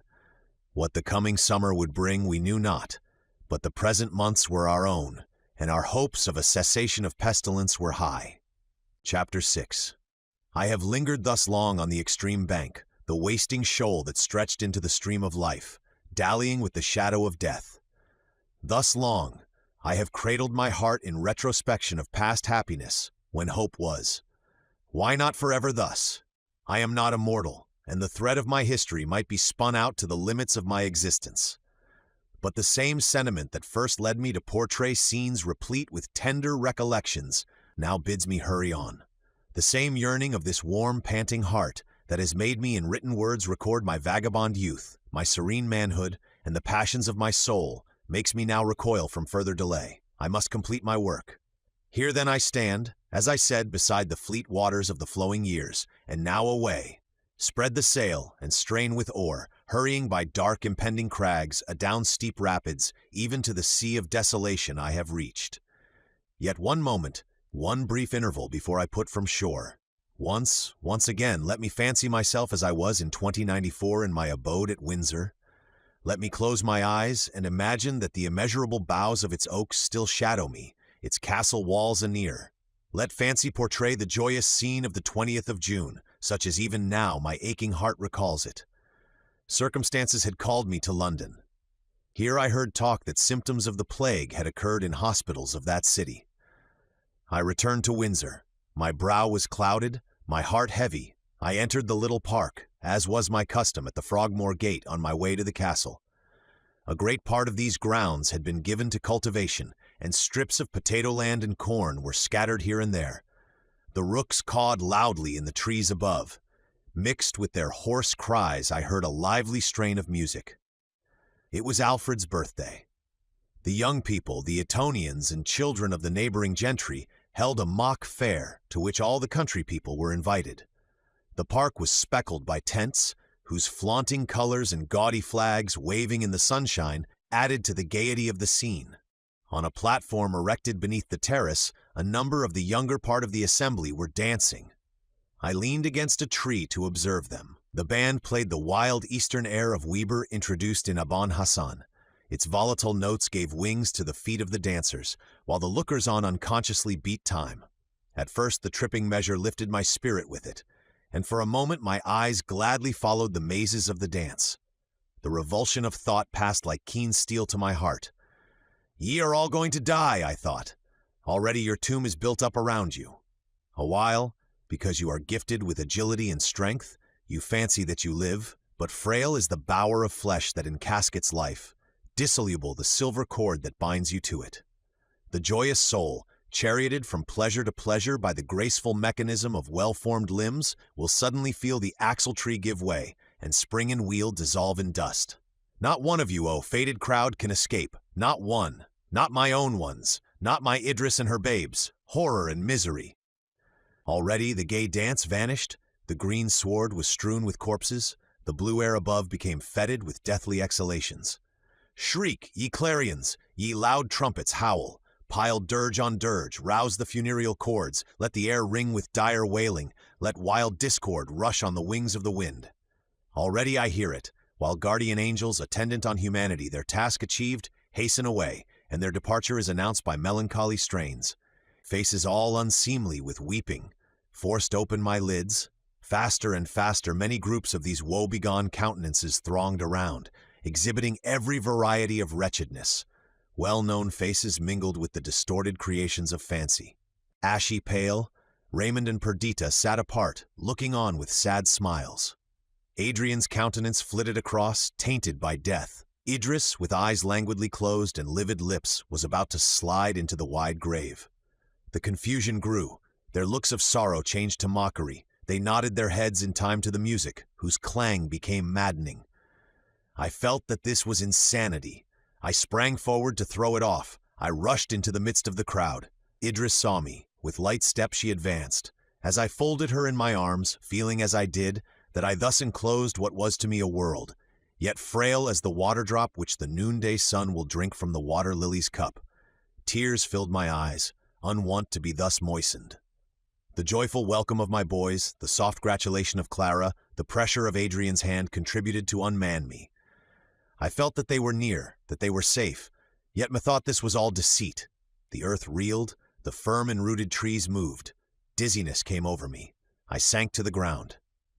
My beloved friends were alarmed. Nay, they expressed their alarm so anxiously that I dared not pronounce the word plague that hovered on my lips, lest they should construe my perturbed looks into a symptom and see infection in my languor. I had scarcely recovered, and with feigned hilarity had brought back smiles into my little circle when we saw Ryland approach. Ryland had something the appearance of a farmer, of a man whose muscles and full-grown stature had been developed under the influence of vigorous exercise and exposure to the elements. This was to a great degree the case, for though a large landed proprietor, yet, being a projector, and of an ardent and industrious disposition, he had on his own estate given himself up to agricultural labors. When he went as ambassador to the northern states of America, he for some time planned his entire migration, and went so far as to make several journeys far westward on that immense continent for the purpose of choosing the site of his new abode. Ambition turned his thoughts from these designs. Ambition, which, laboring through various lets and hindrances, had now led him to the summit of his hopes in making him Lord Protector of England. His countenance was rough but intelligent. His ample brow and quick gray eyes seemed to look out over his own plans and the opposition of his enemies. His voice was stentorian. His hands, stretched out in debate, seemed by its gigantic and muscular form to warn his hearers that words were not his only weapons. Few people had discovered some cowardice and much infirmity of purpose under this imposing exterior.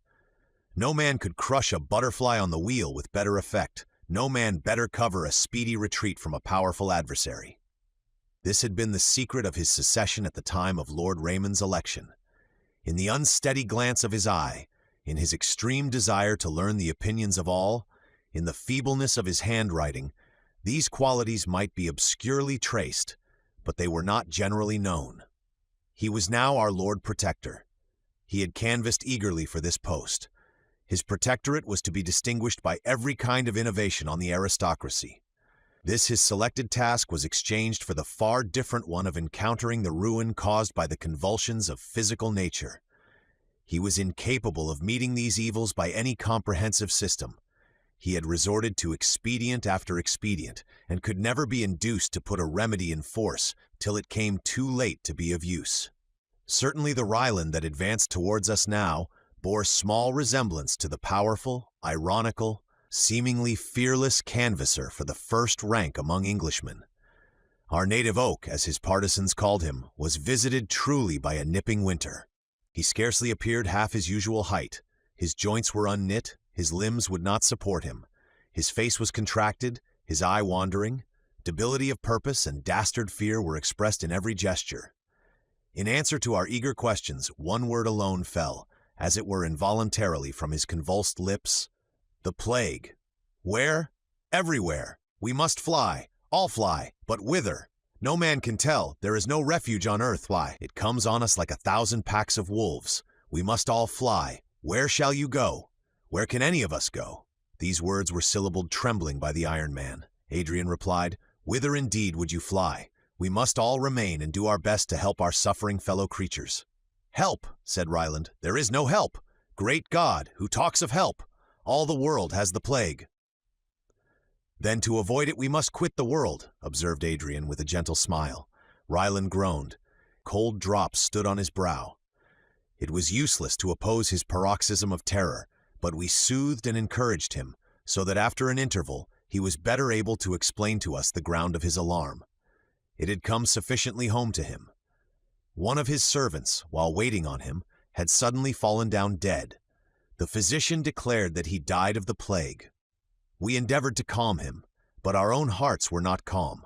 I saw the eye of Idris wander from me to her children, with an anxious appeal to my judgment. Adrian was absorbed in meditation. For myself, I own that Ryland's words rang in my ears. All the world was infected. In what uncontaminated seclusion could I save my beloved treasures until the shadow of death had passed from over the earth? We sunk into silence, a silence that drank in the doleful accounts and prognostications of our guest. We had receded from the crowd, and ascending the steps of the terrace, sought the castle. Our change of cheer struck those nearest to us, and by means of Ryland's servants the report soon spread that he had fled from the plague in London. The sprightly parties broke up. They assembled in whispering groups. The spirit of gaiety was eclipsed. The music ceased. The young people left their occupations and gathered together. The lightness of heart, which had dressed them in masquerade habits, had decorated their tents, and assembled them in fantastic groups, appeared a sin against, and a provocative to, the awful destiny that had laid its palsying hand upon hope and life. The merriment of the hour was an unholy mockery of the sorrows of man. The foreigners whom we had among us, who had fled from the plague in their own country, now saw their last asylum invaded, and fear making them garrulous, they described to eager listeners the miseries they had beheld in cities visited by the calamity, and gave fearful accounts of the insidious and irremediable nature of the disease. We had entered the castle. Idris stood at a window that overlooked the park. Her maternal eyes sought her own children among the young crowd. An Italian lad had got an audience about him, and with animated gestures was describing some scene of horror. Alfred stood immovable before him, his whole attention absorbed. Little Evelyn had endeavored to draw Clara away to play with him, but the Italian's tale arrested her. She crept near, her lustrous eyes fixed on the speaker. Either watching the crowd in the park or occupied by painful reflection, we were all silent. Ryland stood by himself in an embrasure of the window. Adrian paced the hall, revolving some new and overpowering idea. Suddenly he stopped and said, "I have long expected this. Could we in reason expect that this island should be exempt from the universal visitation? The evil has come home to us, and we must not shrink from our fate. What are your plans, my Lord Protector, for the benefit of our country?" "For heaven's love, Windsor," cried Ryland, "do not mock me with that title. Death and disease level all men. I neither pretend to protect nor govern an hospital. Such will England quickly become. Do you then intend now in time of peril to recede from your duties?" "Duties? Speak rationally, my lord. When I am a plague-spotted corpse, where will my duties be? Every man for himself. The devil take the protectorship, say I, if it expose me to danger." "Faint-hearted man," cried Adrian indignantly. "Your countrymen put their trust in you, and you betray them." "I betray them," said Ryland. "The plague betrays me. Faint-hearted, it is well, shut up in your castle out of danger to boast yourself out of fear. Take the protectorship who will. Before God, I renounce it." "And before God," replied his opponent fervently, "do I receive it. No one will canvass for this honor now. None envy my danger or labors. Deposit your powers in my hands. Long have I fought with death, and much," he stretched out his thin hand, "much have I suffered in the struggle. It is not by flying, but by facing the enemy that we can conquer. If my last combat is now about to be fought, and I am to be worsted, so let it be. But come, Ryland, recollect yourself. Men have hitherto thought you magnanimous and wise. Will you cast aside these titles? Consider the panic your departure will occasion. Return to London. I will go with you. Encourage the people by your presence. I will incur all the danger. Shame, shame, if the first magistrate of England be foremost to renounce his duties." Meanwhile, among our guests in the park, all thoughts of festivity had faded. As summer flies are scattered by rain, so did this congregation, late noisy and happy.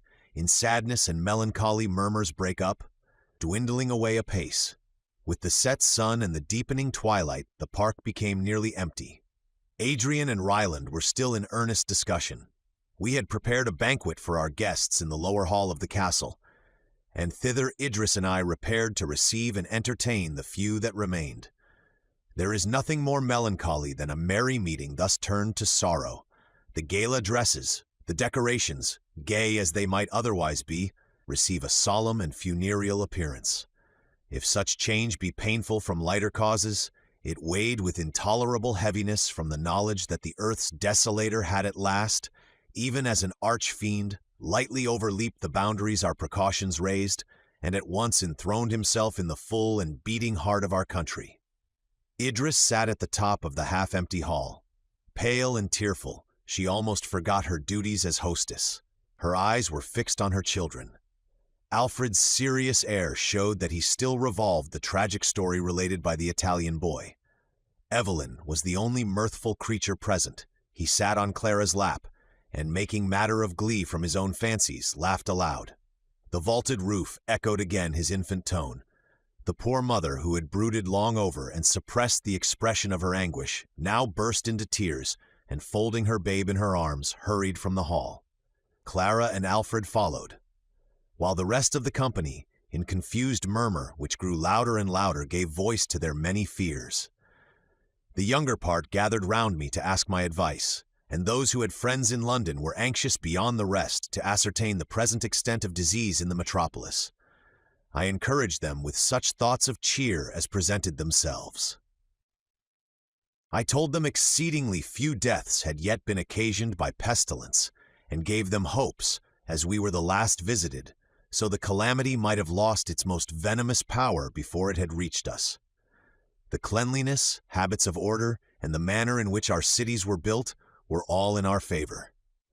As it was an epidemic, its chief force was derived from pernicious qualities in the air, and it would probably do little harm where this was naturally salubrious.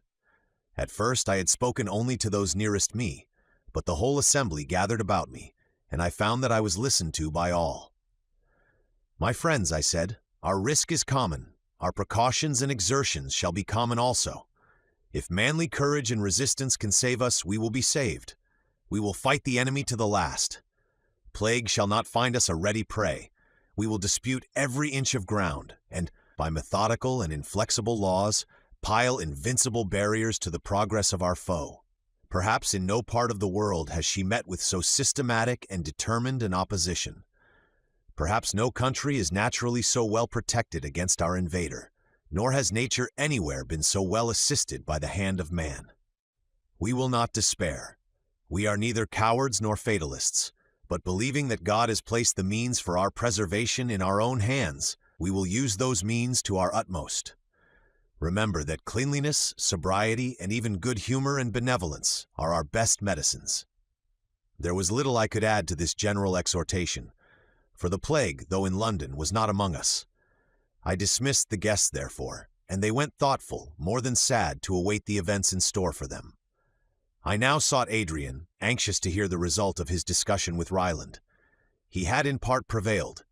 The Lord Protector consented to return to London for a few weeks, during which time things should be so arranged as to occasion less consternation at his departure. Adrian and Idris were together. The sadness with which the former had first heard that the plague was in London had vanished. The energy of his purpose informed his body with strength. The solemn joy of enthusiasm and self-devotion illuminated his countenance, and the weakness of his physical nature seemed to pass from him, as the cloud of humanity did, in the ancient fable, from the divine lover of Semele. He was endeavoring to encourage his sister, and to bring her to look on his intent in a less tragic light than she was prepared to do, and with passionate eloquence he unfolded his designs to her. "Let me, at the first word," he said, "relieve your mind from all fear on my account. I will not task myself beyond my powers, nor will I needlessly seek danger. I feel that I know what ought to be done, and as my presence is necessary for the accomplishment of my plans, I will take especial care to preserve my life. I am now going to undertake an office fitted for me. I cannot intrigue or work a tortuous path through the labyrinth of men's vices and passions, but I can bring patience and sympathy and such aid as art affords to the bed of disease. I can raise from earth the miserable orphan and awaken to new hopes the shut heart of the mourner. I can enchain the plague in limits and set a term to the misery it would occasion. Courage, forbearance, and watchfulness are the forces I bring towards this great work. Oh, I shall be something now. From my birth I have aspired like the eagle, but unlike the eagle, my wings have failed and my vision has been blinded. Disappointment and sickness have hitherto held dominion over me. Twin born with me, my wood, was forever enchained by the shall not of these my tyrants. A shepherd boy that tends a silly flock on the mountains was more in the scale of society than I. Congratulate me, then, that I have found fitting scope for my powers. I have often thought of offering my services to the pestilence-stricken towns of France and Italy, but fear of paining you, and expectation of this catastrophe, withheld me. To England and to Englishmen I dedicate myself. If I can save one of her mighty spirits from the deadly shaft, if I can ward disease from one of her smiling cottages, I shall not have lived in vain." Strange ambition this, yet such was Adrian. He appeared given up to contemplation, averse to excitement, a lowly student, a man of visions but afford him worthy theme, and, like to the lark at break of day arising, from sullen earth sings hymns at heaven's gate. So did he spring up from listlessness and unproductive thought to the highest pitch of virtuous action. With him went enthusiasm, the high-wrought resolve, the eye that without blenching could look at death. With us remained sorrow, anxiety, and unendurable expectation of evil. "The man," says Lord Bacon, "who hath wife and children has given hostages to fortune. Vain was all philosophical reasoning, vain all fortitude, vain, vain a reliance on probable good."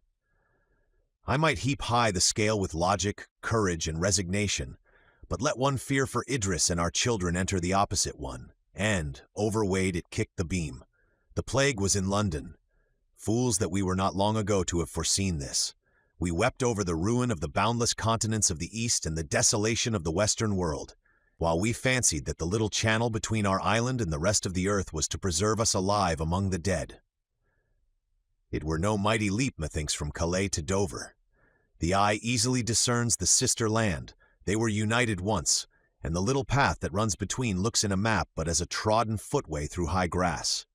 Yet this small interval was to save us. The sea was to rise a wall of adamant, without disease and misery, within, a shelter from evil, a nook of the garden of paradise, a particle of celestial soil which no evil could invade. Truly, we were wise in our generation to imagine all these things, but we are awake now. The plague is in London. The air of England is tainted, and her sons and daughters strew the unwholesome earth. And now, the sea, late our defense, seems our prison bound. Hemmed in by its gulps, we shall die like the famished inhabitants of a besieged town. Other nations have a fellowship in death, but we, shut out from all neighborhood, must bury our own dead, and little England become a wide, wide tomb. This feeling of universal misery assumed concentration and shape when I looked on my wife and children, and the thought of danger to them possessed my whole being with fear. How could I save them? I revolved 1,000 plans. They should not die. First, I would be gathered to nothingness, ere infection should come anear these idols of my soul.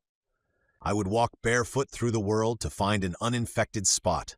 I would build my home on some wave-tossed plank, drifted about on the barren, shoreless ocean. I would betake me with them to some wild beast's den, where a tiger's cubs which I would slay had been reared in health. I would seek the mountain eagle's eyrie, and live years suspended in some inaccessible recess of a sea-bounding cliff. No labor too great, no scheme too wild if it promised life to them. Oh, ye heartstrings of mine, could ye be torn asunder, and my soul not spend itself in tears of blood for sorrow? Idris, after the first shock, regained a portion of fortitude. She studiously shut out all prospect of the future, and cradled her heart in present blessings. She never for a moment lost sight of her children. But while they in health sported about her, she could cherish contentment and hope. A strange and wild restlessness came over me, the more intolerable because I was forced to conceal it. My fears for Adrian were ceaseless. August had come, and the symptoms of plague increased rapidly in London. It was deserted by all who possessed the power of removing, and he, the brother of my soul, was exposed to the perils from which all but slaves enchained by circumstance fled. He remained to combat the fiend, his side unguarded, his toils unshared. Infection might even reach him, and he die unattended and alone. By day and night, these thoughts pursued me. I resolved to visit London to see him, to quiet these agonizing throes by the sweet medicine of hope or the opiate of despair. It was not until I arrived at Brentford that I perceived much change in the face of the country. The better sort of houses were shut up, the busy trade of the town palsied. There was an air of anxiety among the few passengers I met, and they looked wonderingly at my carriage, the first they had seen pass towards London, since pestilence sat on its high places and possessed its busy streets. I met several funerals. They were slenderly attended by mourners, and were regarded by the spectators as omens of direst import. Some gazed on these processions with wild eagerness. Others fled timidly. Some wept aloud.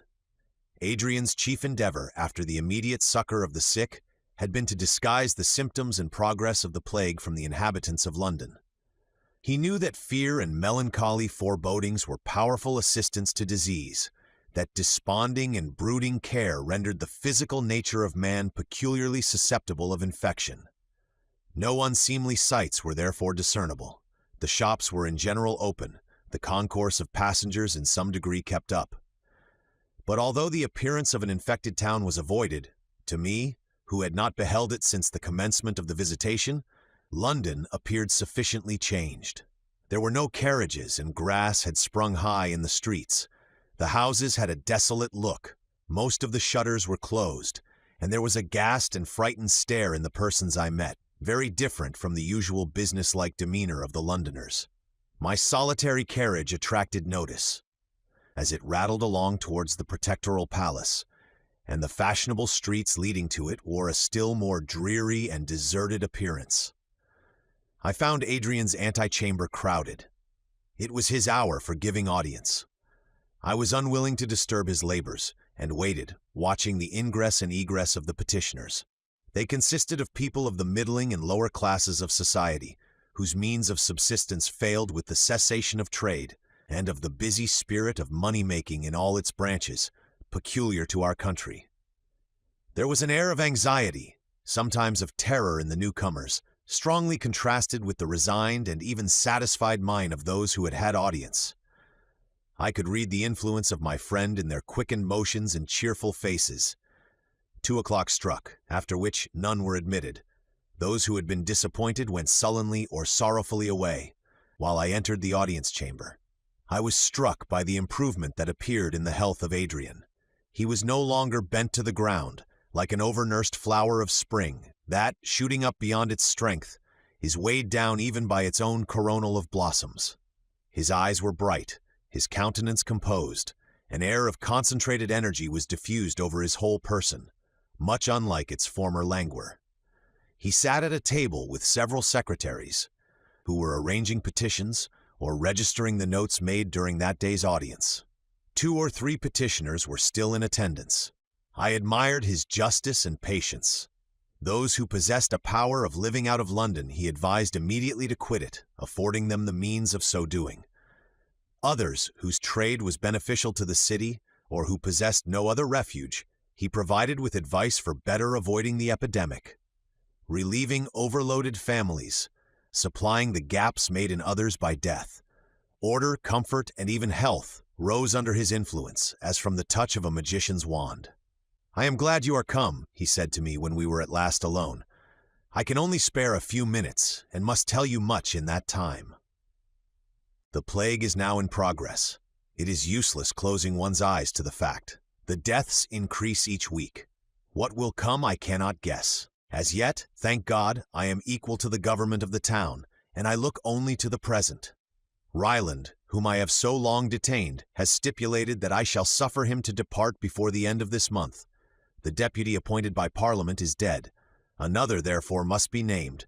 I have advanced my claim, and I believe that I shall have no competitor.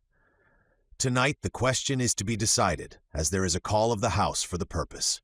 You must nominate me, Lionel. Ryland, for shame, cannot show himself, but you, my friend, will do me this service? How lovely is devotion! Here was a youth, royally sprung, bred in luxury, by nature averse to the usual struggles of a public life, and now, in time of danger, at a period when to live was the utmost scope of the ambitious, he, the beloved and heroic Adrian, made in sweet simplicity an offer to sacrifice himself for the public good. The very idea was generous and noble, but beyond this, his unpretending manner, his entire want of the assumption of a virtue, rendered his act 10 times more touching. I would have withstood his request, but I had seen the good he diffused. I felt that his resolves were not to be shaken, so, with an heavy heart, I consented to do as he asked. He grasped my hand affectionately. "Thank you," he said. "You have relieved me from a painful dilemma, and are, as you ever were, the best of my friends. Farewell, I must now leave you for a few hours. Go you and converse with Ryland. Although he deserts his post in London, he may be of the greatest service in the north of England, by receiving and assisting travelers, and contributing to supply the metropolis with food. Awaken him, I entreat you, to some sense of duty."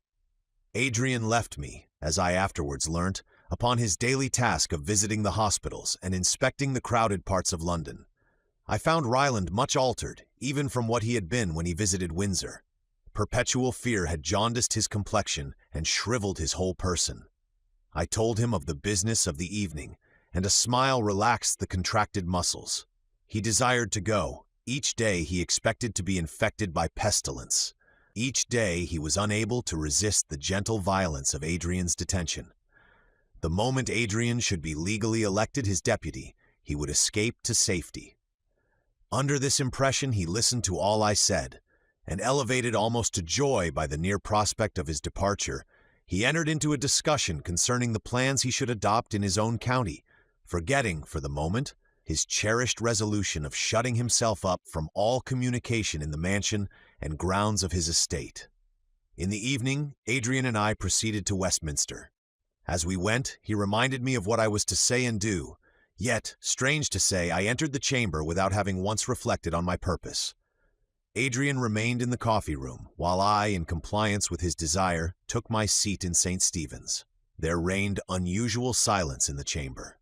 I had not visited it since Raymond's protectorate, a period conspicuous for a numerous attendance of members, for the eloquence of the speakers and the warmth of the debate.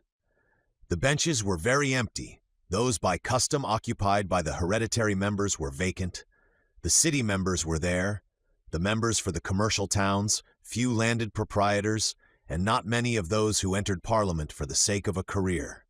The first subject that occupied the attention of the House was an address from the Lord Protector, praying them to appoint a deputy during a necessary absence on his part.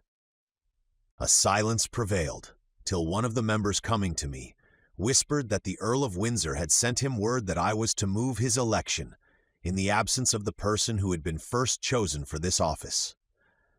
Now for the first time I saw the full extent of my task, and I was overwhelmed by what I had brought on myself. Ryland had deserted his post through fear of the plague.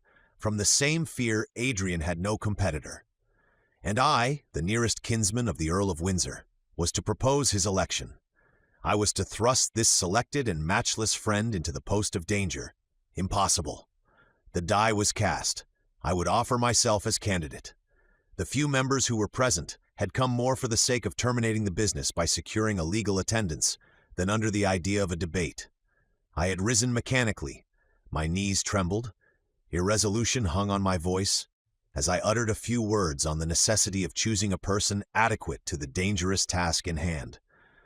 But when the idea of presenting myself in the room of my friend intruded, the load of doubt and pain was taken from off me. My words flowed spontaneously. My utterance was firm and quick. I adverted to what Adrian had already done. I promised the same vigilance in furthering all his views. I drew a touching picture of his vacillating health. I boasted of my own strength. I prayed them to save even from himself this scion of the noblest family in England. My alliance with him was the pledge of my sincerity. My union with his sister, my children, his presumptive heirs, were the hostages of my truth. This unexpected turn in the debate was quickly communicated to Adrian. He hurried in and witnessed the termination of my impassioned harangue. I did not see him. My soul was in my words. My eyes could not perceive that which was, while a vision of Adrian's form, tainted by pestilence and sinking in death, floated before them. He seized my hand as I concluded. "Unkind," he cried, "you have betrayed me." Then, springing forwards with the air of one who had a right to command, he claimed the place of deputy as his own. He had bought it, he said, with danger, and paid for it with toil. His ambition rested there, and after an interval devoted to the interests of his country, was I to step in and reap the profit? Let them remember what London had been when he arrived. The panic that prevailed brought famine, while every moral and legal tie was loosened. He had restored order. This had been a work which required perseverance, patience, and energy, and he had neither slept nor waked but for the good of his country. Would they dare wrong him thus? Would they wrest his hard-earned reward from him, to bestow it on one who, never having mingled in public life, would come a tyro to the craft in which he was an adept? He demanded the place of deputy as his right. Ryland had shown that he preferred him. Never before had he, who was born even to the inheritance of the throne of England, never had he asked favor or honor from those now his equals, but who might have been his subjects. Would they refuse him? Could they thrust back from the path of distinction and laudable ambition the heir of their ancient kings, and heap another disappointment on a fallen house? No one had ever before heard Adrian allude to the rights of his ancestors. None had ever before suspected that power, or the suffrage of the many, could in any manner become dear to him. He had begun his speech with vehemence. He ended with unassuming gentleness, making his appeal with the same humility, as if he had asked to be the first in wealth, honor, and power among Englishmen, and not, as was the truth, to be the foremost in the ranks of loathsome toils and inevitable death. A murmur of approbation rose after his speech. "Oh, do not listen to him," I cried. "He speaks false to himself." I was interrupted, and silence being restored, we were ordered, as was the custom, to retire during the decision of the House. I fancied that they hesitated, and that there was some hope for me. I was mistaken. Hardly had we quitted the chamber before Adrian was recalled and installed in his office of Lord Deputy to the Protector. We returned together to the palace. "Why, Lionel?" said Adrian. "What did you intend? You could not hope to conquer, and yet you gave me the pain of a triumph over my dearest friend." "This is mockery," I replied. "You devote yourself, you, the adored brother of Idris, the being of all the world contains, dearest to our hearts, you devote yourself to an early death. I would have prevented this. My death would be a small evil, or rather I should not die, while you cannot hope to escape." "As to the likelihood of escaping," said Adrian, 10 years hence the cold stars may shine on the graves of all of us. But as to my peculiar liability to infection, I could easily prove, both logically and physically, that in the midst of contagion I have a better chance of life than you. This is my post. I was born for this, to rule England in anarchy, to save her in danger, to devote myself for her. The blood of my forefathers cries aloud in my veins, and bids me be first among my countrymen. Or, if this mode of speech offend you, let me say, that my mother, the proud queen, instilled early into me a love of distinction, and all that, if the weakness of my physical nature and my peculiar opinions had not prevented such a design, might have made me long since struggle for the lost inheritance of my race. But now my mother, or if you will, my mother's lessons, awaken within me. I cannot lead on to battle. I cannot, through intrigue and faithlessness, rear again the throne upon the wreck of English public spirit. But I can be the first to support and guard my country, now that terrific disasters and ruin have laid strong hands upon her. That country and my beloved sister are all I have. I will protect the first, the latter I commit to your charge. If I survive and she be lost, I were far better dead. Preserve her. For her own sake I know that you will. If you require any other spur, think that in preserving her, you preserve me. Her faultless nature, one sum of perfections, is wrapped up in her affections. If they were hurt, she would droop like an unwatered floweret, and the slightest injury they receive is a nipping frost to her. Already she fears for us. She fears for the children she adores, and for you, the father of these, her lover, husband, protector, and you must be near her to support and encourage her. Return to Windsor then, my brother, for such you are by every tie. Fill the double place my absence imposes on you, and let me, in all my sufferings here, turn my eyes towards that dear seclusion and say, there is peace. Chapter 7. I did proceed to Windsor, but not with the intention of remaining there. I went but to obtain the consent of Idris, and then to return and take my station beside my unequaled friend, to share his labors and save him, if so it must be, at the expense of my life. Yet I dreaded to witness the anguish which my resolve might excite in Idris. I had vowed to my own heart never to shadow her countenance even with transient grief, and should I prove recreant at the hour of greatest need? I had begun my journey with anxious haste. Now I desired to draw it out through the course of days and months. I longed to avoid the necessity of action. I strove to escape from thought. Vainly, futurity, like a dark image in a phantasmagoria, came nearer and more near, till it clasped the whole earth in its shadow.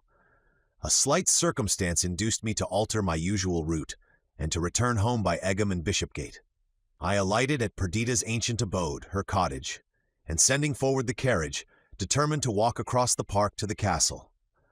This spot, dedicated to sweetest recollections, the deserted house and neglected garden, were well adapted to nurse my melancholy. In our happiest days, Perdita had adorned her cottage with every aid art might bring to that which nature had selected to favor. In the same spirit of exaggeration she had, on the event of her separation from Raymond, caused it to be entirely neglected. It was now in ruin. The deer had climbed the broken palings and reposed among the flowers. Grass grew on the threshold, and the swinging lattice, creaking to the wind, gave signal of utter desertion. The sky was blue above, and the air impregnated with fragrance by the rare flowers that grew among the weeds. The trees moved overhead, awakening nature's favorite melody. but the melancholy appearance of the choked paths and weed-grown flower beds dimmed even this gay summer scene. The time when in proud and happy security we assembled at this cottage was gone. Soon the present hours would join those past, and shadows of future ones rose dark and menacing from the womb of time, their cradle and their bier. For the first time in my life I envied the sleep of the dead, and thought with pleasure of one's bed under the sod, where grief and fear have no power. I passed through the gap of the broken paling. I felt while I disdained the choking tears. I rushed into the depths of the forest. O death and change, rulers of our life, where are ye, that I may grapple with you? What was there in our tranquility that excited your envy, in our happiness, that ye should destroy it? We were happy, loving, and beloved. The horn of Amalthea contained no blessing unshowered upon us. But alas! La fortuna deidad barbara importuna, oi cadaver jair flor, no permanes jamás. As I wandered on thus ruminating, a number of country people passed me. They seemed full of careful thought, and a few words of their conversation that reached me induced me to approach and make further inquiries. A party of people flying from London, as was frequent in those days, had come up the Thames in a boat. No one at Windsor would afford them shelter. So, going a little further up, they remained all night in a deserted hut near Bolter's Lock. They pursued their way the following morning, leaving one of their company behind them, sick of the plague. This circumstance once spread abroad, none dared approach within half a mile of the infected neighborhood, and the deserted wretch was left to fight with disease and death in solitude, as he best might. I was urged by compassion to hasten to the hut for the purpose of ascertaining his situation and administering to his wants. As I advanced, I met knots of country people talking earnestly of this event. Distant as they were from the apprehended contagion, fear was impressed on every countenance. I passed by a group of these terrorists in a lane in the direct road to the hut. One of them stopped me, and conjecturing that I was ignorant of the circumstance, told me not to go on, for that an infected person lay but at a short distance. "I know it," I replied, "and I am going to see in what condition the poor fellow is."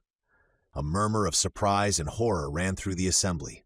I continued, "This poor wretch is deserted, dying, succourless. In these unhappy times, God knows how soon any or all of us may be in like want. I am going to do as I would be done by. But you will never be able to return to the castle, Lady Idris, his children." In confused speech were the words that struck my ear. "Do you not know, my friends," I said, "that the Earl himself, now Lord Protector, visits daily not only those probably infected by this disease, but the hospitals and pest houses, going near and even touching the sick, yet he was never in better health. You labor under an entire mistake as to the nature of the plague. But do not fear, I do not ask any of you to accompany me, nor to believe me until I return safe and sound from my patient." So I left them and hurried on. I soon arrived at the hut. The door was ajar. I entered, and one glance assured me that its former inhabitant was no more. He lay on a heap of straw, cold and stiff, while a pernicious effluvia filled the room, and various stains and marks served to show the virulence of the disorder.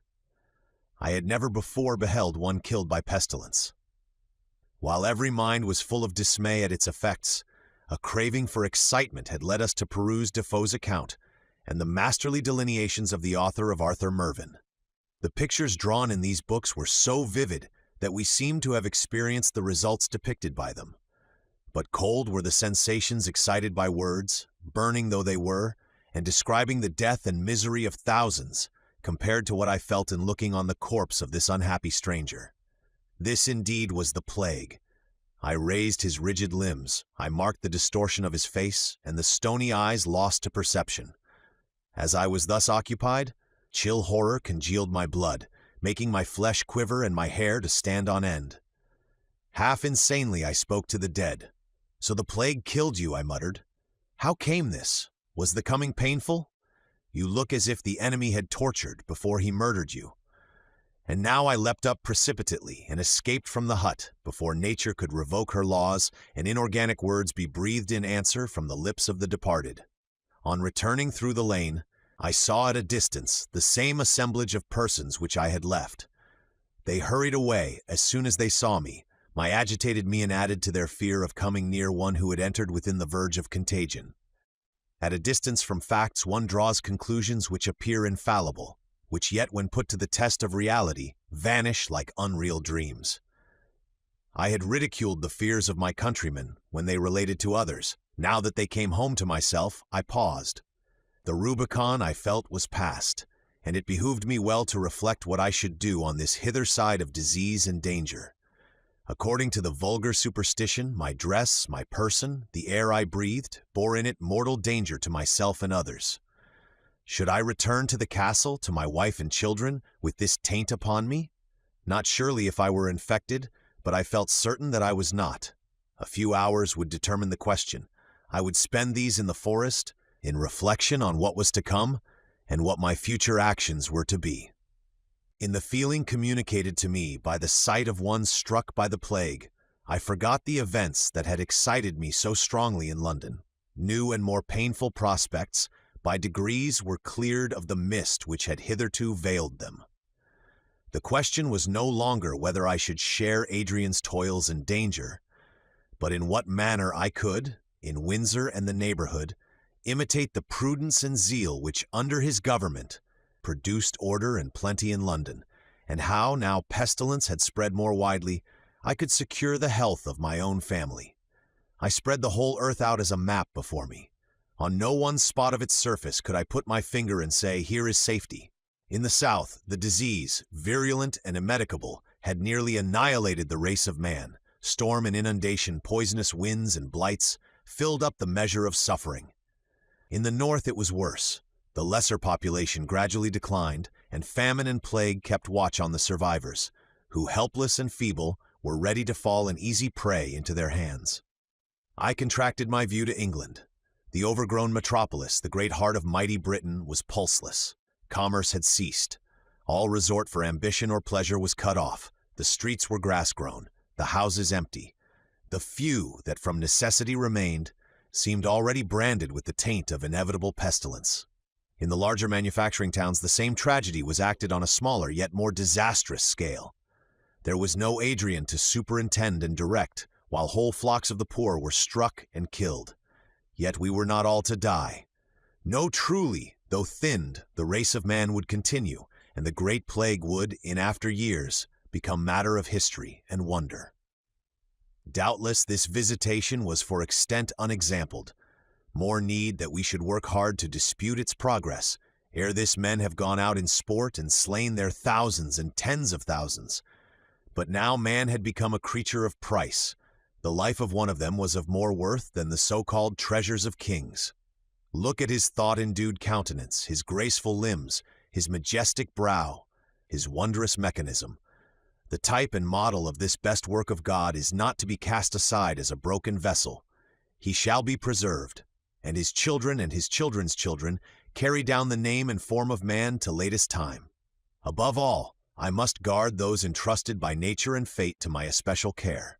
And surely, if among all my fellow creatures I were to select those who might stand forth examples of the greatness and goodness of man, I could choose no other than those allied to me by the most sacred ties. Some from among the family of man must survive, and these should be among the survivors. That should be my task. To accomplish it, my own life were a small sacrifice. There then in that castle, in Windsor Castle, birthplace of Idris and my babes, should be the haven and retreat for the wrecked bark of human society. Its forest should be our world, its garden afford us food. Within its walls, I would establish the shaken throne of health. I was an outcast and a vagabond, when Adrian gently threw over me the silver net of love and civilization, and linked me inextricably to human charities and human excellence.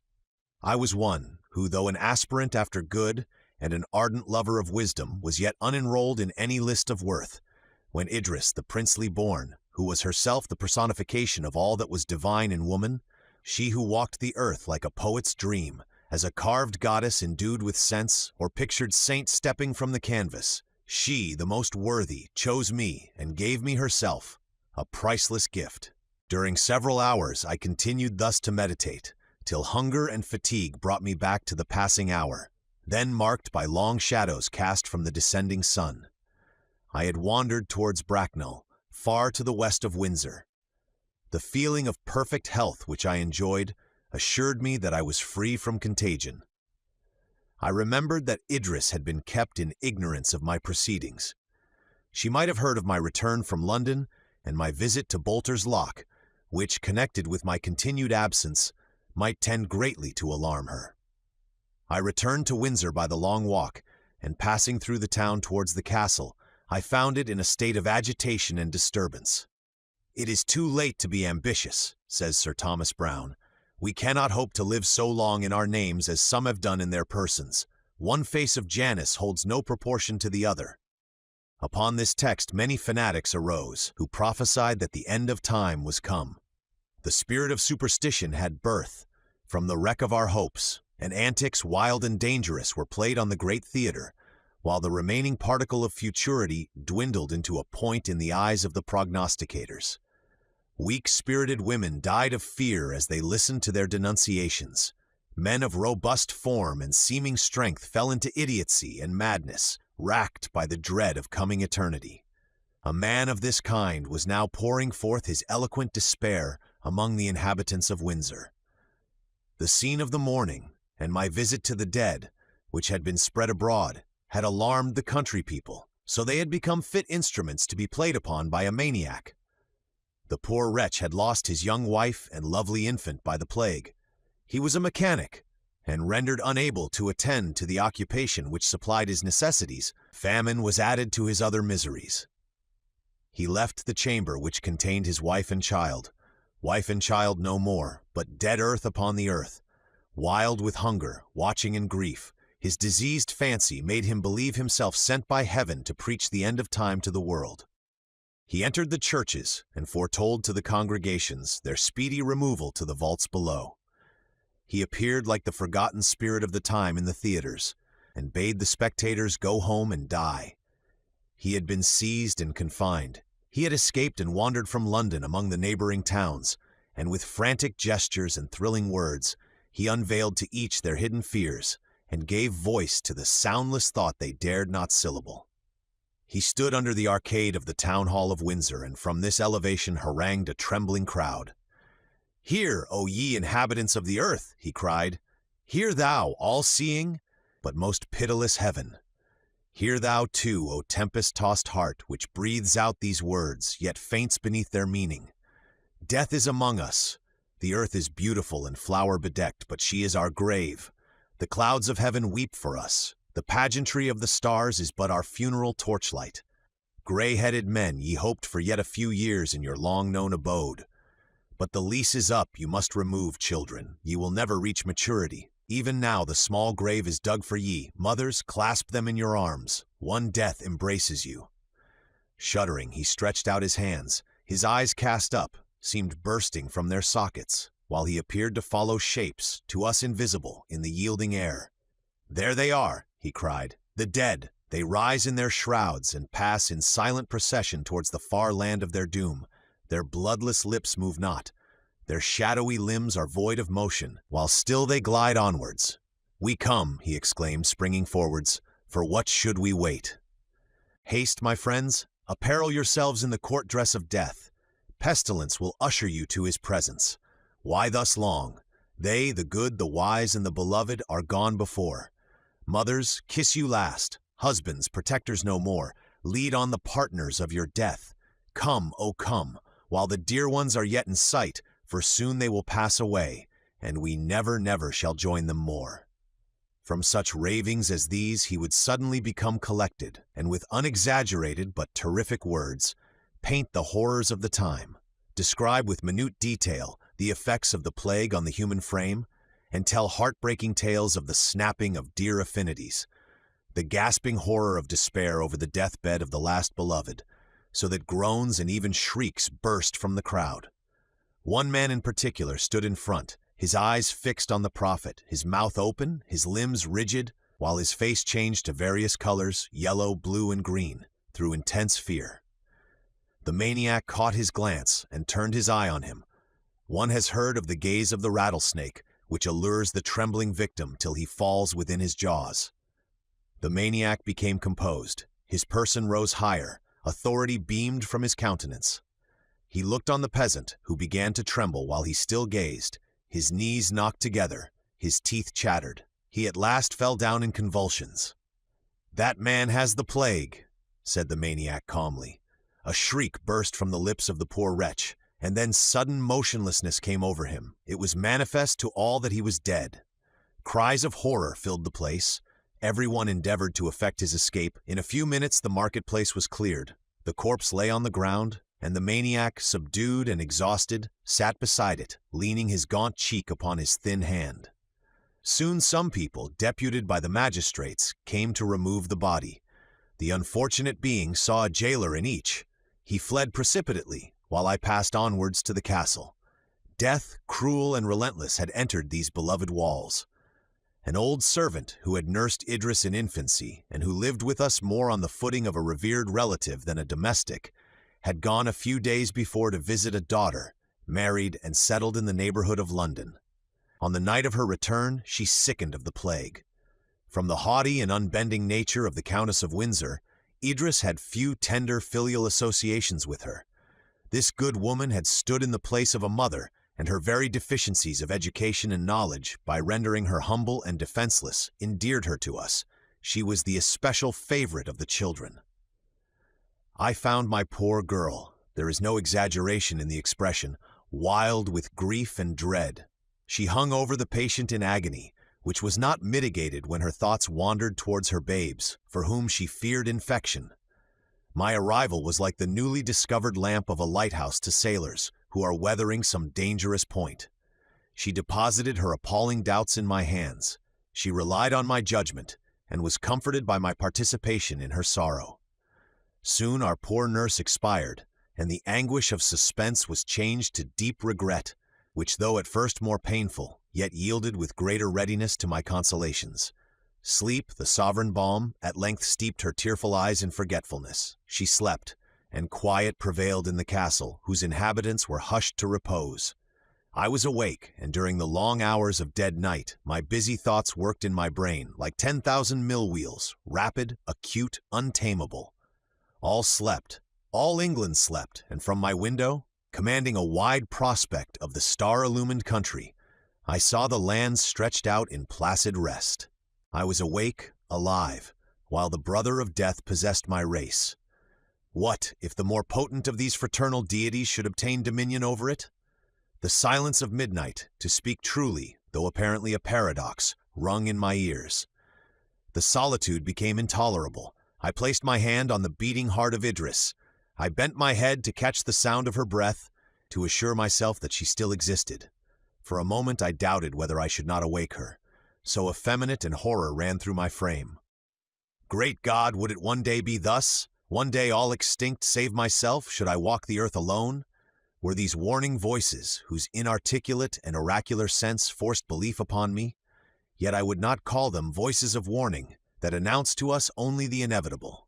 As the sun, ere it is risen, sometimes paints its image in the atmosphere, so often do the spirits of great events stride on before the events, and in today already walks tomorrow. Chapter 8. After a long interval, I am again impelled by the restless spirit within me to continue my narration. But I must alter the mode which I have hitherto adopted. The details contained in the foregoing pages, apparently trivial, yet each slightest one weighing like lead in the depressed scale of human afflictions. This tedious dwelling on the sorrows of others, while my own were only in apprehension. This slowly laying bare of my soul's wounds, this journal of death, this long-drawn and tortuous path, leading to the ocean of countless tears, awakens me again to keen grief. I had used this history as an opiate, while it described my beloved friends, fresh with life and glowing with hope, active assistance on the scene. I was soothed. There will be a more melancholy pleasure in painting the end of all. But the intermediate steps, the climbing the wall, raised up between what was and is, while I still looked back nor saw the concealed desert beyond, is a labor past my strength. Time and experience have placed me on an height from which I can comprehend the past as a whole, and in this way I must describe it, bringing forward the leading incidents, and disposing light and shade so as to form a picture in whose very darkness there will be harmony. It would be needless to narrate those disastrous occurrences, for which a parallel might be found in any slighter visitation of our gigantic calamity. Does the reader wish to hear of the pest houses, where death is the comforter, of the mournful passage of the death cart, of the insensibility of the worthless, and the anguish of the loving heart, of harrowing shrieks and silence dire, of the variety of disease, desertion, famine, despair, and death? There are many books which can feed the appetite craving for these things. Let them turn to the accounts of Boccaccio, Defoe, and Browne.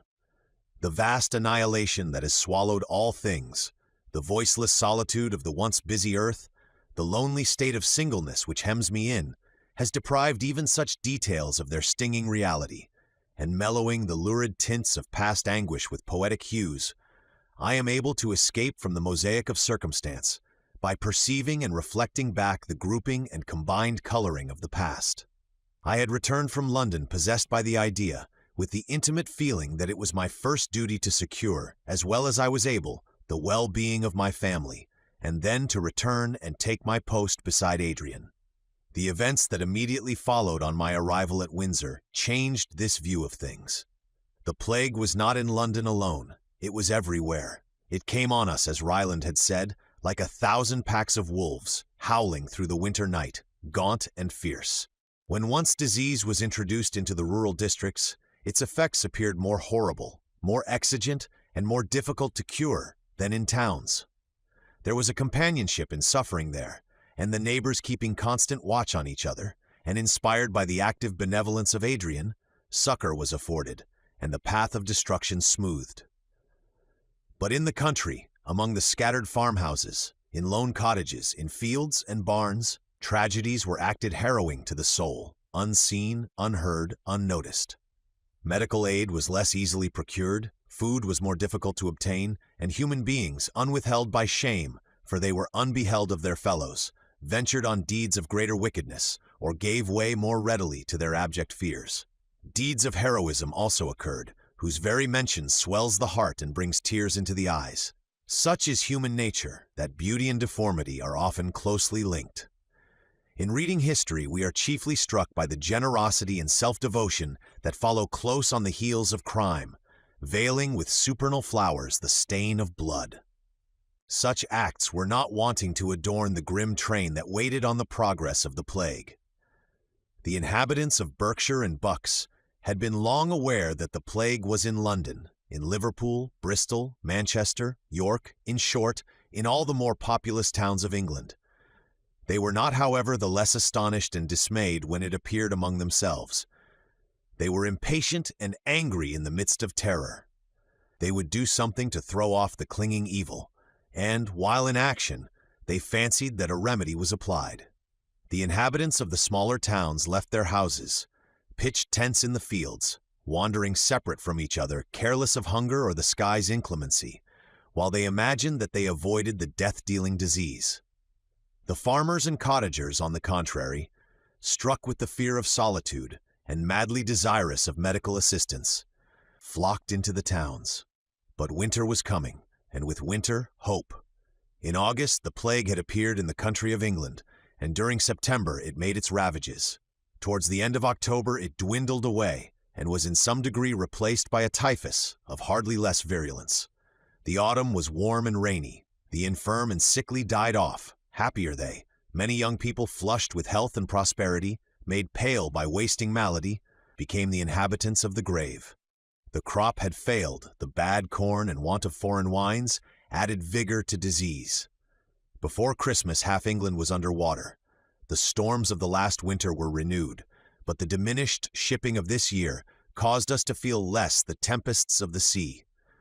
The flood and storms did more harm to continental Europe than to us, giving as it were the last blow to the calamities which destroyed it. In Italy the rivers were unwatched by the diminished peasantry, and like wild beasts from their lair when the hunters and dogs are afar, did Tiber, Arno, and Po rush upon and destroy the fertility of the plains. Whole villages were carried away. Rome and Florence and Pisa were overflowed, and their marble palaces, late mirrored in tranquil streams, had their foundations shaken by their winter-gifted power. In Germany and Russia, the injury was still more momentous. But frost would come at last, and with it a renewal of our lease of earth. Frost would blunt the arrows of pestilence and enchain the furious elements, and the land would in spring throw off her garment of snow, released from her menace of destruction. It was not until February that the desired signs of winter appeared. For 3 days the snow fell, ice stopped the current of the rivers, and the birds flew out from crackling branches of the frost-whitened trees. On the 4th morning all vanished. A southwest wind brought up rain. The sun came out, and mocking the usual laws of nature, seemed even at this early season to burn with solstitial force. It was no consolation that with the first winds of March the lanes were filled with violets, the fruit trees covered with blossoms, that the corn sprung up, and the leaves came out, forced by the unseasonable heat. We feared the balmy air, we feared the cloudless sky, the flower-covered earth, and delightful woods, for we looked on the fabric of the universe no longer as our dwelling, but our tomb, and the fragrant lands smelled to the apprehension of fear like a wide churchyard. Pisando la tierra dura de continuo, el hombre está y cada paso que da es sobre su sepultura. Yet notwithstanding these disadvantages, winter was breathing time, and we exerted ourselves to make the best of it. Plague might not revive with the summer, but if it did, it should find us prepared. It is a part of man's nature to adapt itself through habit even to pain and sorrow. Pestilence had become a part of our future, our existence. It was to be guarded against, like the flooding of rivers, the encroachments of ocean, or the inclemency of the sky. After long suffering and bitter experience, some panacea might be discovered. As it was, all that received infection died. All, however, were not infected, and it became our part to fix deep the foundations and raise high the barrier between contagion and the sane. To introduce such order as would conduce to the well-being of the survivors, and as would preserve hope and some portion of happiness to those who were spectators of the still-renewed tragedy. Adrian had introduced systematic modes of proceeding in the metropolis, which, while they were unable to stop the progress of death, yet prevented other evils, vice and folly, from rendering the awful fate of the hour still more tremendous. I wished to imitate his example, but men are used to move all together, if they move at all, and I could find no means of leading the inhabitants of scattered towns and villages, who forgot my words as soon as they heard them not, and veered with every baffling wind that might arise from an apparent change of circumstance. I adopted another plan. Those writers who have imagined a reign of peace and happiness on earth have generally described a rural country where each small township was directed by the elders and wise men. This was the key of my design. Each village, however small, usually contains a leader, one among themselves whom they venerate, whose advice they seek in difficulty, and whose good opinion they chiefly value. I was immediately drawn to make this observation by occurrences that presented themselves to my personal experience. In the village of Little Marlow, an old woman ruled the community. She had lived for some years in an almshouse, and on fine Sundays her threshold was constantly beset by a crowd, seeking her advice and listening to her admonitions. She had been a soldier's wife, and had seen the world. Infirmity, induced by fevers caught in unwholesome quarters, had come on her before its time, and she seldom moved from her little cot. The plague entered the village, and while fright and grief deprived the inhabitants of the little wisdom they possessed, old Martha stepped forward and said, "Before now I have been in a town where there was the plague. And you escaped? No, but I recovered." After this, Martha was seated more firmly than ever on the regal seat, elevated by reverence and love. She entered the cottages of the sick, she relieved their wants with her own hand, she betrayed no fear, and inspired all who saw her with some portion of her own native courage. She attended the markets. She insisted upon being supplied with food for those who were too poor to purchase it. She showed them how the well-being of each included the prosperity of all. She would not permit the gardens to be neglected, nor the very flowers in the cottage lattices to droop from want of care. Hope, she said, was better than a doctor's prescription, and everything that could sustain and enliven the spirits of more worth than drugs and mixtures. It was the sight of Little Marlow, and my conversations with Martha that led me to the plan I formed. I had before visited the manor houses and gentlemen's seats, and often found the inhabitants actuated by the purest benevolence, ready to lend their utmost aid for the welfare of their tenants. But this was not enough.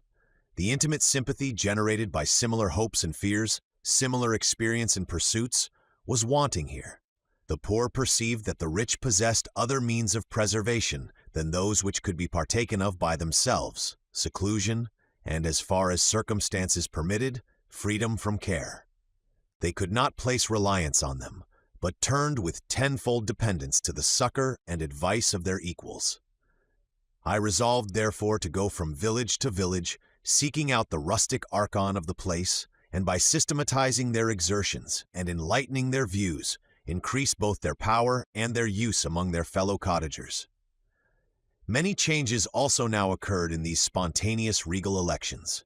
Depositions and abdications were frequent, while in the place of the old and prudent, the ardent youth would step forward, eager for action, regardless of danger.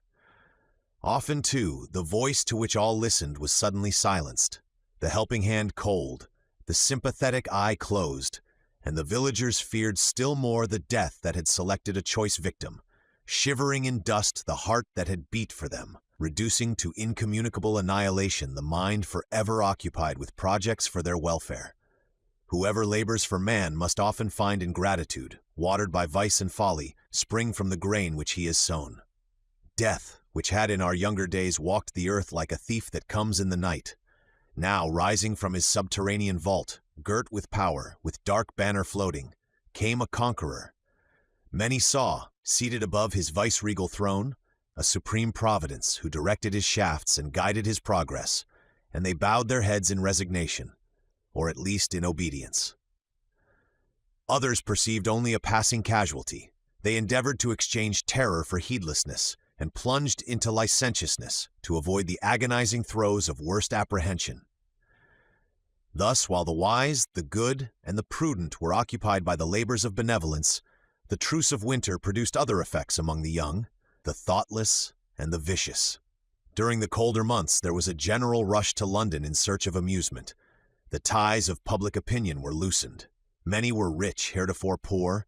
Many had lost father and mother, the guardians of their morals, their mentors and restraints. It would have been useless to have opposed these impulses by barriers, which would only have driven those actuated by them to more pernicious indulgencies. The theaters were open and thronged. Dance and midnight festival were frequented. In many of these decorum was violated, and the evils, which hitherto adhered to an advanced state of civilization, were doubled. The student left his books, the artist his study. The occupations of life were gone, but the amusements remained. Enjoyment might be protracted to the verge of the grave. All factitious coloring disappeared. Death rose like night, and protected by its murky shadows, the blush of modesty, the reserve of pride, the decorum of prudery were frequently thrown aside as useless veils. This was not universal. Among better natures, anguish and dread, the fear of eternal separation, and the awful wonder produced by unprecedented calamity, drew closer the ties of kindred and friendship.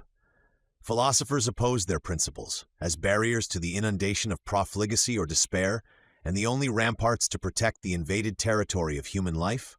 The religious, hoping now for their reward, clung fast to their creeds, as the rafts and planks which over the tempest-vexed sea of suffering would bear them in safety to the harbor of the unknown continent.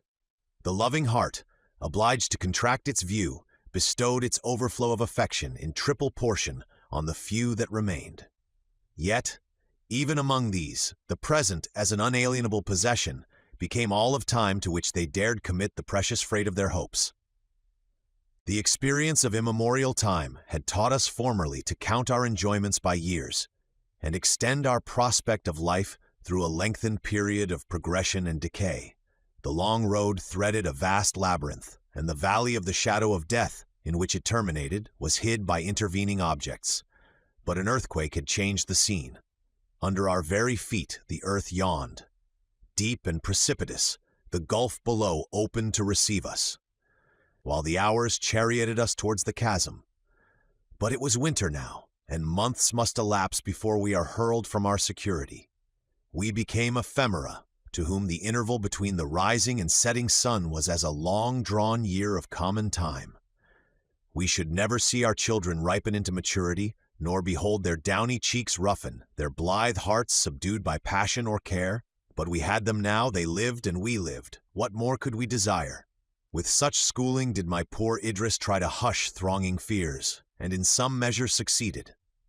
It was not as in summertime, when each hour might bring the dreaded fate. Until summer, we felt sure, and this certainty, short-lived as it must be, yet for a while satisfied her maternal tenderness. I know not how to express or communicate the sense of concentrated, intense, though evanescent transport that imparadized us in the present hour. Our joys were dearer because we saw their end. They were keener because we felt, to its fullest extent, their value. They were purer because their essence was sympathy. As a meteor is brighter than a star, did the felicity of this winter contain in itself the extracted delights of a long, long life. How lovely is spring! As we looked from Windsor Terrace on the 16 fertile counties spread beneath, speckled by happy cottages and wealthier towns, all looked as in former years, heart-cheering and fair. The land was plowed, the slender blades of wheat broke through the dark soil, the fruit trees were covered with buds, the husbandman was abroad in the fields, the milkmaid tripped home with well-filled pails, the swallows and martins struck the sunny pools with their long, pointed wings, the new-dropped lambs reposed on the young grass, the tender growth of leaves, lifts its sweet head into the air and feeds a silent space with ever-sprouting green. Man himself seemed to regenerate, and feel the frost of winter yield to an elastic and warm renewal of life. Reason told us that care and sorrow would grow with the opening year. But how to believe the ominous voice breathed up with pestiferous vapors from fear's dim cavern, while nature, laughing and scattering from her green lap flowers and fruits and sparkling waters, invited us to join the gay mask of young life she led upon the scene? Where was the plague? Here, everywhere, one voice of horror and dismay exclaimed, when in the pleasant days of a sunny May the destroyer of man brooded again over the earth, forcing the spirit to leave its organic chrysalis and to enter upon an untried life. With one mighty sweep of its potent weapon, all caution, all care, all prudence were leveled low. Death sat at the tables of the great, stretched itself on the cottager's pallet, seized the dastard who fled, quelled the brave man who resisted. Despondency entered every heart, sorrow dimmed every eye.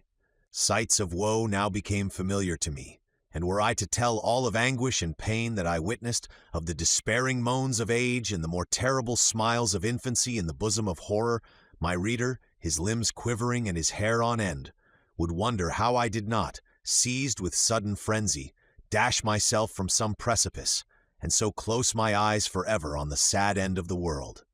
But the powers of love, poetry, and creative fancy will dwell even beside the sick of the plague, with the squalid and with the dying. A feeling of devotion, of duty, of a high and steady purpose elevated me. A strange joy filled my heart. In the midst of saddest grief I seemed to tread air, while the spirit of good shed round me an ambrosial atmosphere, which blunted the sting of sympathy, and purified the air of sighs. If my wearied soul flagged in its career, I thought of my loved home, of the casket that contained my treasures, of the kiss of love and the filial caress, while my eyes were moistened by purest dew, and my heart was at once softened and refreshed by thrilling tenderness. Maternal affection had not rendered Idris selfish. At the beginning of our calamity she had, with thoughtless enthusiasm, devoted herself to the care of the sick and helpless. I checked her, and she submitted to my rule. I told her how the fear of her danger palsied my exertions, how the knowledge of her safety strung my nerves to endurance. I showed her the dangers which her children incurred during her absence, and she at length agreed not to go beyond the enclosure of the forest. Indeed, within the walls of the castle, we had a colony of the unhappy, deserted by their relatives, and in themselves helpless, sufficient to occupy her time and attention, while ceaseless anxiety for my welfare and the health of her children, however she strove to curb or conceal it, absorbed all her thoughts and undermined the vital principle. After watching over and providing for their safety, Her second care was to hide from me her anguish and tears. Each night I returned to the castle and found there repose and love awaiting me. Often I waited beside the bed of death till midnight, and through the obscurity of rainy, cloudy nights rode many miles, sustained by one circumstance only, the safety and sheltered repose of those I loved. If some scene of tremendous agony shook my frame and fevered my brow, I would lay my head on the lap of Idris, and the tumultuous pulses subsided into a temperate flow. Her smile could raise me from hopelessness. Her embrace bathed my sorrowing heart in calm peace. Summer advanced, and crowned with the sun's potent rays, plague shot her unerring shafts over the earth. The nations beneath their influence bowed their heads and died. The corn that sprung up in plenty lay in autumn rotting on the ground, while the melancholy wretch who had gone out to gather bread for his children lay stiff and plague-struck in the furrow. The green woods waved their boughs majestically, while the dying were spread beneath their shade, answering the solemn melody with inharmonious cries. The painted birds flitted through the shades, the careless deer reposed unhurt upon the fern, the oxen and the horses strayed from their unguarded stables and grazed among the wheat, for death fell on man alone. With summer and mortality grew our fears. My poor love and I looked at each other and our babes. "We will save them, Idris," I said. "I will save them. Years hence we shall recount to them our fears, then passed away with their occasion. Though they only should remain on the earth, still they shall live, nor shall their cheeks become pale, nor their sweet voices languish." Our eldest in some degree understood the scenes passing around, and at times he with serious looks questioned me concerning the reason of so vast a desolation. But he was only 10 years old, and the hilarity of youth soon chased unreasonable care from his brow. Evelyn, a laughing cherub, a gamesome infant, without idea of pain or sorrow, would, shaking back his light curls from his eyes, make the halls re-echo with his merriment, and in 1,000 artless ways attract our attention to his play. Clara, our lovely, gentle Clara, was our stay, our solace, our delight. She made it her task to attend the sick, comfort the sorrowing, assist the aged, and partake the sports, and awaken the gaiety of the young. She flitted through the rooms like a good spirit, dispatched from the celestial kingdom, to illumine our dark hour with alien splendor. Gratitude and praise marked where her footsteps had been. Yet when she stood in unassuming simplicity before us, playing with our children, or with girlish assiduity performing little kind offices for Idris, one wondered in what fair lineament of her pure loveliness, in what soft tone of her thrilling voice, so much of heroism, sagacity, and active goodness resided. The summer passed tediously, for we trusted that winter would at least check the disease. That it would vanish altogether was an hope too dear, too heartfelt, to be expressed. When such a thought was heedlessly uttered, the hearers, with a gush of tears and passionate sobs, bore witness how deep their fears were, how small their hopes. For my own part, my exertions for the public good permitted me to observe more closely than most others the virulence and extensive ravages of our sightless enemy. A short month has destroyed a village, and where in May the first person sickened, in June the paths were deformed by unburied corpses, the houses tenantless, no smoke arising from the chimneys, and the housewife's clock marked only the hour when death had been triumphant. From such scenes I have sometimes saved a deserted infant, sometimes led a young and grieving mother from the lifeless image of her firstborn, or drawn the sturdy laborer from childish weeping over his extinct family.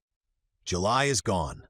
August must pass, and by the middle of September we may hope. Each day was eagerly counted, and the inhabitants of towns, desirous to leap this dangerous interval, plunged into dissipation and strove by riot and what they wished to imagine to be pleasure, to banish thought and opiate despair. None but Adrian could have tamed the motley population of London, which, like a troop of unbitted steeds rushing to their pastures, had thrown aside all minor fears through the operation of the fear paramount.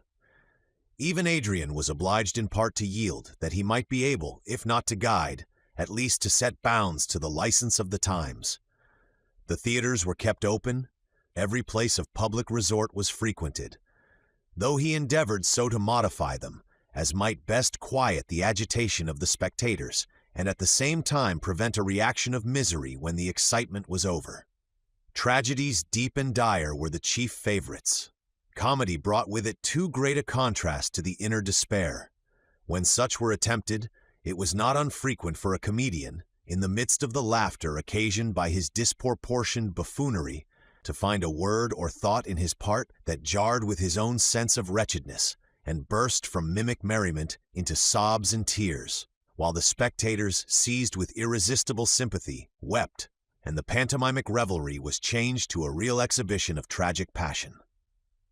It was not in my nature to derive consolation from such scenes, from theaters whose buffoon laughter and discordant mirth awakened distempered sympathy, or where fictitious tears and wailings mocked the heartfelt grief within, from festival or crowded meeting, where hilarity sprung from the worst feelings of our nature, or such enthrallment of the better ones as impressed it with garish and false varnish, from assemblies of mourners in the guise of revelers. Once, however, I witnessed a scene of singular interest at one of the theaters, where nature overpowered art, as an overflowing cataract will tear away the puny manufacture of a mock cascade, which had before been fed by a small portion of its waters. I had come to London to see Adrian. He was not at the palace, and though the attendants did not know whither he had gone, they did not expect him till late at night. It was between 6 and 7 o'clock, a fine summer afternoon, and I spent my leisure hours in a ramble through the empty streets of London, now turning to avoid an approaching funeral, now urged by curiosity to observe the state of a particular spot. My wanderings were instinct with pain, for silence and desertion characterized every place I visited, and the few beings I met were so pale and woe-begone, so marked with care and depressed by fear, that weary of encountering only signs of misery, I began to retread my steps towards home. I was now in Holborn, and passed by a public house filled with uproarious companions, whose songs, laughter, and shouts were more sorrowful than the pale looks and silence of the mourner. Such an one was near, hovering round this house. The sorry plight of her dress displayed her poverty. She was ghastly pale, and continued approaching, first the window and then the door of the house, as if fearful, yet longing to enter. A sudden burst of song and merriment seemed to sting her to the heart. She murmured, "Can he have the heart?" And then, mustering her courage, she stepped within the threshold. The landlady met her in the passage. The poor creature asked, "Is my husband here? Can I see George?" "See him," cried the woman. "Yes, if you go to him. Last night he was taken with the plague, and we sent him to the hospital." The unfortunate inquirer staggered against a wall. A faint cry escaped her. "Oh, were you cruel enough," she exclaimed, "to send him there?" The landlady meanwhile hurried away, but a more compassionate barmaid gave her a detailed account, the sum of which was that her husband had been taken ill after a night of riot and sent by his boon companions with all expedition to St. Bartholomew's Hospital. I had watched this scene, for there was a gentleness about the poor woman that interested me. She now tottered away from the door, walking as well as she could down Holborn Hill. But her strength soon failed her. She leaned against a wall, and her head sunk on her bosom, while her pallid cheek became still more white. I went up to her and offered my services. She hardly looked up. "You can do me no good," she replied. "I must go to the hospital, if I do not die before I get there." There were still a few hackney coaches accustomed to stand about the streets, more truly from habit than for use. I put her in one of these, and entered with her that I might secure her entrance into the hospital. Our way was short, and she said little, except interrupted ejaculations of reproach that he had left her, exclamations on the unkindness of some of his friends, and hope that she would find him alive.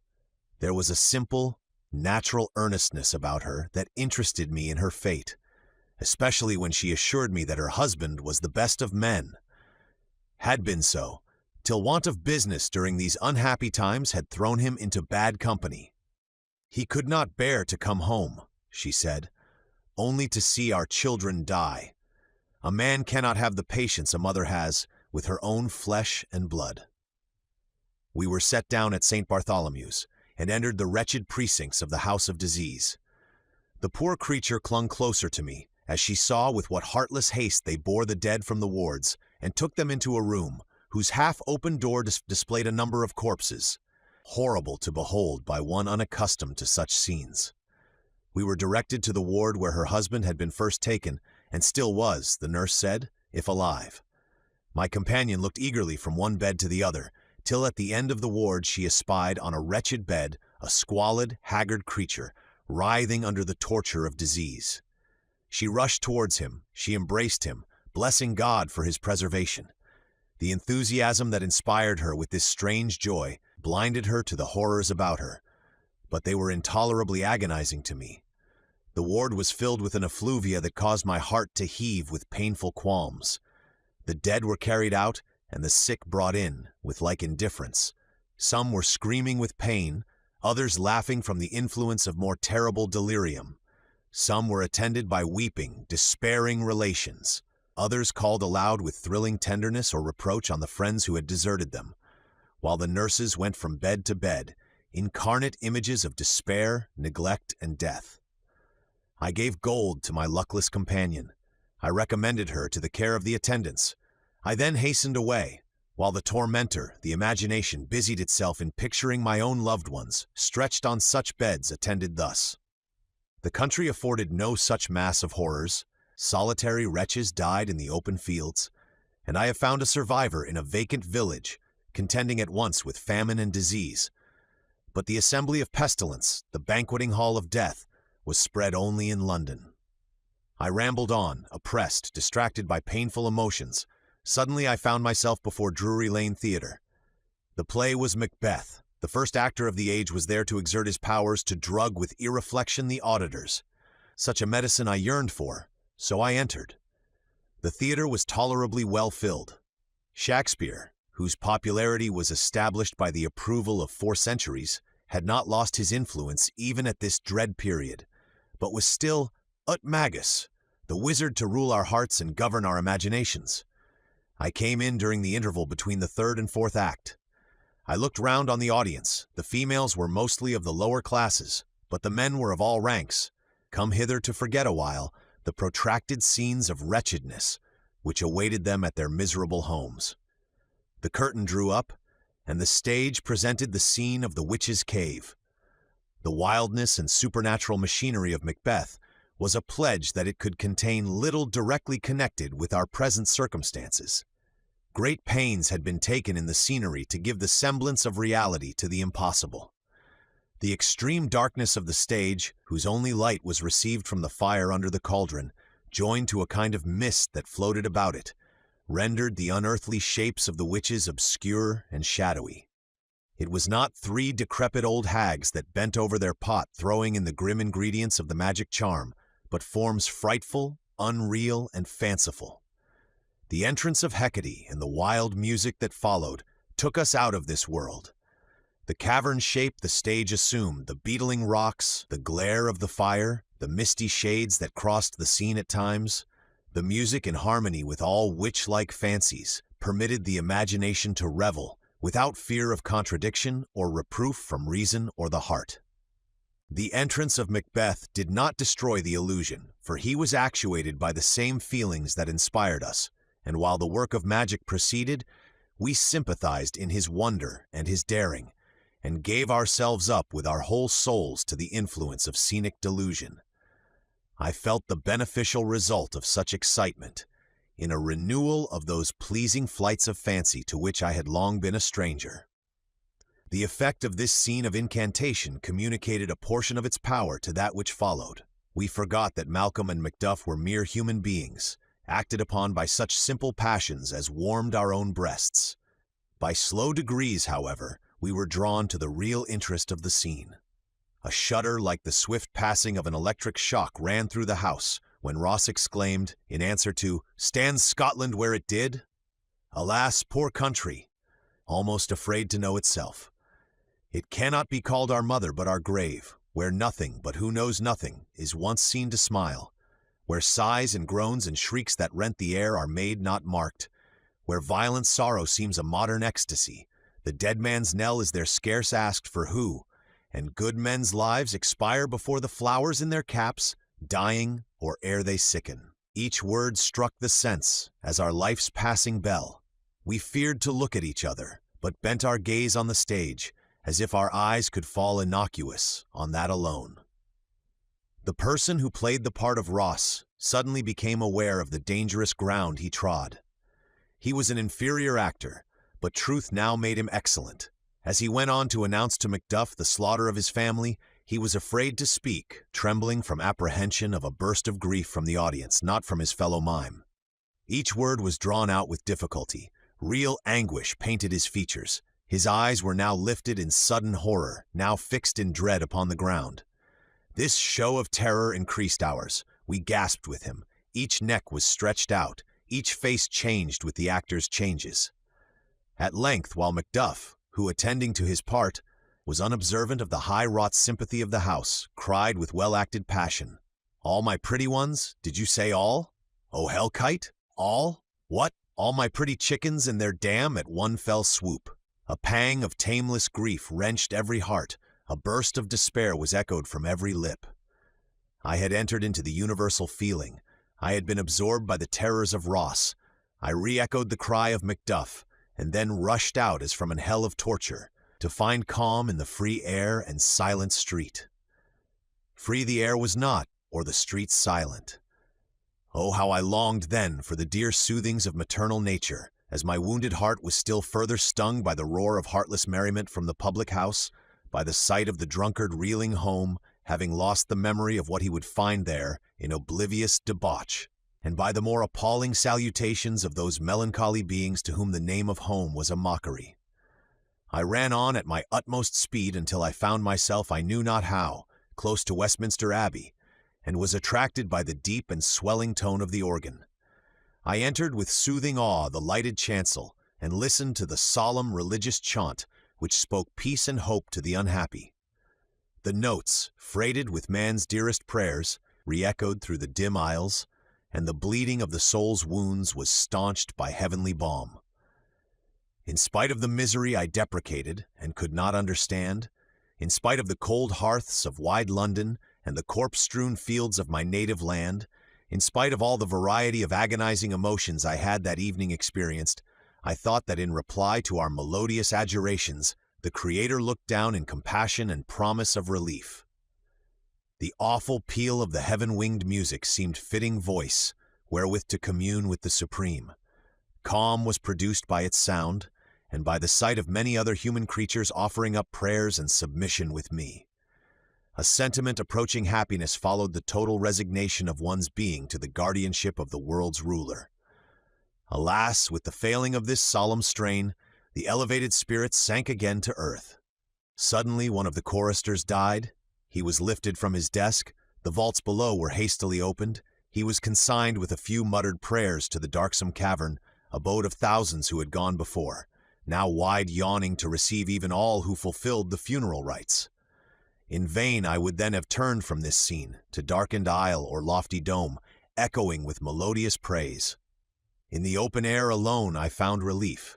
Among nature's beauteous works, her God reassumed his attribute of benevolence, and again I could trust that he who built up the mountains, planted the forests, and poured out the rivers, would erect another state for lost humanity, where we might awaken again to our affections, our happiness, and our faith.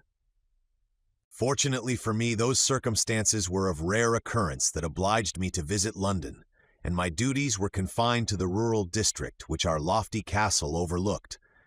And here labor stood in the place of pastime, to occupy such of the country people as were sufficiently exempt from sorrow or disease.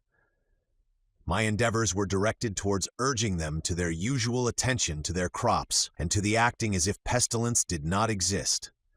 The mower's scythe was at times heard, yet the joyless haymakers, after they had listlessly turned the grass, forgot to cart it. The shepherd, when he had sheared his sheep, would let the wool lie to be scattered by the winds, deeming it useless to provide clothing for another winter. At times, however, the spirit of life was awakened by these employments. The sun, the refreshing breeze, the sweet smell of the hay, the rustling leaves and prattling rivulets brought repose to the agitated bosom, and bestowed a feeling akin to happiness on the apprehensive. Nor, strange to say, was the time without its pleasures.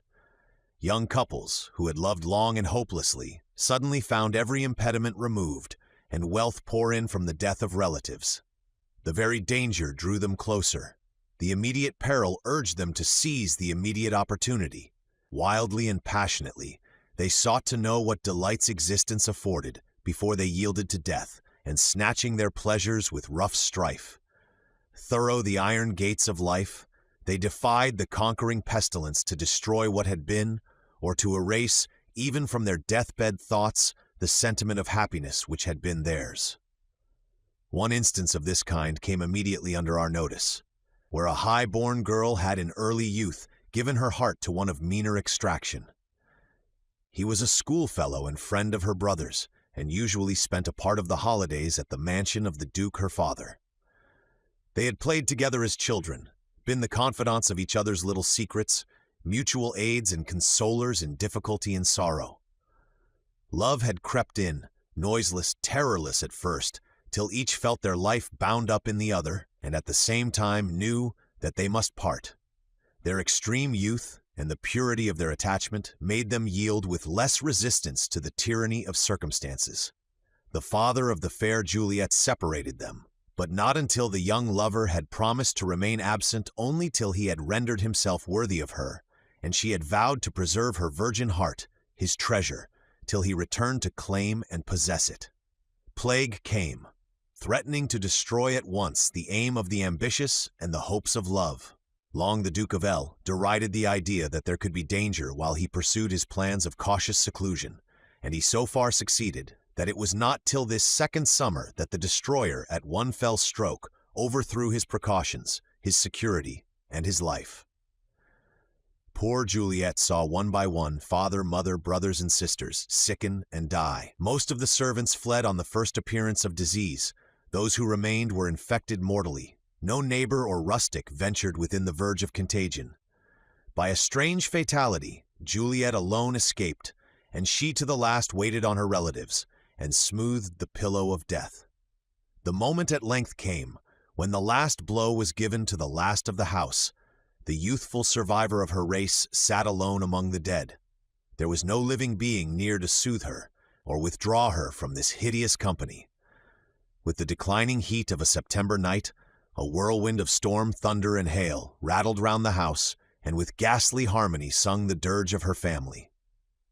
She sat upon the ground absorbed in wordless despair, when through the gusty wind and bickering rain she thought she heard her name called.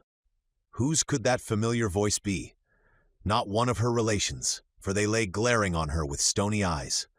Again her name was syllabled, and she shuddered as she asked herself, "Am I becoming mad, or am I dying, that I hear the voices of the departed?" A second thought passed, swift as an arrow, into her brain. She rushed to the window, and a flash of lightning showed to her the expected vision, her lover in the shrubbery beneath. Joy lent her strength to descend the stairs, to open the door, and then she fainted in his supporting arms. 1,000 times she reproached herself as with a crime that she should revive to happiness with him. The natural clinging of the human mind to life and joy was in its full energy in her young heart. She gave herself impetuously up to the enchantment. They were married, and in their radiant features I saw incarnate, for the last time, the spirit of love, of rapturous sympathy, which once had been the life of the world. I envied them, but felt how impossible it was to imbibe the same feeling, now that years had multiplied my ties in the world. Above all, the anxious mother, my own beloved and drooping Idris, claimed my earnest care. I could not reproach the anxiety that never for a moment slept in her heart, but I exerted myself to distract her attention from too keen an observation of the truth of things, of the near and nearer approaches of disease, misery, and death, of the wild look of our attendants as intelligence of another and yet another death reached us, for to the last something new occurred that seemed to transcend in horror all that had gone before. Wretched beings crawled to die under our succoring roof. The inhabitants of the castle decreased daily, while the survivors huddled together in fear, and as in a famine-struck boat, the sport of the wild, interminable waves, each looked in the other's face to guess on whom the death lot would next fall. All this I endeavored to veil, so that it might least impress my Idris. Yet, as I have said, my courage survived even despair. I might be vanquished, but I would not yield. One day, it was the 9th of September, seemed devoted to every disaster, to every harrowing incident. Early in the day, I heard of the arrival of the aged grandmother of one of our servants at the castle. This old woman had reached her 100th year. Her skin was shriveled, her form was bent and lost in extreme decrepitude. But as still from year to year she continued in existence, outliving many younger and stronger, she began to feel as if she were to live forever. The plague came, and the inhabitants of her village died. Clinging with the dastard feeling of the aged to the remnant of her spent life, she had, on hearing that the pestilence had come into her neighborhood, barred her door and closed her casement, refusing to communicate with any. She would wander out at night to get food, and returned home, pleased that she had met no one, that she was in no danger from the plague. As the earth became more desolate, her difficulty in acquiring sustenance increased. At first her son, who lived near, had humored her by placing articles of food in her way. At last he died. But, even though threatened by famine, her fear of the plague was paramount, and her greatest care was to avoid her fellow creatures. She grew weaker each day, and each day she had further to go. The night before, she had reached Datchet, and, prowling about, had found a baker's shop open and deserted. Laden with spoil, she hastened to return, and lost her way. The night was windless, hot, and cloudy. Her load became too heavy for her, and one by one she threw away her loaves, still endeavoring to get along, though her hobbling fell into lameness, and her weakness at last into inability to move. She lay down among the tall corn, and fell asleep. Deep in midnight she was awaked by a rustling near her. She would have started up, but her stiff joints refused to obey her will. A low moan close to her ear followed, and the rustling increased. She heard a smothered voice breathe out, "Water, water," several times, and then again a sigh heaved from the heart of the sufferer. The old woman shuddered. She contrived at length to sit upright, but her teeth chattered, and her knees knocked together. Close, very close, lay a half-naked figure, just discernible in the gloom, and the cry for water and the stifled moan were again uttered. Her motions at length attracted the attention of her unknown companion. Her hand was seized with a convulsive violence that made the grasp feel like iron, the fingers like the keen teeth of a trap. "At last you are come," were the words given forth. But this exertion was the last effort of the dying. The joints relaxed, the figure fell prostrate. One low moan, the last, marked the moment of death. Morning broke, and the old woman saw the corpse, marked with the fatal disease, close to her. Her wrist was livid with the hold loosened by death. She felt struck by the plague. Her aged frame was unable to bear her away with sufficient speed, and now, believing herself infected, she no longer dreaded the association of others, but as swiftly as she might, came to her granddaughter at Windsor Castle, there to lament and die. The sight was horrible. Still she clung to life and lamented her mischance with cries and hideous groans, while the swift advance of the disease showed what proved to be the fact that she could not survive many hours. While I was directing that the necessary care should be taken of her, Clara came in. She was trembling and pale, and when I anxiously asked her the cause of her agitation, she threw herself into my arms, weeping and exclaiming, "Uncle, dearest uncle, do not hate me forever. I must tell you, for you must know, that Evelyn, poor little Evelyn," her voice was choked by sobs.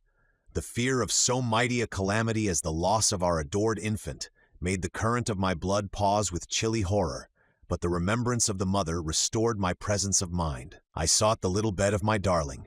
He was oppressed by fever, but I fondly and fearfully trusted, that there were no symptoms of the plague. He was not 3 years old, and his illness appeared only one of those attacks incident to infancy. I watched him long, his heavy half-closed lids, his burning cheeks and restless twining of his small fingers. The fever was violent, the torpor complete, enough without the greater fear of pestilence to awaken alarm. Idris must not see him in this state. Clara, though only 12 years old, was rendered through extreme sensibility so prudent and careful that I felt secure in entrusting the charge of him to her, and it was my task to prevent Idris from observing their absence. I administered the fitting remedies and left my sweet niece to watch beside him and bring me notice of any change she should observe. I then went to Idris, contriving in my way, plausible excuses for remaining all day in the castle and endeavoring to disperse the traces of care from my brow. Fortunately, she was not alone. I found Merrival, the astronomer, with her. He was far too long-sighted in his view of humanity to heed the casualties of the day, and lived in the midst of contagion unconscious of its existence. This poor man, learned as Laplace, guileless and unforeseeing as a child, had often been on the point of starvation. He, his pale wife, and numerous offspring, while he neither felt hunger nor observed distress. His astronomical theories absorbed him. Calculations were scrawled with coal on the bare walls of his garret. A hard-earned guinea, or an article of dress, was exchanged for a book without remorse. He neither heard his children cry, nor observed his companion's emaciated form, and the excess of calamity was merely to him as the occurrence of a cloudy night, when he would have given his right hand to observe a celestial phenomenon. His wife was one of those wondrous beings, to be found only among women, with affections not to be diminished by misfortune. Her mind was divided between boundless admiration for her husband and tender anxiety for her children. She waited on him, worked for them, and never complained, though care rendered her life one long-drawn, melancholy dream. He had introduced himself to Adrian by a request he made to observe some planetary motions from his glass. His poverty was easily detected and relieved. He often thanked us for the books we lent him, and for the use of our instruments, but never spoke of his altered abode or change of circumstances. His wife assured us that he had not observed any difference, except in the absence of the children from his study, and to her infinite surprise, he complained of this unaccustomed quiet. He came now to announce to us the completion of his essay on the paracyclical motions of the Earth's axis and the precession of the equinoctial points. If an old Roman of the period of the Republic had returned to life and talked of the impending election of some laurel-crowned consul, or of the last battle with Mithridates, his ideas would not have been more alien to the times than the conversation of Merrival. Man, no longer with an appetite for sympathy, clothed his thoughts in visible signs. Nor were there any readers left, while each one, having thrown away his sword with opposing shield alone, awaited the plague. Merrival talked of the state of mankind 6,000 years hence. He might, with equal interest to us, have added a commentary to describe the unknown and unimaginable lineaments of the creatures, who would then occupy the vacated dwelling of mankind. We had not the heart to undeceive the poor old man, and at the moment I came in, he was reading parts of his book to Idris, asking what answer could be given to this or that position. Idris could not refrain from a smile as she listened. She had already gathered from him that his family was alive and in health.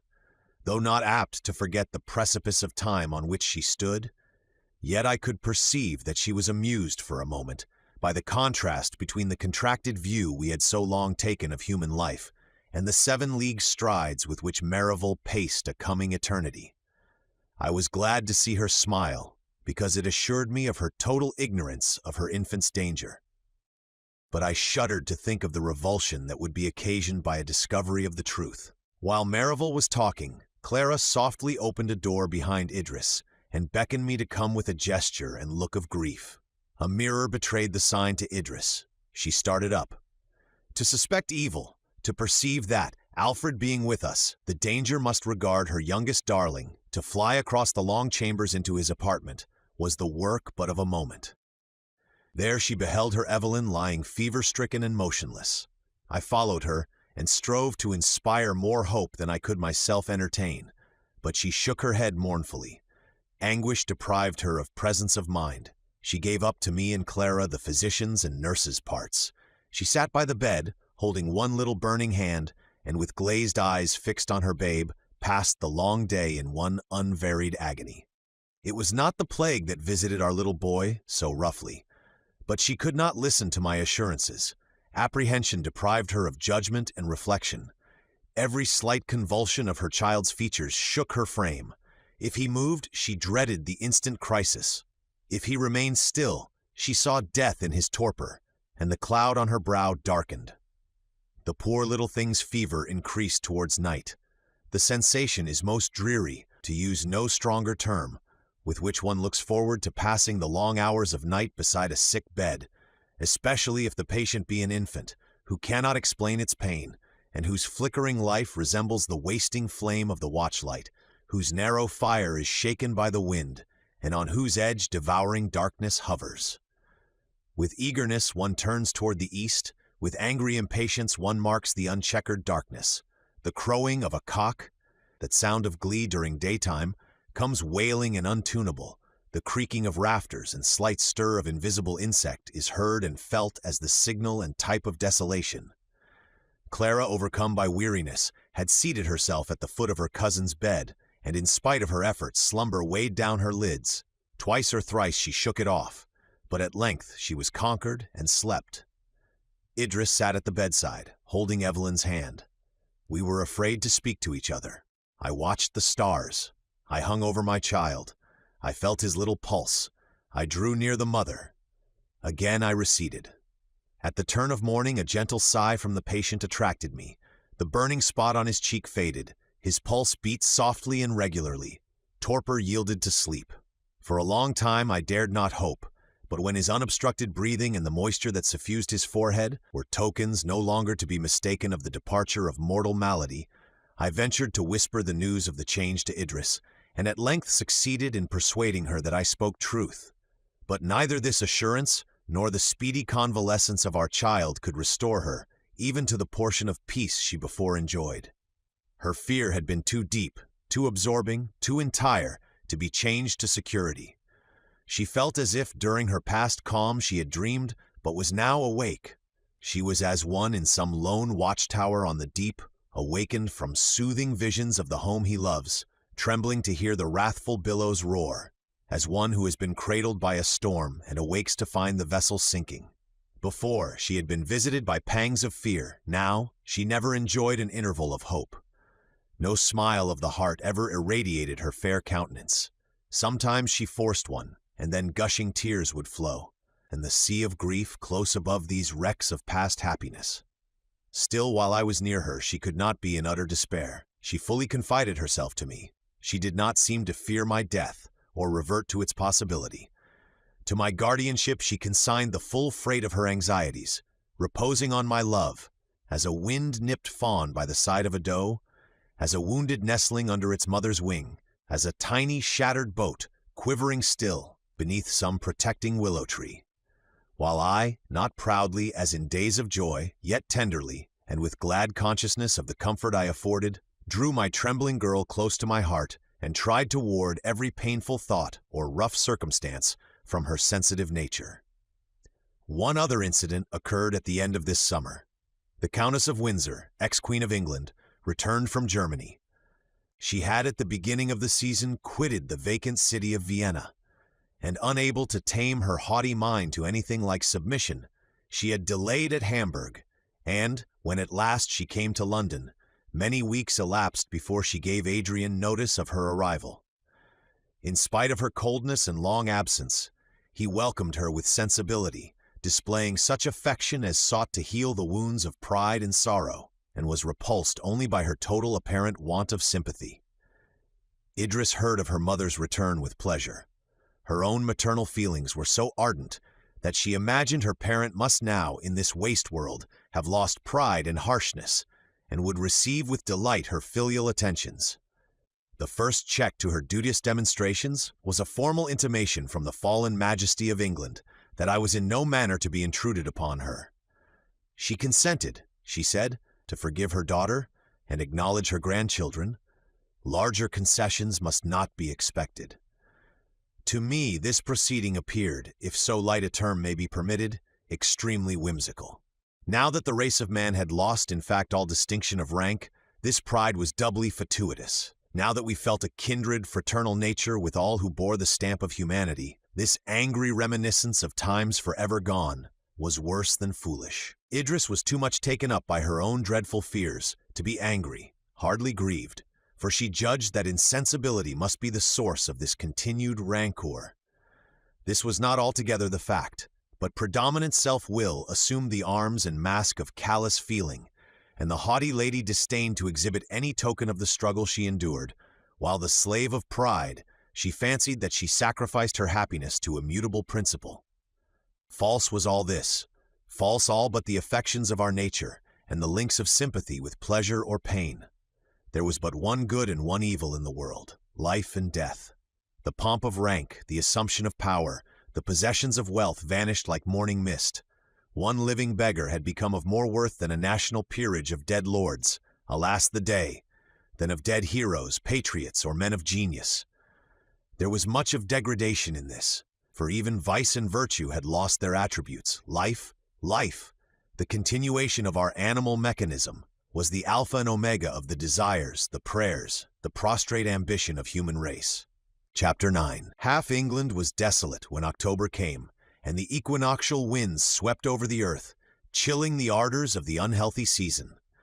The summer, which was uncommonly hot, had been protracted into the beginning of this month, when on the 18th a sudden change was brought about from summer temperature to winter frost. Pestilence then made a pause in her death-dealing career. Gasping, not daring to name our hopes, yet full even to the brim with intense expectation, we stood as a shipwrecked sailor stands on a barren rock islanded by the ocean, watching a distant vessel, fancying that now it nears and then again that it is bearing from sight. This promise of a renewed lease of life turned rugged natures to melting tenderness, and by contrast filled the soft with harsh and unnatural sentiments. When it seemed destined that all were to die, we were reckless of the how and when. Now that the virulence of the disease was mitigated, and it appeared willing to spare some, each was eager to be among the elect, and clung to life with dastard tenacity. Instances of desertion became more frequent, and even murders, which made the hearer sick with horror, where the fear of contagion had armed those nearest in blood against each other. But these smaller and separate tragedies were about to yield to a mightier interest. And while we were promised calm from infectious influences, a tempest arose wilder than the winds, a tempest bred by the passions of man, nourished by his most violent impulses, unexampled and dire. A number of people from North America, the relics of that populous continent, had set sail for the east with mad desire of change, leaving their native plains for lands not less afflicted than their own. Several hundreds landed in Ireland about the 1st of November, and took possession of such vacant habitations as they could find, seizing upon the superabundant food and the stray cattle. As they exhausted the produce of one spot, they went on to another. At length they began to interfere with the inhabitants, and strong in their concentrated numbers, ejected the natives from their dwellings, and robbed them of their winter store. A few events of this kind roused the fiery nature of the Irish, and they attacked the invaders. Some were destroyed. The major part escaped by quick and well-ordered movements, and danger made them careful. Their numbers ably arranged, the very deaths among them concealed, moving on in good order and apparently given up to enjoyment, they excited the envy of the Irish. The Americans permitted a few to join their band, and presently the recruits outnumbered the strangers. Nor did they join with them, nor imitate the admirable order which, preserved by the transatlantic chiefs, rendered them at once secure and formidable. The Irish followed their track in disorganized multitudes, each day increasing, each day becoming more lawless. The Americans were eager to escape from the spirit they had roused, and reaching the eastern shores of the island, embarked for England. Their incursion would hardly have been felt had they come alone, but the Irish, collected in unnatural numbers, began to feel the inroads of famine, and they followed in the wake of the Americans for England also. The crossing of the sea could not arrest their progress. The harbors of the desolate seaports of the west of Ireland were filled with vessels of all sizes, from the man-of-war to the small fisher's boat, which lay sailorless and rotting on the lazy deep. The emigrants embarked by hundreds, and unfurling their sails with rude hands, made strange havoc of buoy and cordage. Those who modestly betook themselves to the smaller craft, for the most part, achieved their watery journey in safety. Some, in the true spirit of reckless enterprise, went on board a ship of 120 guns. The vast hull drifted with the tide out of the bay, and after many hours its crew of landsmen contrived to spread a great part of her enormous canvas. The wind took it, and while 1,000 mistakes of the helmsman made her present her head now to one point, and now to another, The vast fields of canvas that formed her sails flapped with a sound like that of a huge cataract, or such as a sea-like forest may give forth when buffeted by an equinoctial north wind.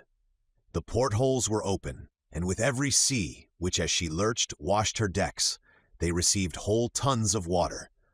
The difficulties were increased by a fresh breeze which began to blow, whistling among the shrouds, dashing the sails this way and that, and rending them with horrid split, and such whir as may have visited the dreams of Milton, when he imagined the winnowing of the arch-fiend's van-like wings, which increased the uproar of wild chaos. These sounds were mingled with the roaring of the sea, the splash of the chafed billows round the vessel's sides, and the gurgling up of the water in the hold. The crew, many of whom had never seen the sea before, felt indeed as if heaven and earth came ruining together, as the vessel dipped her bows in the waves, or rose high upon them.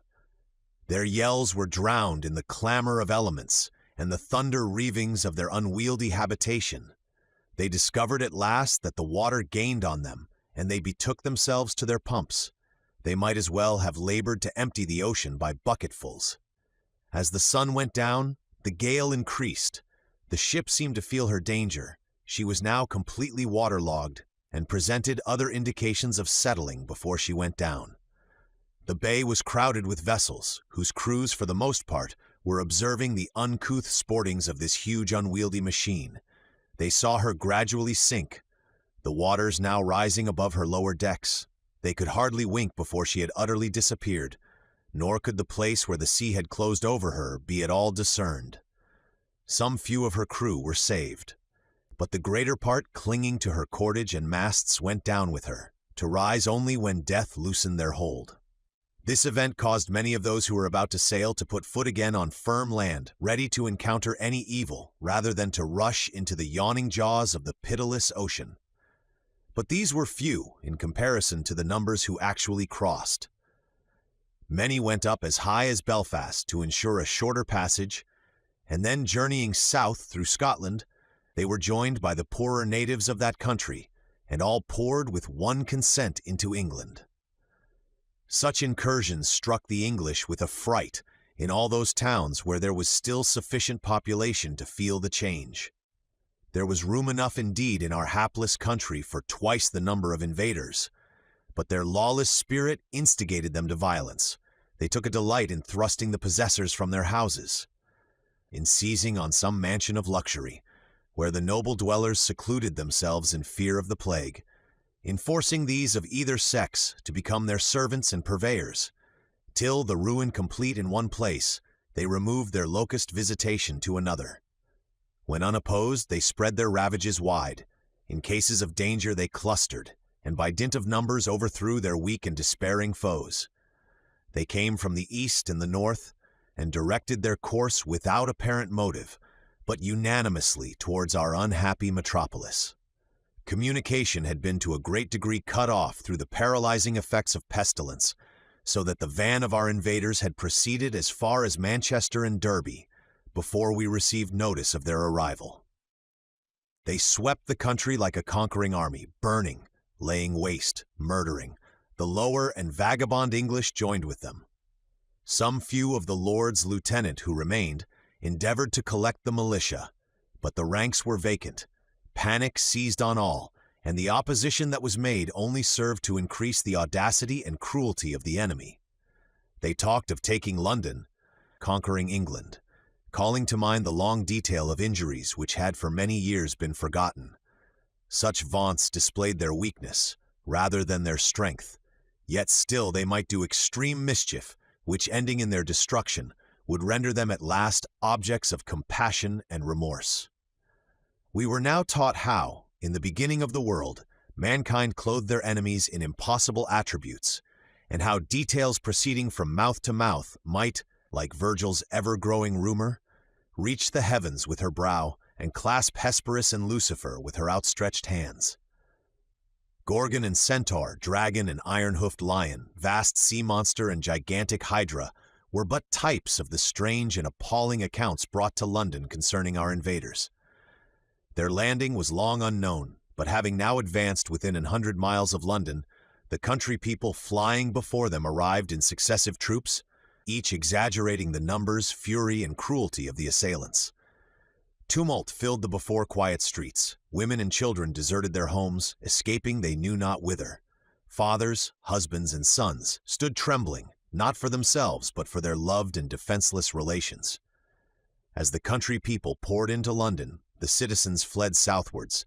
They climbed the higher edifices of the town, fancying that they could discern the smoke and flames the enemy spread around them.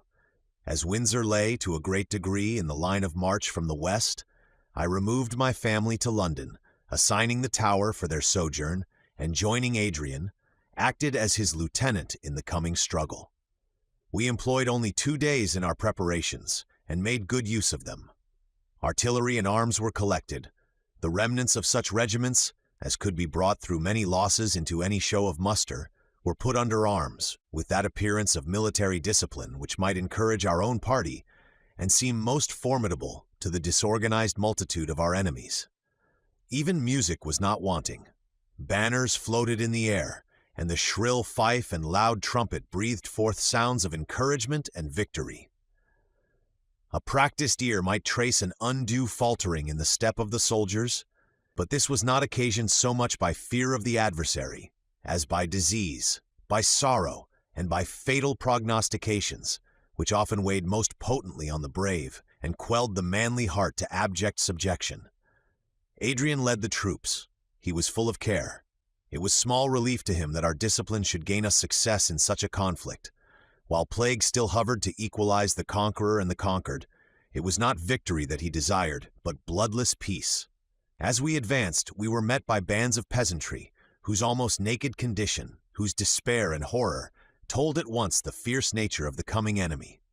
The senseless spirit of conquest and thirst of spoil blinded them, while with insane fury they deluged the country in ruin.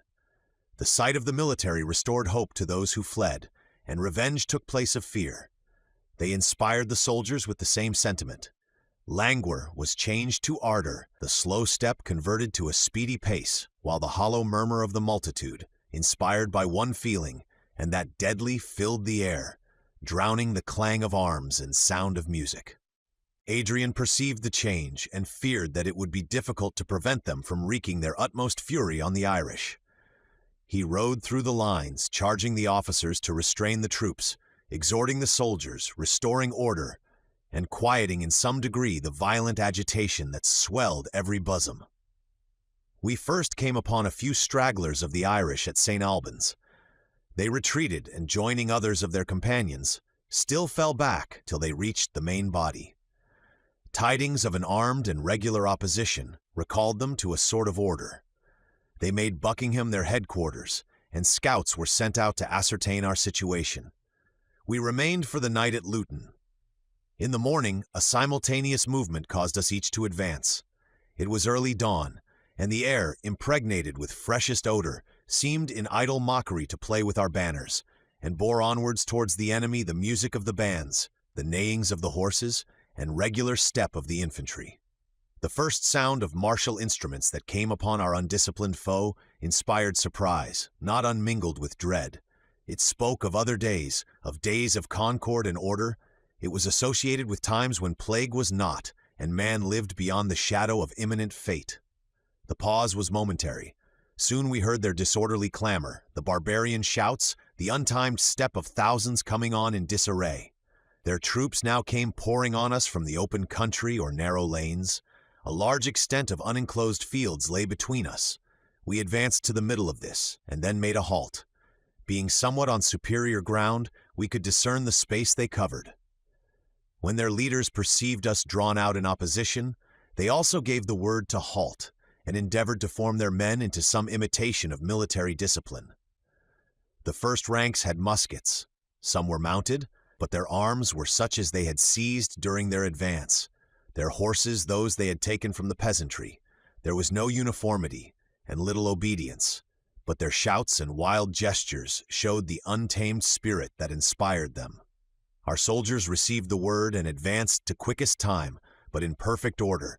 Their uniform dresses, the gleam of their polished arms, their silence, and looks of sullen hate, were more appalling than the savage clamor of our innumerous foe.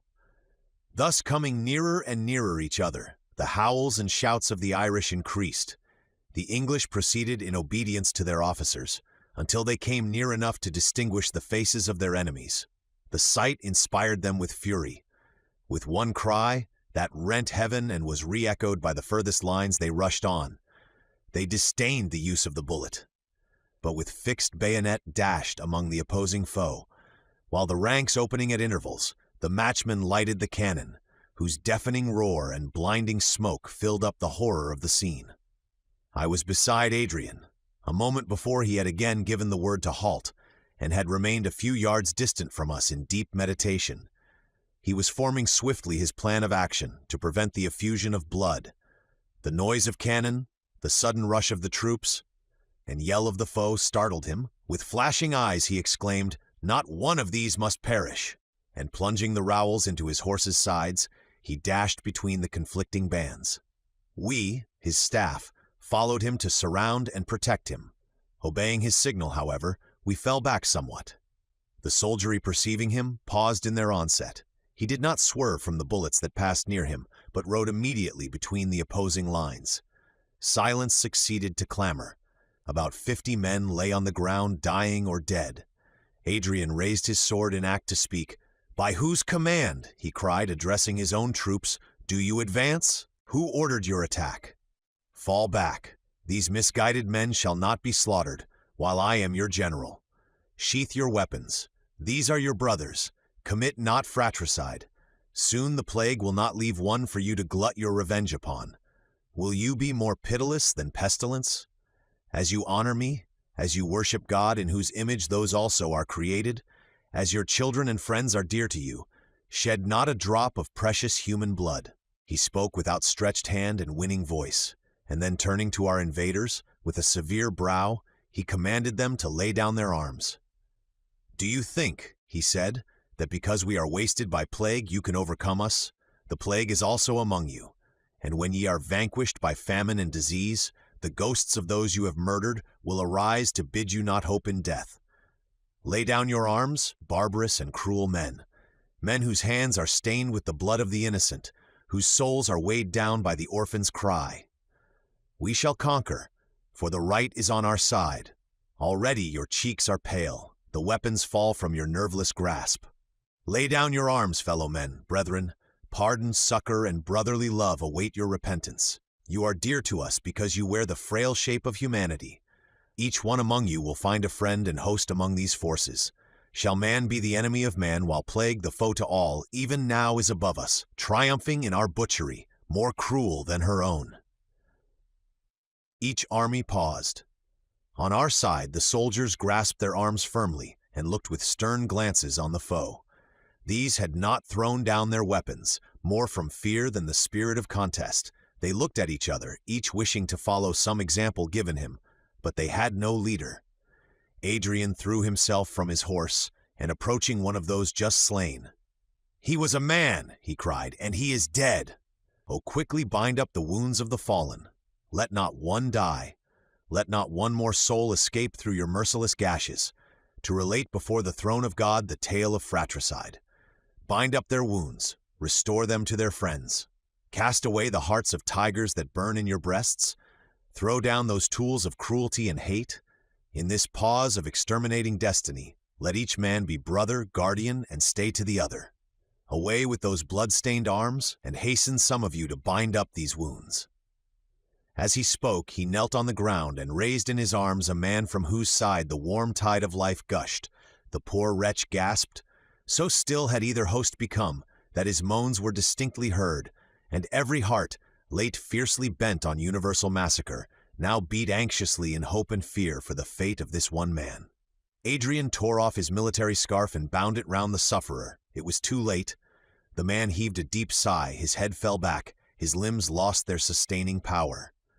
"He is dead," said Adrian, as the corpse fell from his arms on the ground, and he bowed his head in sorrow and awe. The fate of the world seemed bound up in the death of this single man. On either side, the bands threw down their arms. Even the veterans wept, and our party held out their hands to their foes. while a gush of love and deepest amity filled every heart. The two forces mingling, unarmed and hand in hand, talking only how each might assist the other, the adversaries conjoined, each repenting, the one side their former cruelties, the other their late violence. They obeyed the orders of the general to proceed towards London.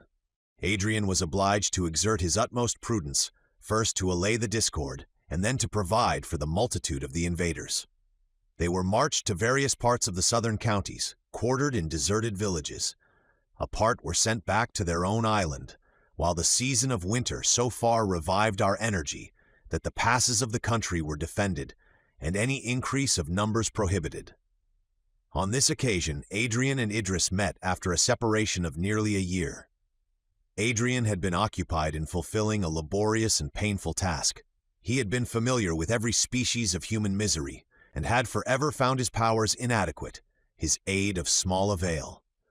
Yet the purpose of his soul, his energy and ardent resolution, prevented any reaction of sorrow. He seemed born anew, and virtue more potent than Median alchemy endued him with health and strength. Idris hardly recognized the fragile being whose form had seemed to bend even to the summer breeze in the energetic man, whose very excess of sensibility rendered him more capable of fulfilling his station of pilot in storm-tossed England. It was not thus with Idris. She was uncomplaining, but the very soul of fear had taken its seat in her heart. She had grown thin and pale, her eyes filled with involuntary tears, her voice was broken and low. She tried to throw a veil over the change which she knew her brother must observe in her, but the effort was ineffectual, and when alone with him, with a burst of irrepressible grief, she gave vent to her apprehensions and sorrow. She described in vivid terms the ceaseless care that with still renewing hunger ate into her soul. She compared this gnawing of sleepless expectation of evil to the vulture that fed on the heart of Prometheus.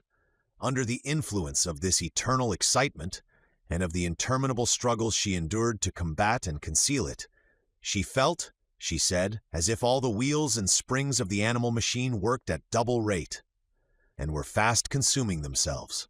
Sleep was not sleep, for her waking thoughts, bridled by some remains of reason, and by the sight of her children happy and in health, were then transformed to wild dreams. All her terrors were realized. All her fears received their dread fulfillment.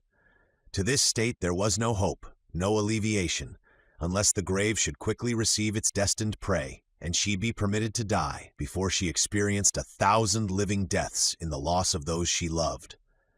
Fearing to give me pain, she hid as best she could the excess of her wretchedness, but meeting thus her brother after a long absence, she could not restrain the expression of her woe, but with all the vividness of imagination with which misery is always replete, she poured out the emotions of her heart to her beloved and sympathizing Adrian.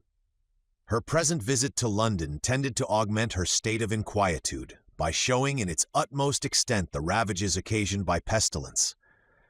It hardly preserved the appearance of an inhabited city. Grass sprung up thick in the streets, the squares were weed-grown, the houses were shut up, while silence and loneliness characterized the busiest parts of the town. Yet in the midst of desolation, Adrian had preserved order, and each one continued to live according to law and custom, human institutions thus surviving as it were divine ones, and while the decree of population was abrogated, property continued sacred. It was a melancholy reflection, and in spite of the diminution of evil produced, it struck on the heart as a wretched mockery. All idea of resort for pleasure, of theaters and festivals had passed away. "Next summer," said Adrian as we parted on our return to Windsor, "will decide the fate of the human race. I shall not pause in my exertions until that time, but if plague revives with the coming year, all contest with her must cease, and our only occupation be the choice of a grave." I must not forget one incident that occurred during this visit to London. The visits of Merivale to Windsor, before frequent, had suddenly ceased. At this time, where but a hair's line separated the living from the dead, I feared that our friend had become a victim to the all-embracing evil. On this occasion I went, dreading the worst, to his dwelling, to see if I could be of any service to those of his family who might have survived. The house was deserted, and had been one of those assigned to the invading strangers quartered in London. I saw his astronomical instruments put to strange uses, his globes defaced, his papers covered with abstruse calculations destroyed. The neighbors could tell me little, till I lighted on a poor woman who acted as nurse in these perilous times. She told me that all the family were dead, except Merivale himself, who had gone mad. Mad, she called it, yet on questioning her further, it appeared that he was possessed only by the delirium of excessive grief. This old man, tottering on the edge of the grave and prolonging his prospect through millions of calculated years. This visionary who had not seen starvation in the wasted forms of his wife and children, or plague in the horrible sights and sounds that surrounded him. This astronomer, apparently dead on Earth and living only in the motion of the spheres, loved his family with unapparent but intense affection. Through long habit, they had become a part of himself. His want of worldly knowledge, his absence of mind and infant guilelessness made him utterly dependent on them. It was not till one of them died that he perceived their danger. One by one they were carried off by pestilence, and his wife, his helpmate and supporter, more necessary to him than his own limbs and frame, which had hardly been taught the lesson of self-preservation, the kind companion whose voice always spoke peace to him, closed her eyes in death. The old man felt the system of universal nature, which he had so long studied and adored, slide from under him, and he stood among the dead and lifted his voice in curses. No wonder that the attendant should interpret as frenzy the harrowing maledictions of the grief-struck old man. I had commenced my search late in the day, a November day, that closed in early with pattering rain and melancholy wind. As I turned from the door, I saw Merivale, or rather the shadow of Merivale, attenuated and wild, pass me and sit on the steps of his home. The breeze scattered the gray locks on his temples. The rain drenched his uncovered head. He sat hiding his face in his withered hands. I pressed his shoulder to awaken his attention, but he did not alter his position. "Merivale," I said, "it is long since we have seen you. You must return to Windsor with me. Lady Idris desires to see you. You will not refuse her request. Come home with me." He replied in a hollow voice. "Why deceive a helpless old man? Why talk hypocritically to one half-crazed? Windsor is not my home. My true home I have found, the home that the Creator has prepared for me." His accent of bitter scorn thrilled me. "Do not tempt me to speak," he continued. "My words would scare you. In an universe of cowards, I dare think, among the churchyard tombs, among the victims of his merciless tyranny, I dare reproach the supreme evil. How can he punish me? Let him bare his arm and transfix me with lightning. This is also one of his attributes." And the old man laughed. He rose, and I followed him through the rain to a neighboring churchyard. He threw himself on the wet earth. "Here they are," he cried, "beautiful creatures, breathing, speaking, loving creatures. She who by day and night cherished the age-worn lover of her youth. They, parts of my flesh, my children. Here they are. Call them, scream their names through the night. They will not answer." He clung to the little heaps that marked the graves. "I ask but one thing. I do not fear his hell, for I have it here. I do not desire his heaven. Let me but die and be laid beside them. Let me but, when I lie dead, feel my flesh as it molders, mingle with theirs. Promise?" And he raised himself painfully and seized my arm. "Promise to bury me with them." "So God help me and mine as I promise," I replied, "on one condition. Return with me to Windsor." "To Windsor," he cried with a shriek. "Never! From this place I never go. My bones, my flesh, I myself are already buried here, and what you see of me is corrupted clay like them. I will lie here and cling here till rain and hail and lightning and storm, ruining on me, make me one in substance with them below." In a few words I must conclude this tragedy.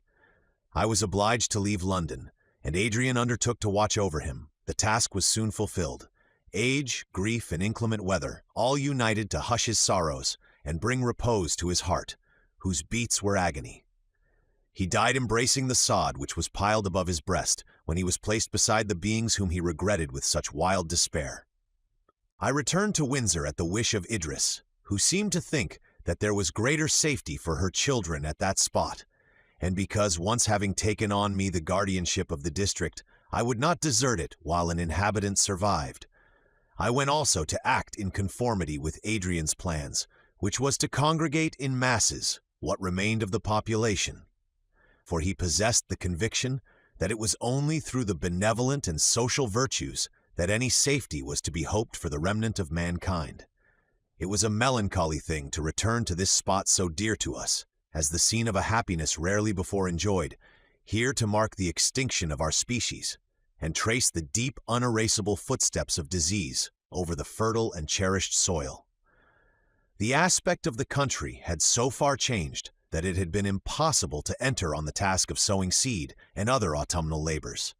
That season was now gone, and winter had set in with sudden and unusual severity. Alternate frosts and thaws succeeding to floods rendered the country impassable. Heavy falls of snow gave an Arctic appearance to the scenery. The roofs of the houses peeped from the white mass. The lowly cot and stately mansion, alike deserted, were blocked up, their thresholds uncleared. The windows were broken by the hail, while the prevalence of a northeast wind rendered outdoor exertions extremely painful. The altered state of society made these accidents of nature sources of real misery. The luxury of command and the attentions of servitude were lost. It is true that the necessaries of life were assembled in such quantities as to supply to superfluity the wants of the diminished population, but still much labor was required to arrange these, as it were, raw materials, and depressed by sickness and fearful of the future, we had not energy to enter boldly and decidedly on any system. I can speak for myself. Want of energy was not my failing. The intense life that quickened my pulses and animated my frame had the effect not of drawing me into the mazes of active life, but of exalting my lowliness, and of bestowing majestic proportions on insignificant objects. I could have lived the life of a peasant in the same way. My trifling occupations were swelled into important pursuits. My affections were impetuous and engrossing passions, and nature with all her changes was invested in divine attributes. The very spirit of the Greek mythology inhabited my heart. I deified the uplands, glades, and streams. I had sight of Proteus coming from the sea, and heard old Triton blow his wreathed horn.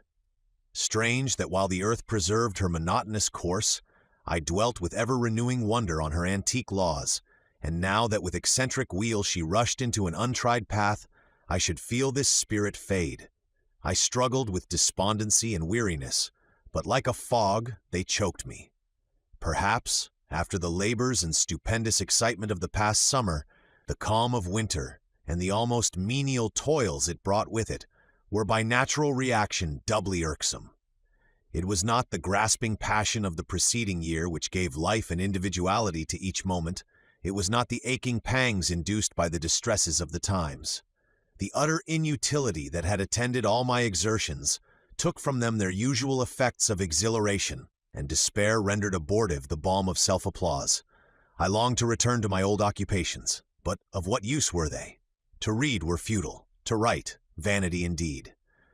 The earth, late wide circus for the display of dignified exploits, vast theater for a magnificent drama, now presented a vacant space, an empty stage. For actor or spectator there was no longer aught to say or hear.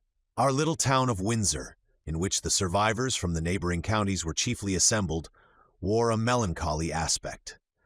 Its streets were blocked up with snow. The few passengers seemed palsied and frozen by the ungenial visitation of winter.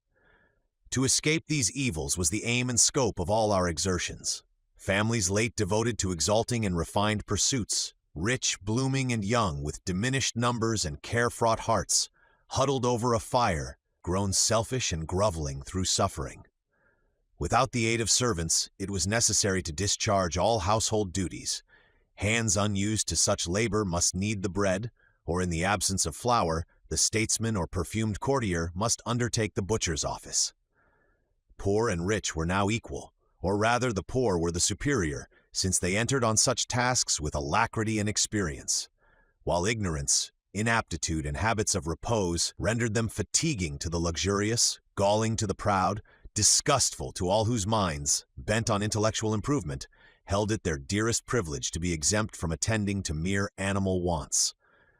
But in every change, goodness and affection can find field for exertion and display. Among some these changes produced a devotion and sacrifice of self at once graceful and heroic.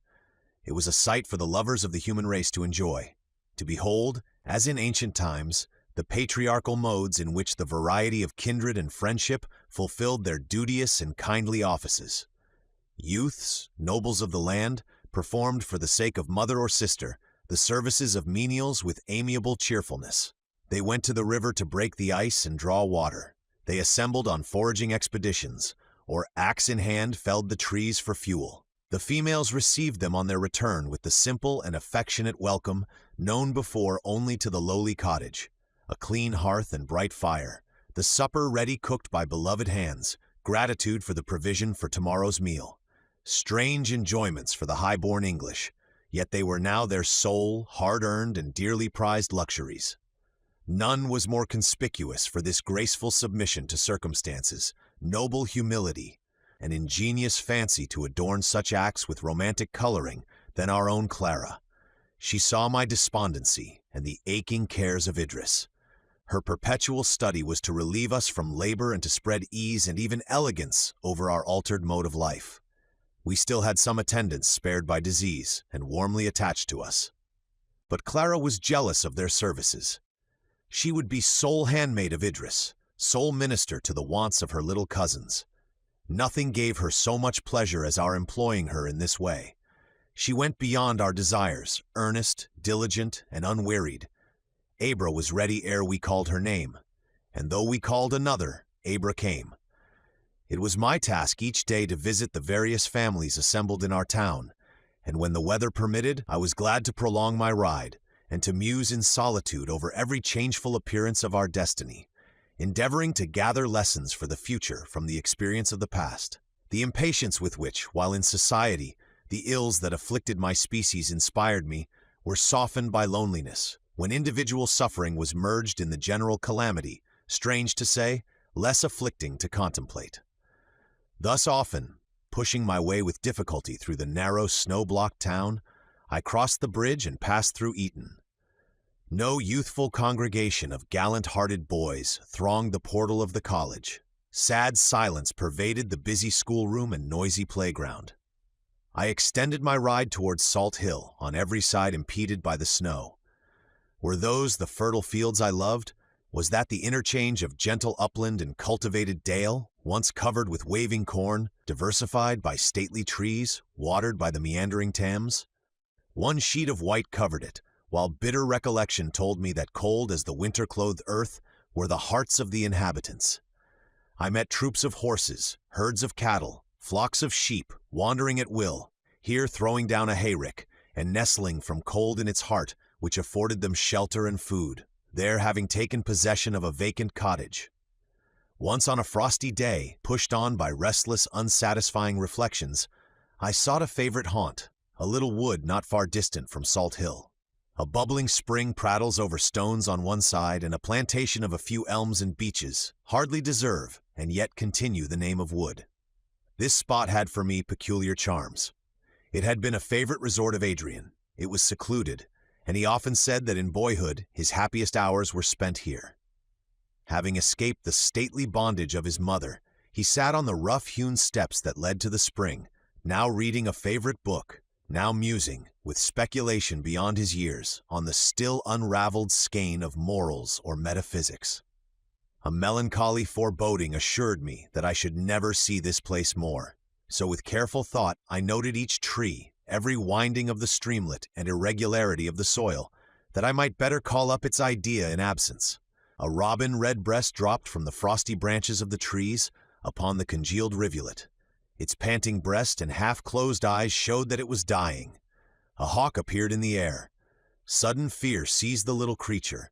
It exerted its last strength, throwing itself on its back, raising its talons in impotent defense against its powerful enemy. I took it up and placed it in my breast.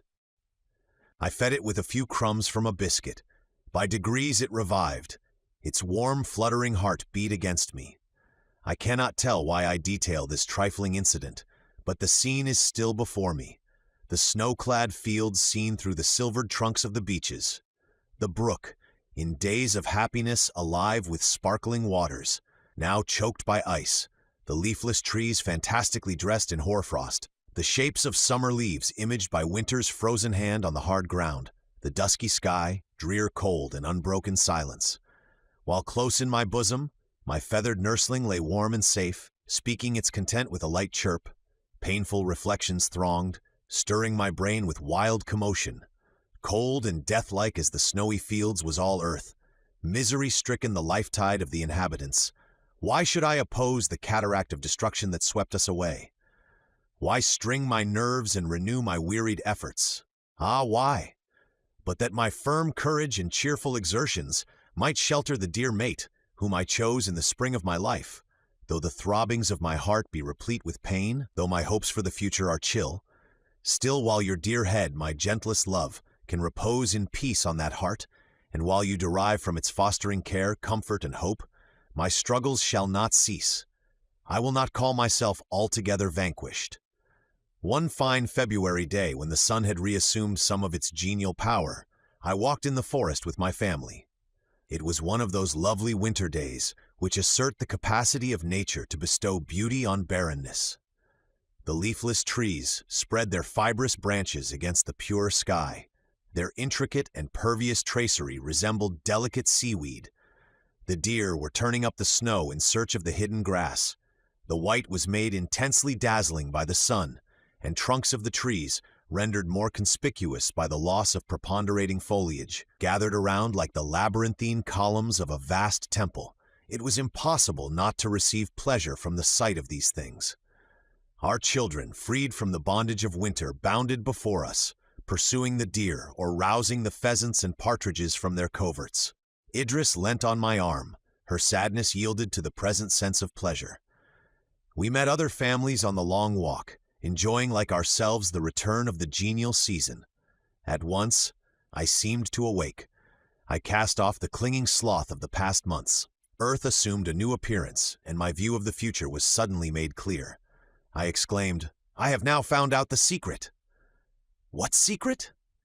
In answer to this question, I described our gloomy winter life, our sordid cares, our menial labors. This northern country, I said, is no place for our diminished race. When mankind were few, it was not here that they battled with the powerful agents of nature, and were enabled to cover the globe with offspring. We must seek some natural paradise, some garden of the earth, where our simple wants may be easily supplied, and the enjoyment of a delicious climate compensate for the social pleasures we have lost. If we survive this coming summer, I will not spend the ensuing winter in England. Neither I nor any of us. I spoke without much heed, and the very conclusion of what I said brought with it other thoughts. Should we, any of us, survive the coming summer? I saw the brow of Idris clouded. I again felt that we were enchained to the car of fate, over whose coursers we had no control. We could no longer say, "This we will do, and this we will leave undone." A mightier power than the human was at hand to destroy our plans or to achieve the work we avoided. It were madness to calculate upon another winter. This was our last. The coming summer was the extreme end of our vista.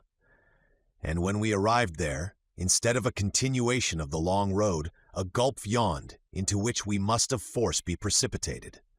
The last blessing of humanity was wrested from us. We might no longer hope. Can the madman, as he clanks his chains, hope? Can the wretch, led to the scaffold, who, when he lays his head on the block, marks the double shadow of himself and the executioner, whose uplifted arm bears the axe, hope? Can the shipwrecked mariner, who, spent with swimming, hears close behind the splashing waters divided by a shark which pursues him through the Atlantic, hope? Such hope as theirs we also may entertain. Old fable tells us that this gentle spirit sprung from the box of Pandora, else crammed with evils. But these were unseen and null, while all admired the inspiriting loveliness of young hope. Each man's heart became her home. She was enthroned sovereign of our lives, here and hereafter. She was deified and worshipped, declared incorruptible and everlasting.